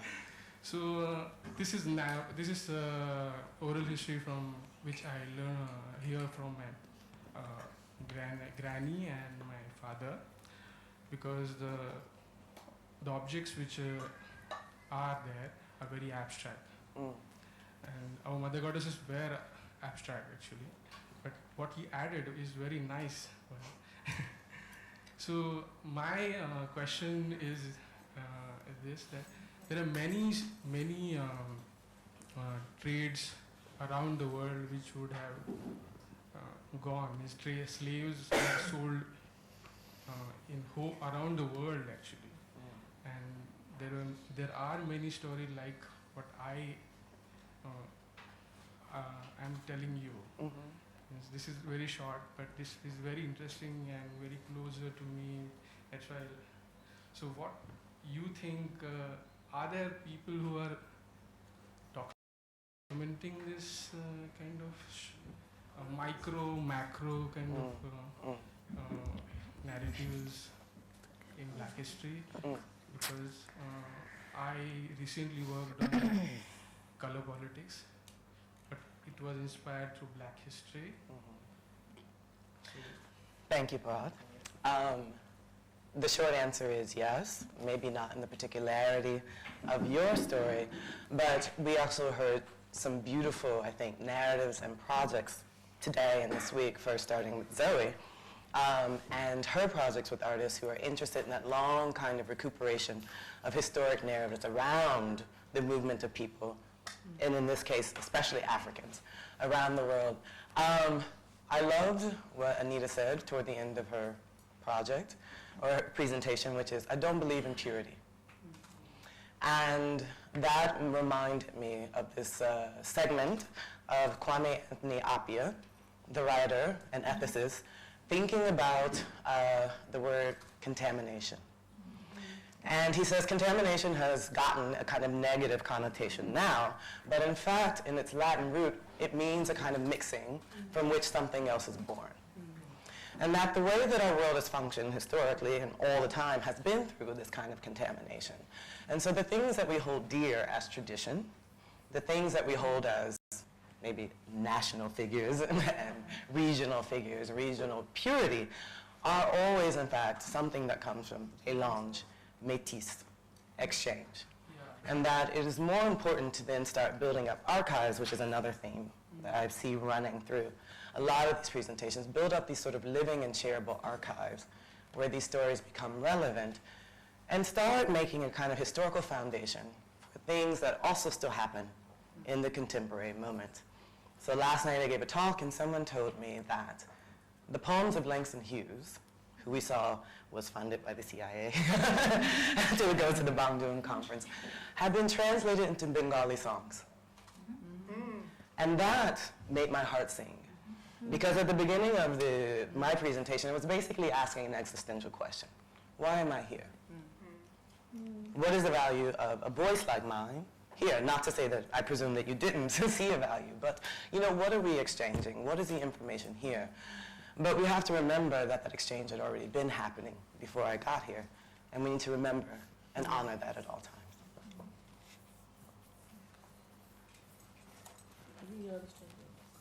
Okay, but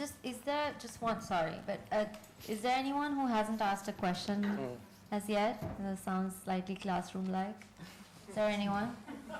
Not right. Is there anyone? At the back. Okay, great. Okay, good.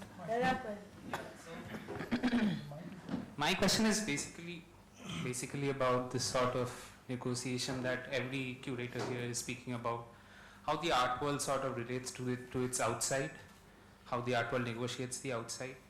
And there's a broad sort of like consensus that the art world is supposed to deliver a certain promise of inclusive democracy, include more voices, give power to the disempowered, and so on. Here I find it quite interesting that, especially in a couple of presentations, that we actually have something like a theory of friction through which we can think of curation. In the and I mean friction in the same sense that Anna Singh is writing about friction as the foundational force of like modern capitalism. Capitalism is not something that works without friction, but precisely makes use of various sorts of social frictions, material frictions, and it is through a tactical sort of working, and capitalism precisely has to renegotiate friction at every juncture in order to be able to deliver what it delivers. I think like there's a sort of embryo of a theory of curation that I find, which talks of, say, tactical visibility. It's a question of measuring this against that and finding an axis through which to work. So, like, would all the curators, if they want, respond to that sort of a question? I can. Oh yeah. Okay. So one is aware of that, right? And this is why what I was saying is that the other space was very important, the space of the pavilion, which I very much wanted to think of as a totally anarchic space, where really you could fight, you could argue and fight, and you could actually say, yeah, bollocks, this exhibition has all these, it is connected to this, it's connected to tourism, it's connected to this, because those are actually the funding truths that actually are fueling that structure. So you need, so if a structured space like the exhibition exists, its opposite is also needed, and that's what I keep saying, that I felt that there's an absolute need for this space in which, just the way we are sitting around, and even like more fireworks, like really people being able to express themselves, not necessarily things that we would like to hear, even things that you would not like to hear, because we haven't heard each other enough, actually. So really to think, and therefore just recognizing the need for that other very, very volatile and anarchic space to this other space. But actually, I think our education system has actually suppressed all this thing. And therefore people are not able to, even if you make a space possible, they're not able to occupy it. And this was frustrating, actually. So just to share that, yeah. Because I think all this, this fighting, we've been suppressed, actually. The education system has suppressed all that. So, yeah. That and the sort of the need to have consensus, like Yes. the whole volatile and anarchic safe space, Yeah. right? Like, how do you create that? Because now with safe space, like you have to become so politically correct. So now, like that presumption of equality to create volatility and anarchy and safety in a space. Anita, how do we subvert it? It's a very simple thing. How do we subvert it? Subvert what? This consensus that you're talking about, the lack of debate. What strategies can we employ together to subvert this kind of a consensus building that, okay, look, I don't want to say anything because it might offend one of you. I don't want to say something because it might offend, okay, let's just be yes men. How do we, what we have to strategies? pick up the mic and speak and not be afraid. So that's why we want to make that possible. But also in terms of just thinking to these kind of homegrown, what Anita used the word homegrown, which is a it's a great term. It's a funny term, and so homegrown strategies. I think this is a very important question, because if you think back to the kind of popular traditions, the theatre traditions that we have had in this country that are currently being suppressed because again they don't align with a certain majoritarian religious iconography, performativity, etc. We're all about disagreement, all about the many faces, the many possibilities, counter-argumentation, contrapuntal rhythms. So that actually is there. That's all there for us. So while we talk about a certain kind of Western education that may have suppressed this, actually everything else that has to do with, no? I mean, I really think it would be great to go back to some of those forms and really think about how to use them, how to apply them, because they are there for us. That's just one. Not necessarily Western education. I think the whole education system, even the region, even the government education, this just suppressed. But it started. Yeah, of course. Yeah, of course. Want to be wicked? Answering his question, whenever required, be wicked. Be wicked. I think also we don't have to just think of exhibitions as static things, They're put together and they're all of a sudden frozen, Exhibitions rely on reviews, responses, audiences. Their meaning can change, the curatorial intent can completely get changed by responses, by reviews, by artists then doing things in other exhibitions in response to that. I think it's all part of an evolving process. I think it's important that we have many forums for exhibitions so that different exhibitions can respond to each other, and you have, kind of a multiplicity of platforms, and conversations around them can evolve.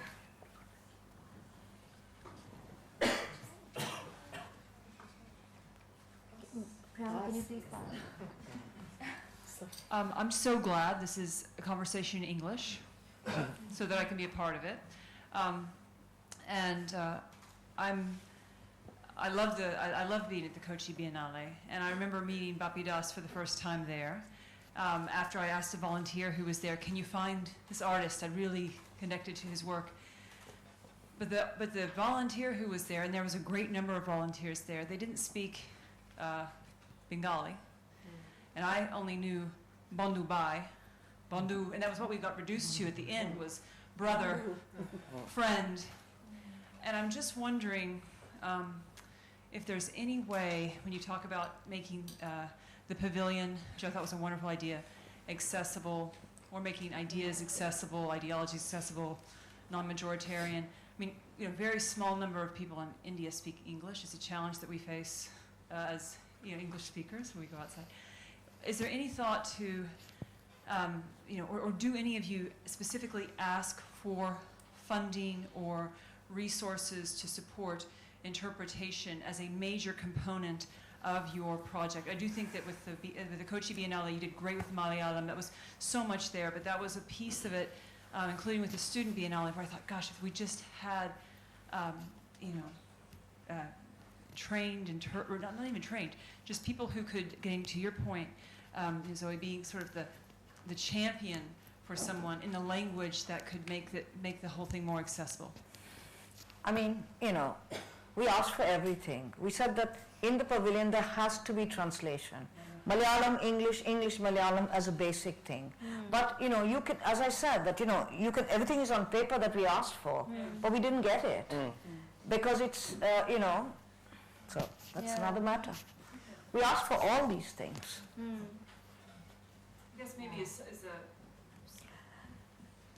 someone who represents a government, where we maybe don't see those asks, and if someone had come to, for instance, the U.S. consulate and said specifically what we could use, and so that's good for us to know that that's an ask that's happening, that you've already thought about that, that's being asked, and so then also how to move around sometimes the no's that you're getting, because I think that that's a space where, irrespective of the cultural institution or the government, that's really easy for us to understand that a small number of people will be speaking our respective language. There's also a level of mediation between what's happening on the ground, the institution, and outside supporters. I think it's maybe important for the supporters to start talking directly to the artists and the exhibition makers rather than talking to the administration.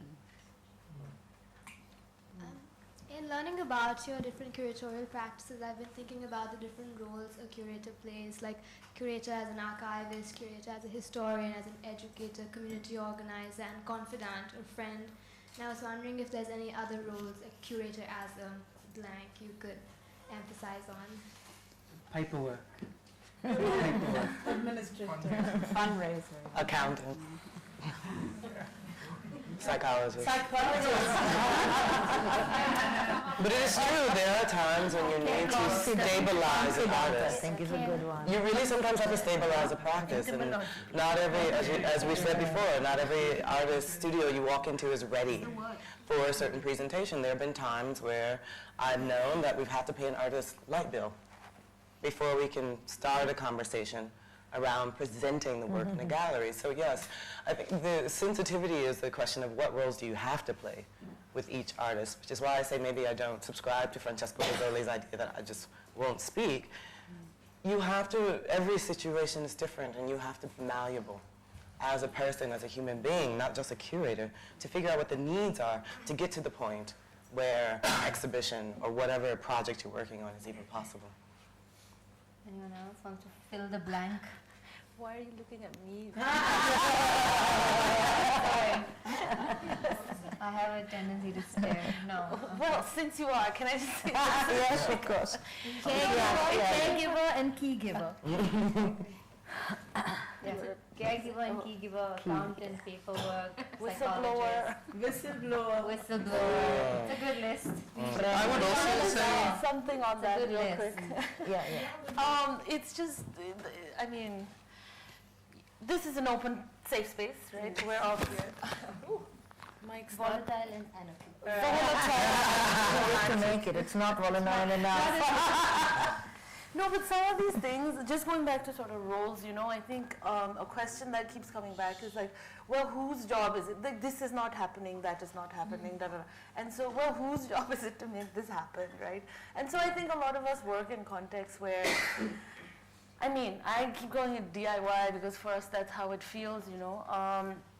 But even this whistleblowing thing, right? It's like, well, whose job is it to actually put some of these things in place, you know? So, so this, I mean, even in today's context, you know, like you were referring to, I mean, this role that we seem to play, if we want to be vocal about anything, whether it's like whistleblowing, you know, on issues of sexual harassment, or it's talking about fair wage, or it's talking about, you know, the roles of negotiating funding, you know, like there are so many challenges that we're constantly navigating. I don't know, it's this ownership of sort of, I don't know what to call it, responsibility, and this sense of sort of, well, if we want this to happen, like, let's hustle, you know, and then it ends up coming back onto you so often. Because I work in a context where I actually don't even have fingers to point towards, you know, like I don't have an institution to blame or like a foundation to put it on or whatever, right? So, yeah, it's. I'd like to ask a question. I also want to add to that too. Okay. Yeah. I just want to add that I think a curator should be a public speaker. And to be a public speaker is then to lead. And then in answer to your question as to how to challenge the census, is you create a leadership around you. And that you create events with those other leaders where you demonstrate contested opinion in public and your ability to swallow that criticism and to embrace it publicly and say, I respect your difference of opinion. I understand why you come from this perspective because, however, and then to argue the point. I think everything in society today for culture is we are ghettoized. We are speaking to ourselves far too often, and we need to start embedding ourselves in other sectors of the social fabric to make our voices actually start to activate change. And I've started small steps with the World Economic Forum, and I was scared shitless about entering that community. And it's taught me a lot about how my voice, a very simple, single voice, can start to seed other things. And it just is about having courage to speak. Thank you. Okay. I just want to say one thing, which maybe we can unpack later, but the idea of witness that Anita brought up, and I think it relates very closely to what Zoe is saying and what Nayantara is saying. Okay, I know I'm in a safe space, so I'm going to say this. You know, I'm surrounded by curators here who are all important voices and have a point of view. I run a gallery, and like Priyanka and Pratik, and I often wonder that what is the difference between a curator and a gallery owner? What really separates our jobs? Because you're doing all those things that we do, only we don't call ourselves curators. So if you'd like to shed some light on that. Because we're constantly facing this question of, you're not a curator, you're a gallery owner. But we're also curating. Absolutely, you're absolutely curating. Yeah. So, I don't see any strict definition about it. Yeah, but no, I'd like to say something about that. No, but I'd like to say something. Yeah. The difference is theory, basically critical theory.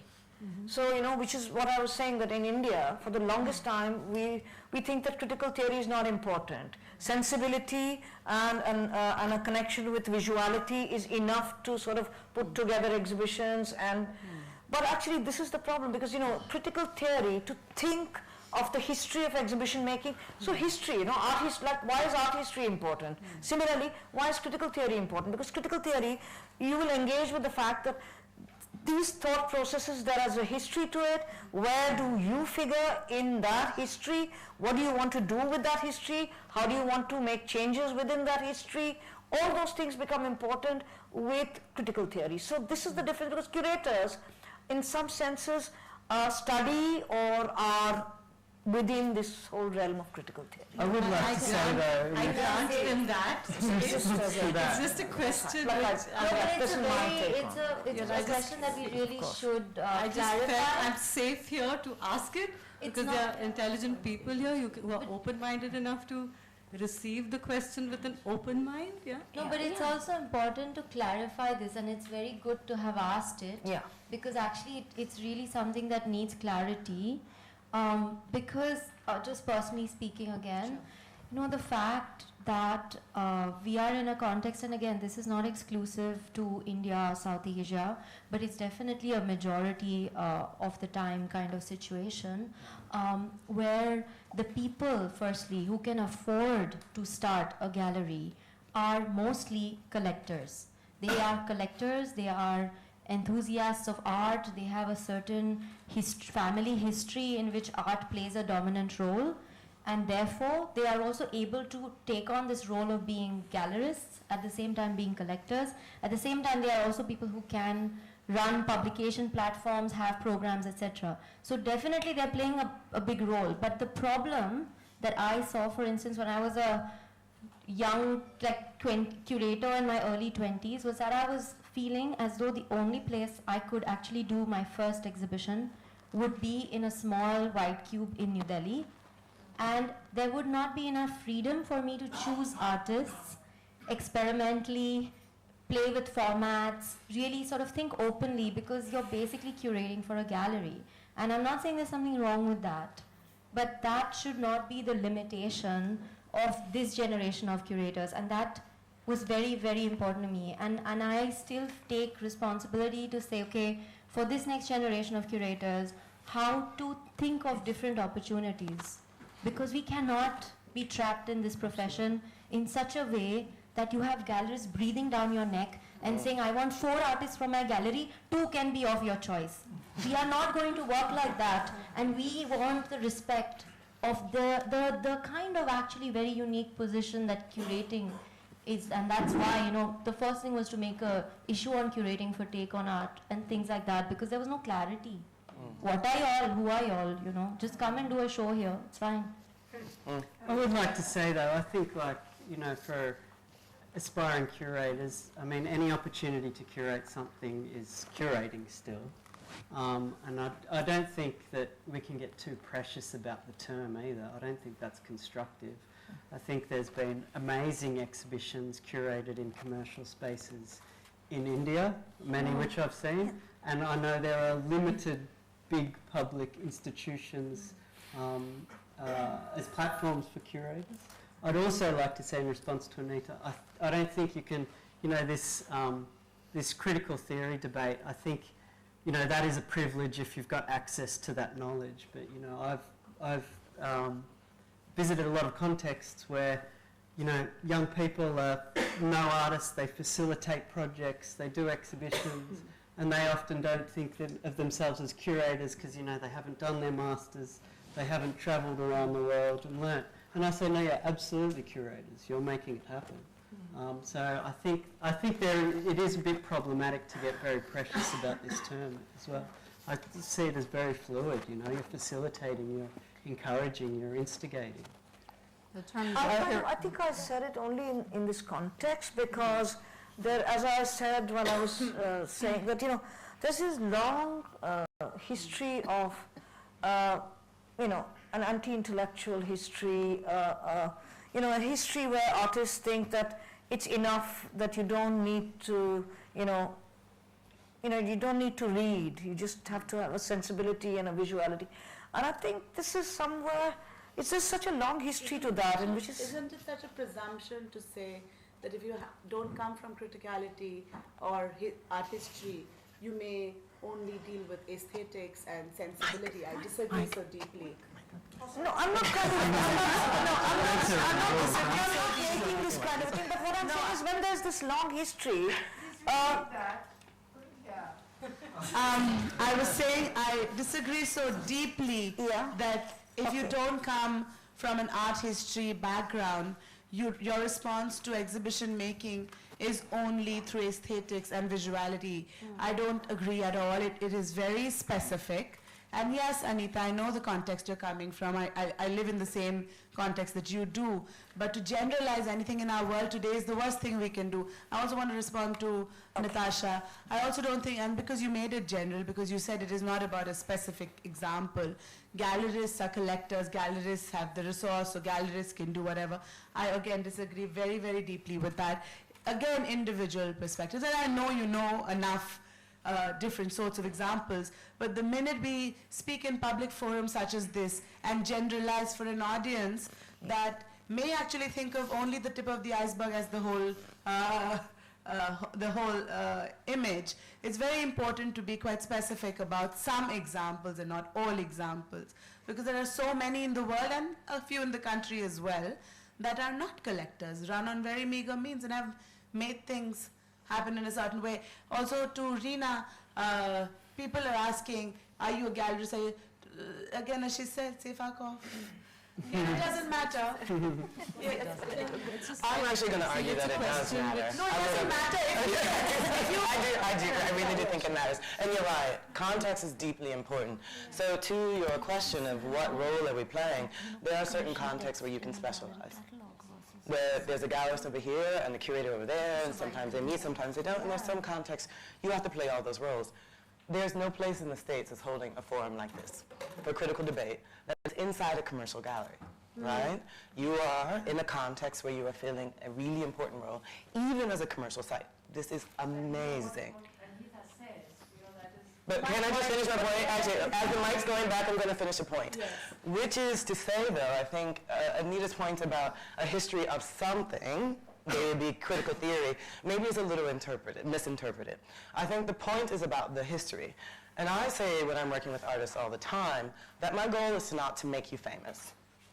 My goal is to put you in a narrative for a future audience. Right. And I tell all my artists to imagine a moment when you're not here and you're not alive.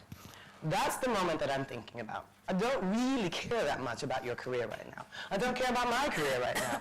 The question is, outside of the moment of the exhibition, the moment of the show, the moment of the sales, what stories are going to be told about this moment now?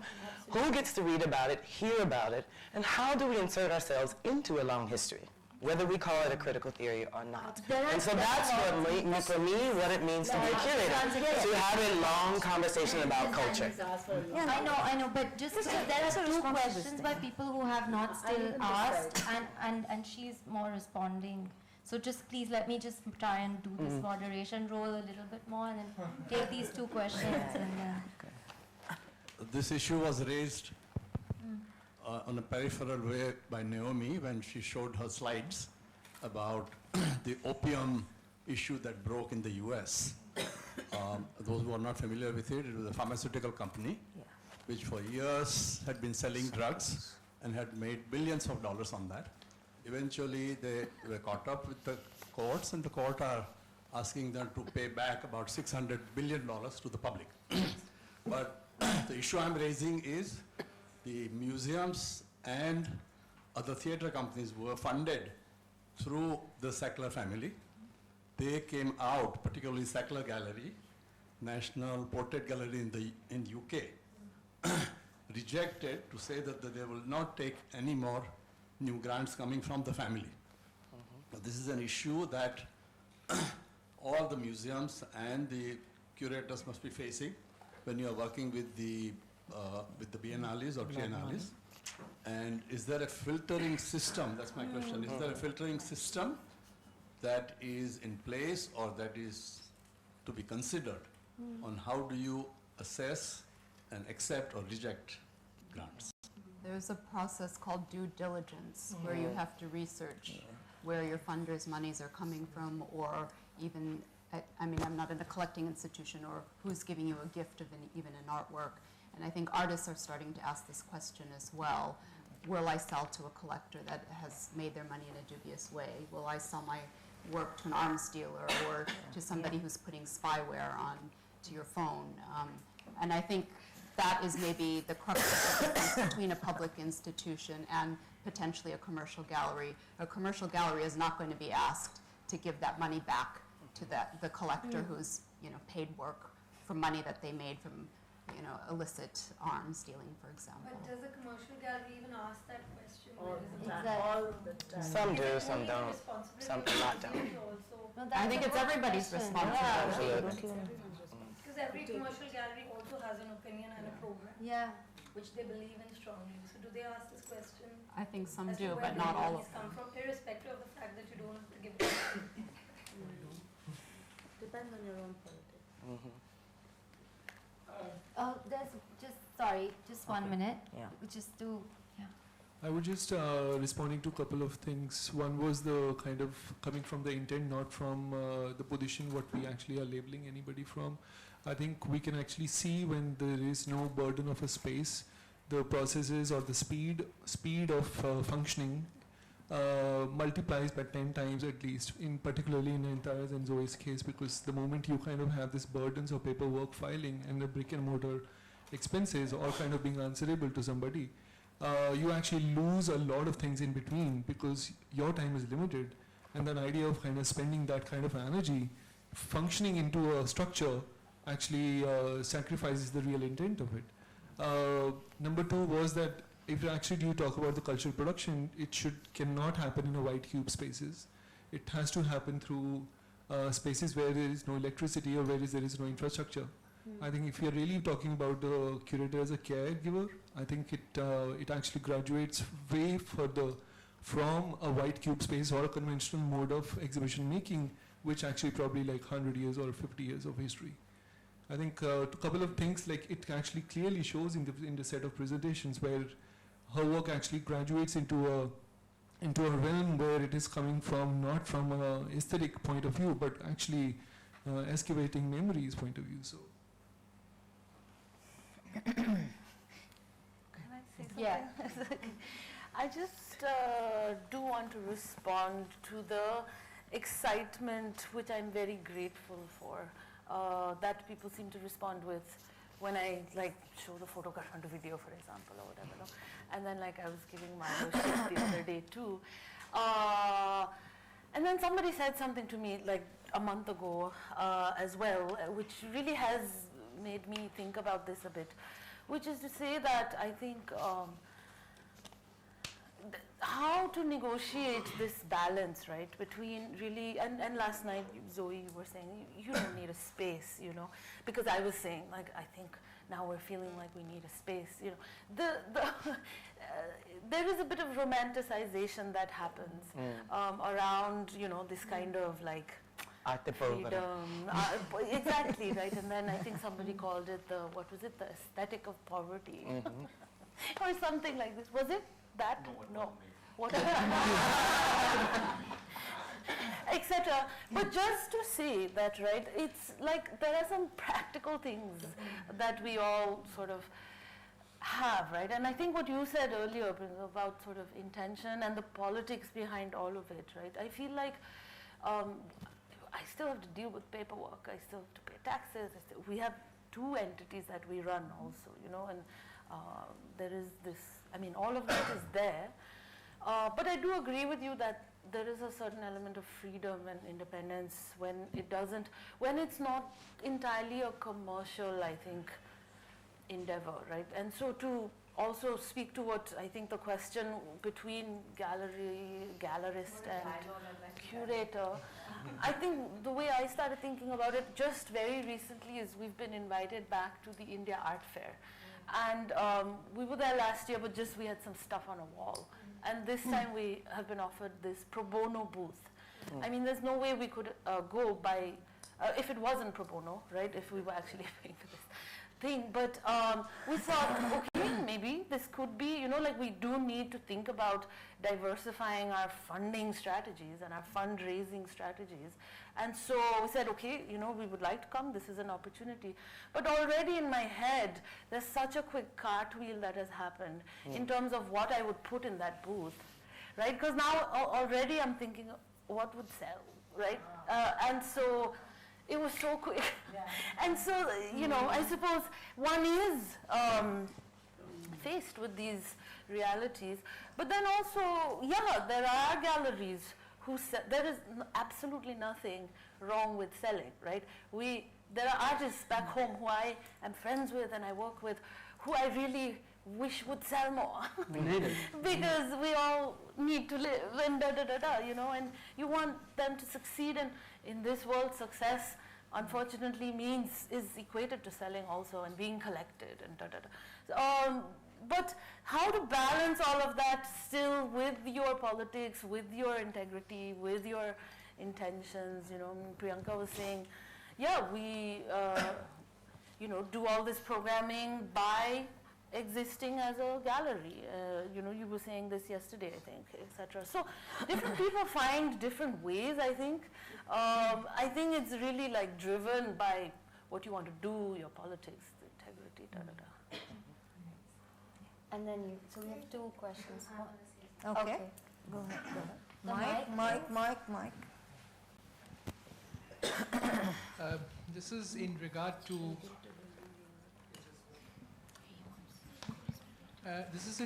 to you know, the critical theory and sort of a denial to the intellect, both you know, from the artist side and the gallery. You know, there is a huge section of artists who've formed very important, significant texts, and that has percolated, definitely. They might be, you know, small in number, but that is, as a practice, that has percolated. And there are artists, many artists now, who would not refuse to, you know, quote unquote, intellect, as you said. And same with the gallery, I believe, because there are gallery who've sort of, you know, cultivated that, if not in a formal manner, but of course cultivated that, and that is also, I see that also as a form of percolation.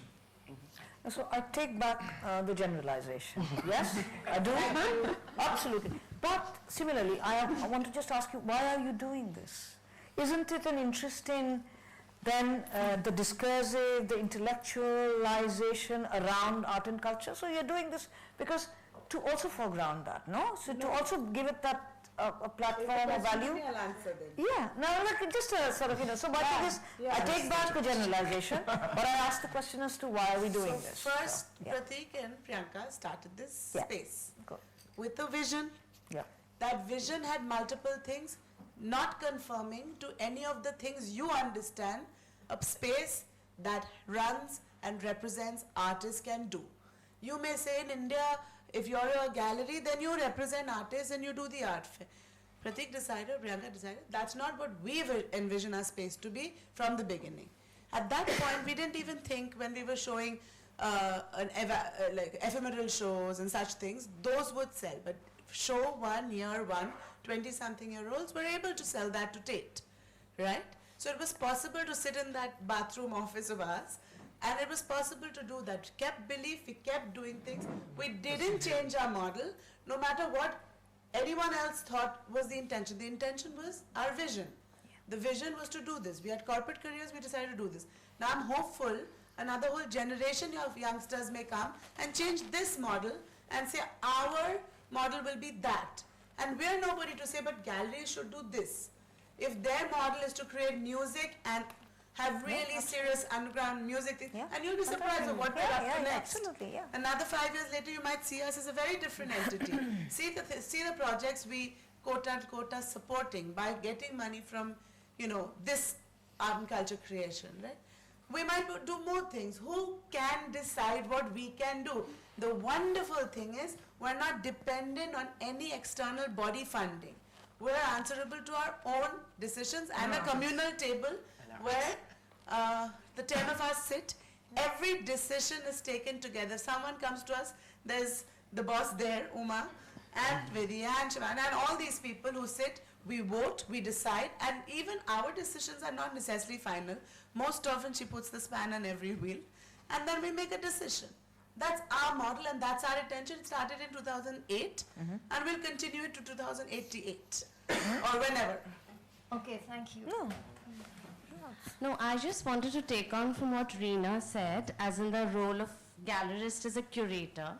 So I feel that while some galleries, some gallerists are able to put up a strong show and they have but that's not the case with all galleries. So I think the role of a curator is very important because see, they're trained in the art of exhibition making, art history, critical thinking and all that. And so I think, yes, at many junctures they are needed, So because all spaces, all galleries, you don't see the same consistency. You know what I mean? But also, just for clarity, what I was just trying to say is that for a longer time now, things are changing rapidly. But that 10 years ago, also say 11 years ago, the role of curators in India was overly relying on galleries. That is the issue. So there was a limit to, and art writers as well, where because you're relying on your paycheck, which comes from this very labor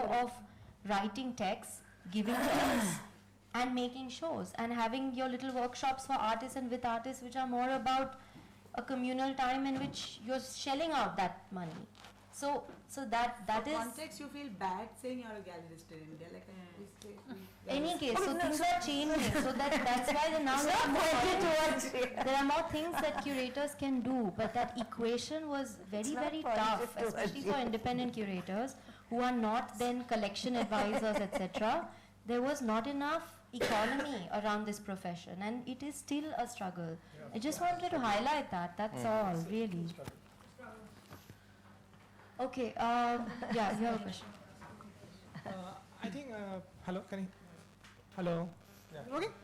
So I think I want to reflect something, what he said, like how to, can you hear it? It's not on. Hello?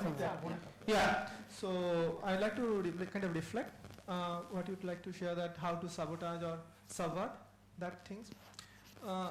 Because this is something I'm constantly thinking all of the time. I'm kind of writing on, planning for do research, that is there any way, okay, so 2017 or sometime, there is a space called WCC in Denmark, and they are asking for some presentation on regarding that, how to subvert that kind of problem, how to communicate, right? So I have, is the suggestion 3 model or 3 text I found. It's kind of important, I found. One of the 2 texts is 7th document written by Charu Majumdar. Okay, it's talking about how to ground back to the reality.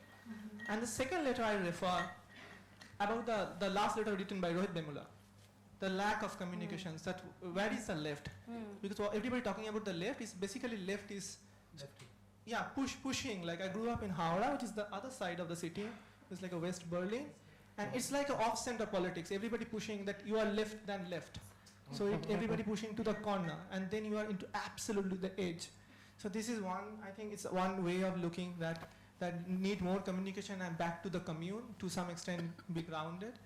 And second thing, which I really felt interesting when we started about the method, about how understanding about friend things like, so I would like to share with everybody, if anyone want, there is a program happening in Sweden.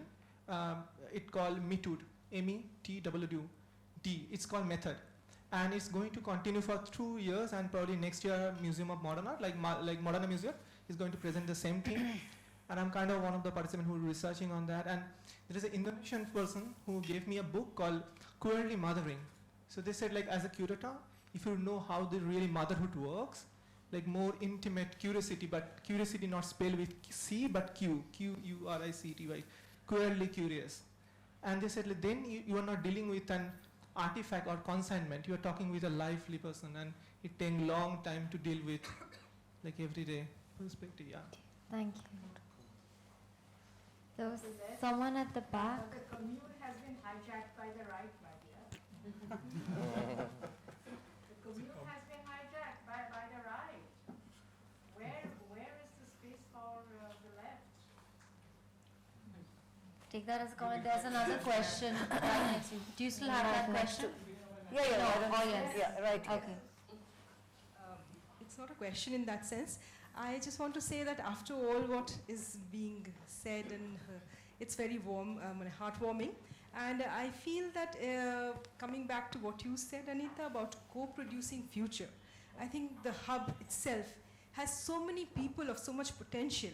If this hub could actually lead us to that point, where the resources could be exchanged, we could have it more like, it's more open for everyone to have a dialogue further from these 3 days. Because it happens each year, I am also a part of it, and I find such wonderful dialogues that come through. But I feel that if we could have some way that this continues or continue through the year, so that it, even Kolkata being a city, could benefit. There's so many people, creative people around here, not just I'd love artists, to but stay for a year. It's just Ask for ideas, share any ideas of what Yeah, that's actually it's very important that you mentioned this, and I also just to sort of stress on that point. I mean, I feel guilty because twice there's been an invitation to kind of go and say meet students at the art college here and also in Shantiniketan, etc. And we do come with very limited time, so. Absolutely, it's great. Let's think about ways, especially those of you who've been coming each year. Let's think about different ways in which, one second, I think this should then also be something that is an open document that people can contribute to. It's not necessary that you kind of throw ideas right now, but let's all think about ways to keep some kind of momentum. You don't need 10 curators here to kind of, constantly present and churn out, ideas and tell you what they're up to. There are other ways, but it should be a forum that has some kind of presence. Curators open to email addresses Sure. I not to respond. I don't think just sharing email address, I mean, there's enough hounding, like there's social platforms and social media, and there's, let's think about certain ways in which this is And what I'm hearing facilitated. too, that this is about more of a homegrown thing that you're asking about too. It's not just about what can the visiting curators contribute, which I think we could all think about other ways that we can be activated in the city while we're here, but also what happens locally amongst this group too. I would also say, this is happening regularly. So what can you create out of your own hub to occur at the same time? How can you suggest differing ways for visitors to engage? Don't leave it on the onus of experimental. Yeah. Definitely, I think that's a wonderful idea, that to have parallel things around the hub. That's wonderful. That's what I think festivals do. So it can be a kind of a Parasite. Yeah. That's also how you grow an ecology of discourse. Hub and spoke. Maria. Can you pass on the mic this way?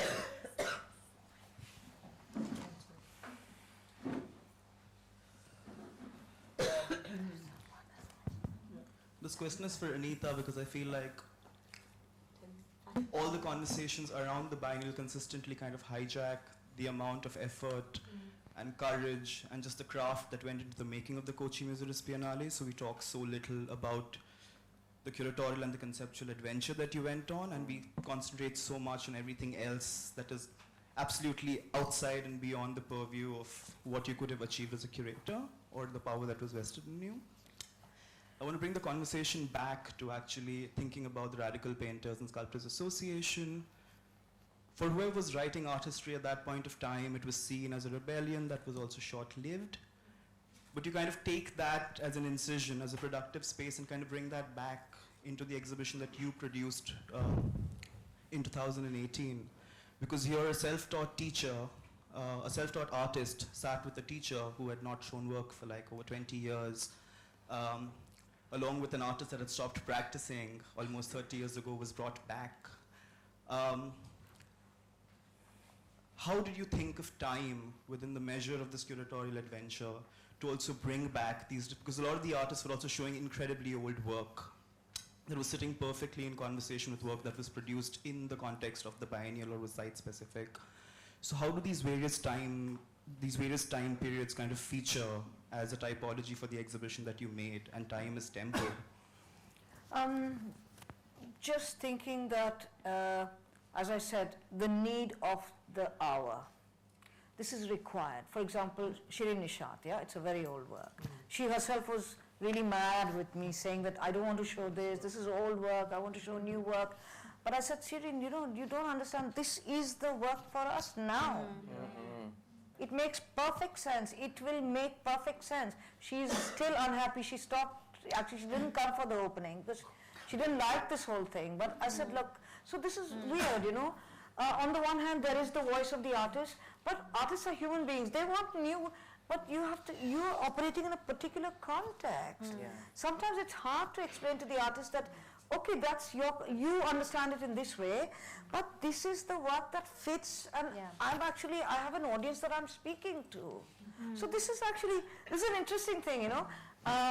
Curators as autiers or whatever, you know, I don't want to make it with a capital A, but there is this thing that you are in a specific place, you have a specific audience, you want to communicate to that audience because you know that particular work is going to speak.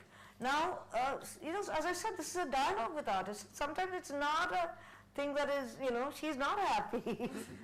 So these things happen. And just to think aloud, the same non-alienated life, the exhibit that you put up, will change its context in 4 years' time. Microphone. I mean, the whole grammar will be different. Totally. I mean, so government codes and all the definitions will kind of go on its head.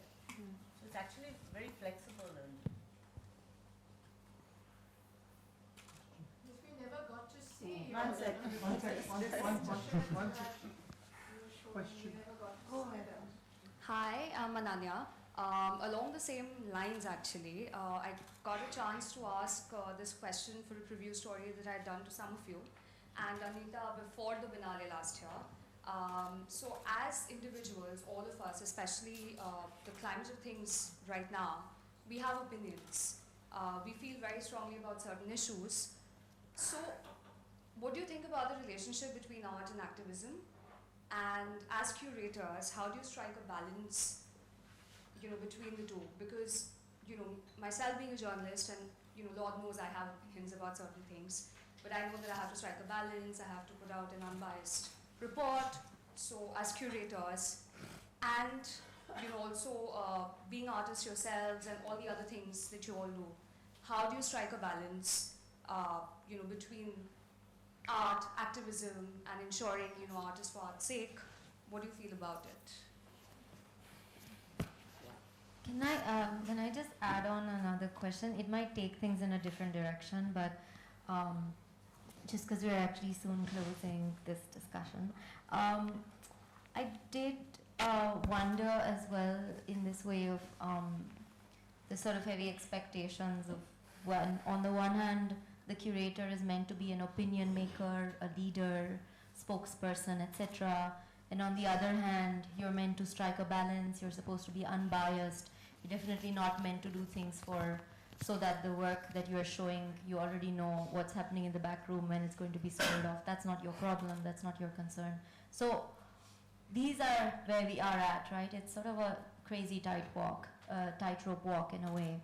At the same time, I just wanted to ask as well, what do we do also when certain curators and artists gain sort of influence over the cultural milieu?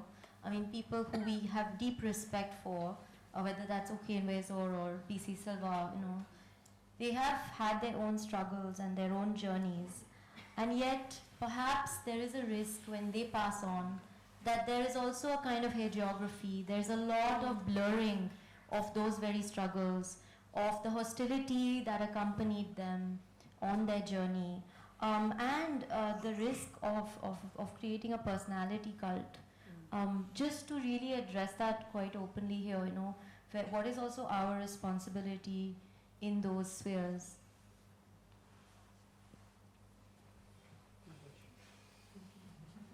That does take us in a very different direction. But I'll try to have a brief answer to both, which is, firstly, to your question, Natanya, I do not believe in art for art's sake. So there's my first baseline response to this question of activism. I personally don't consider myself an activist, only because I believe there are plenty of people who take this as a life role, and it's not something I do on the day-to-day, and so I can't put myself in that same category out of respect for the kind of labor that happens from activism.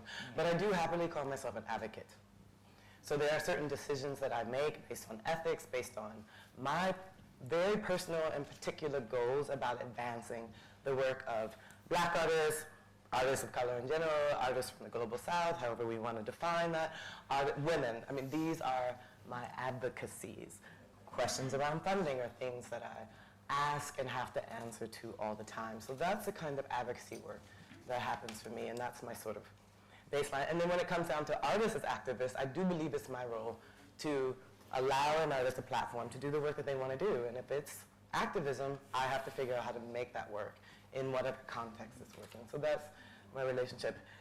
And toward the question of the sort of hagiography and these kind of maybe struggles that happen in exhibitions, I think that's a very, very important question. And I'm not going to get into details about the problems and the struggles of the sort of curators I spoke about, but they were many and myriad, stretching from issues around this question of modernity and whether or not we buy into it or fight against it, all the way to Me Too.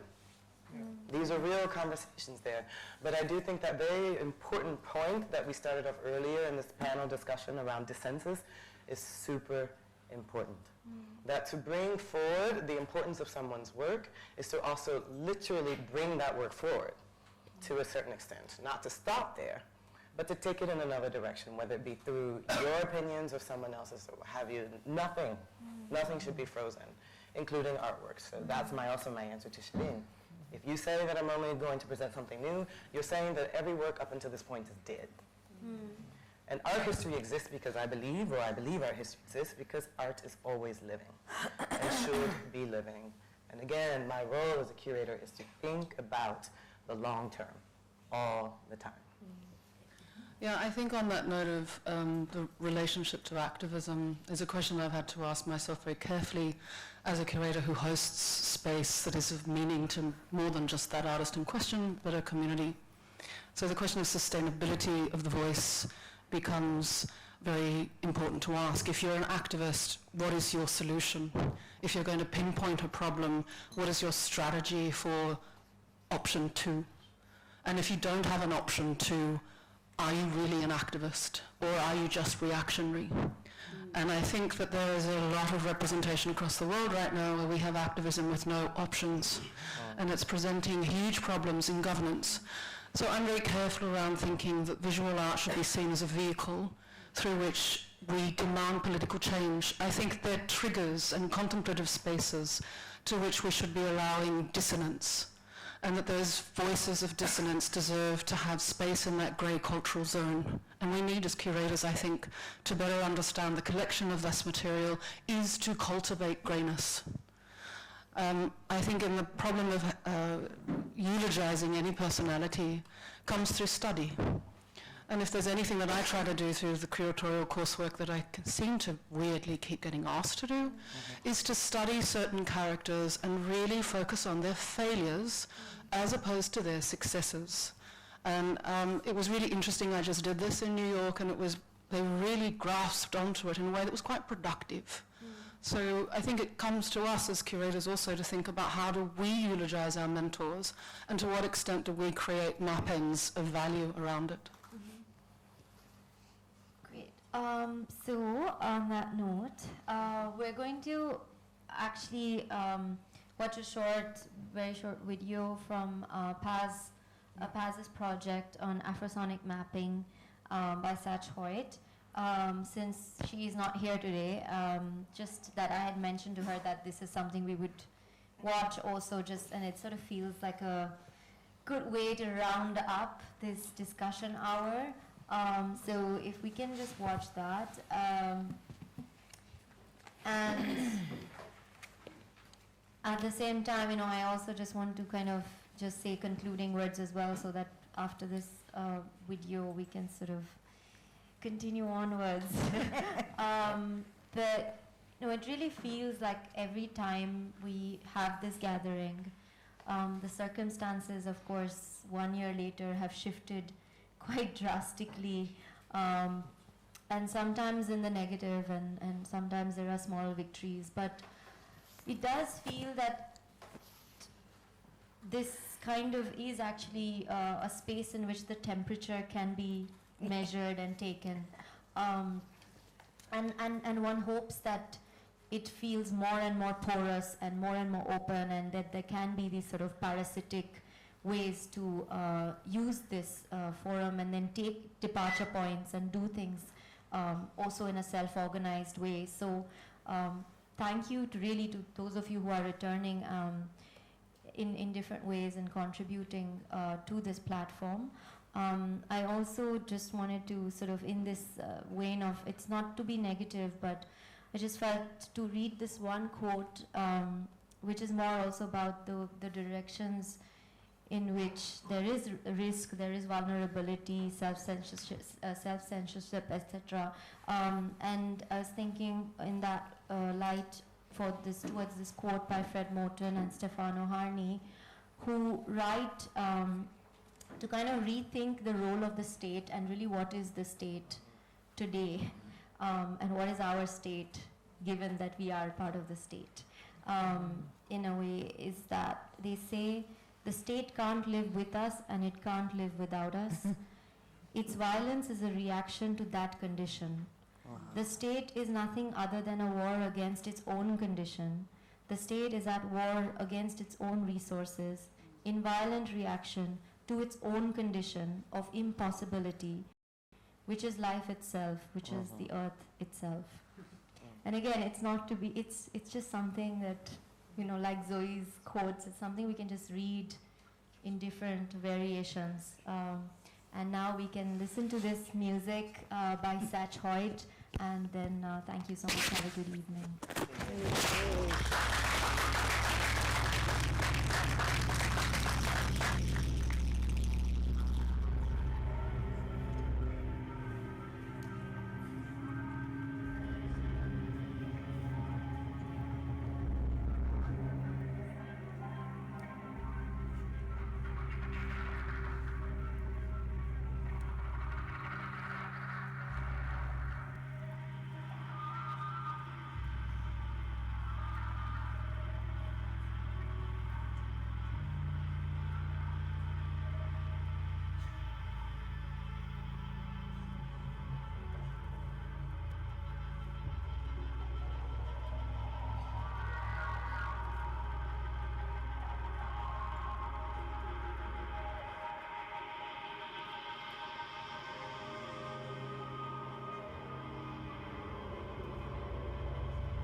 That was National Flight to there, Fortuna calendar. Thanks. Okay. I've been given the responsibility of thanking everybody. There is, I mean, I don't know how to thank you because really the audience and the curators hub won't be a hub if you don't be part of it. So thank you very much. I'm very, very grateful to everybody here that all of you have enabled conversations that inspire and make us think and reflect more. As I said in the beginning, when we started, we like to introspect, thinking about what we do or what all of us do, or where we stand with respect to everything else that's revolving around us is important for us to acknowledge and understand. So thank you for letting us do that yet another year. I would really like to thank Natasha in bringing this together in terms of weaving through the conversations, making us reflect on the key aspects of what we discussed every day, and it was really wonderful to do this. A big thank you for her. Yeah.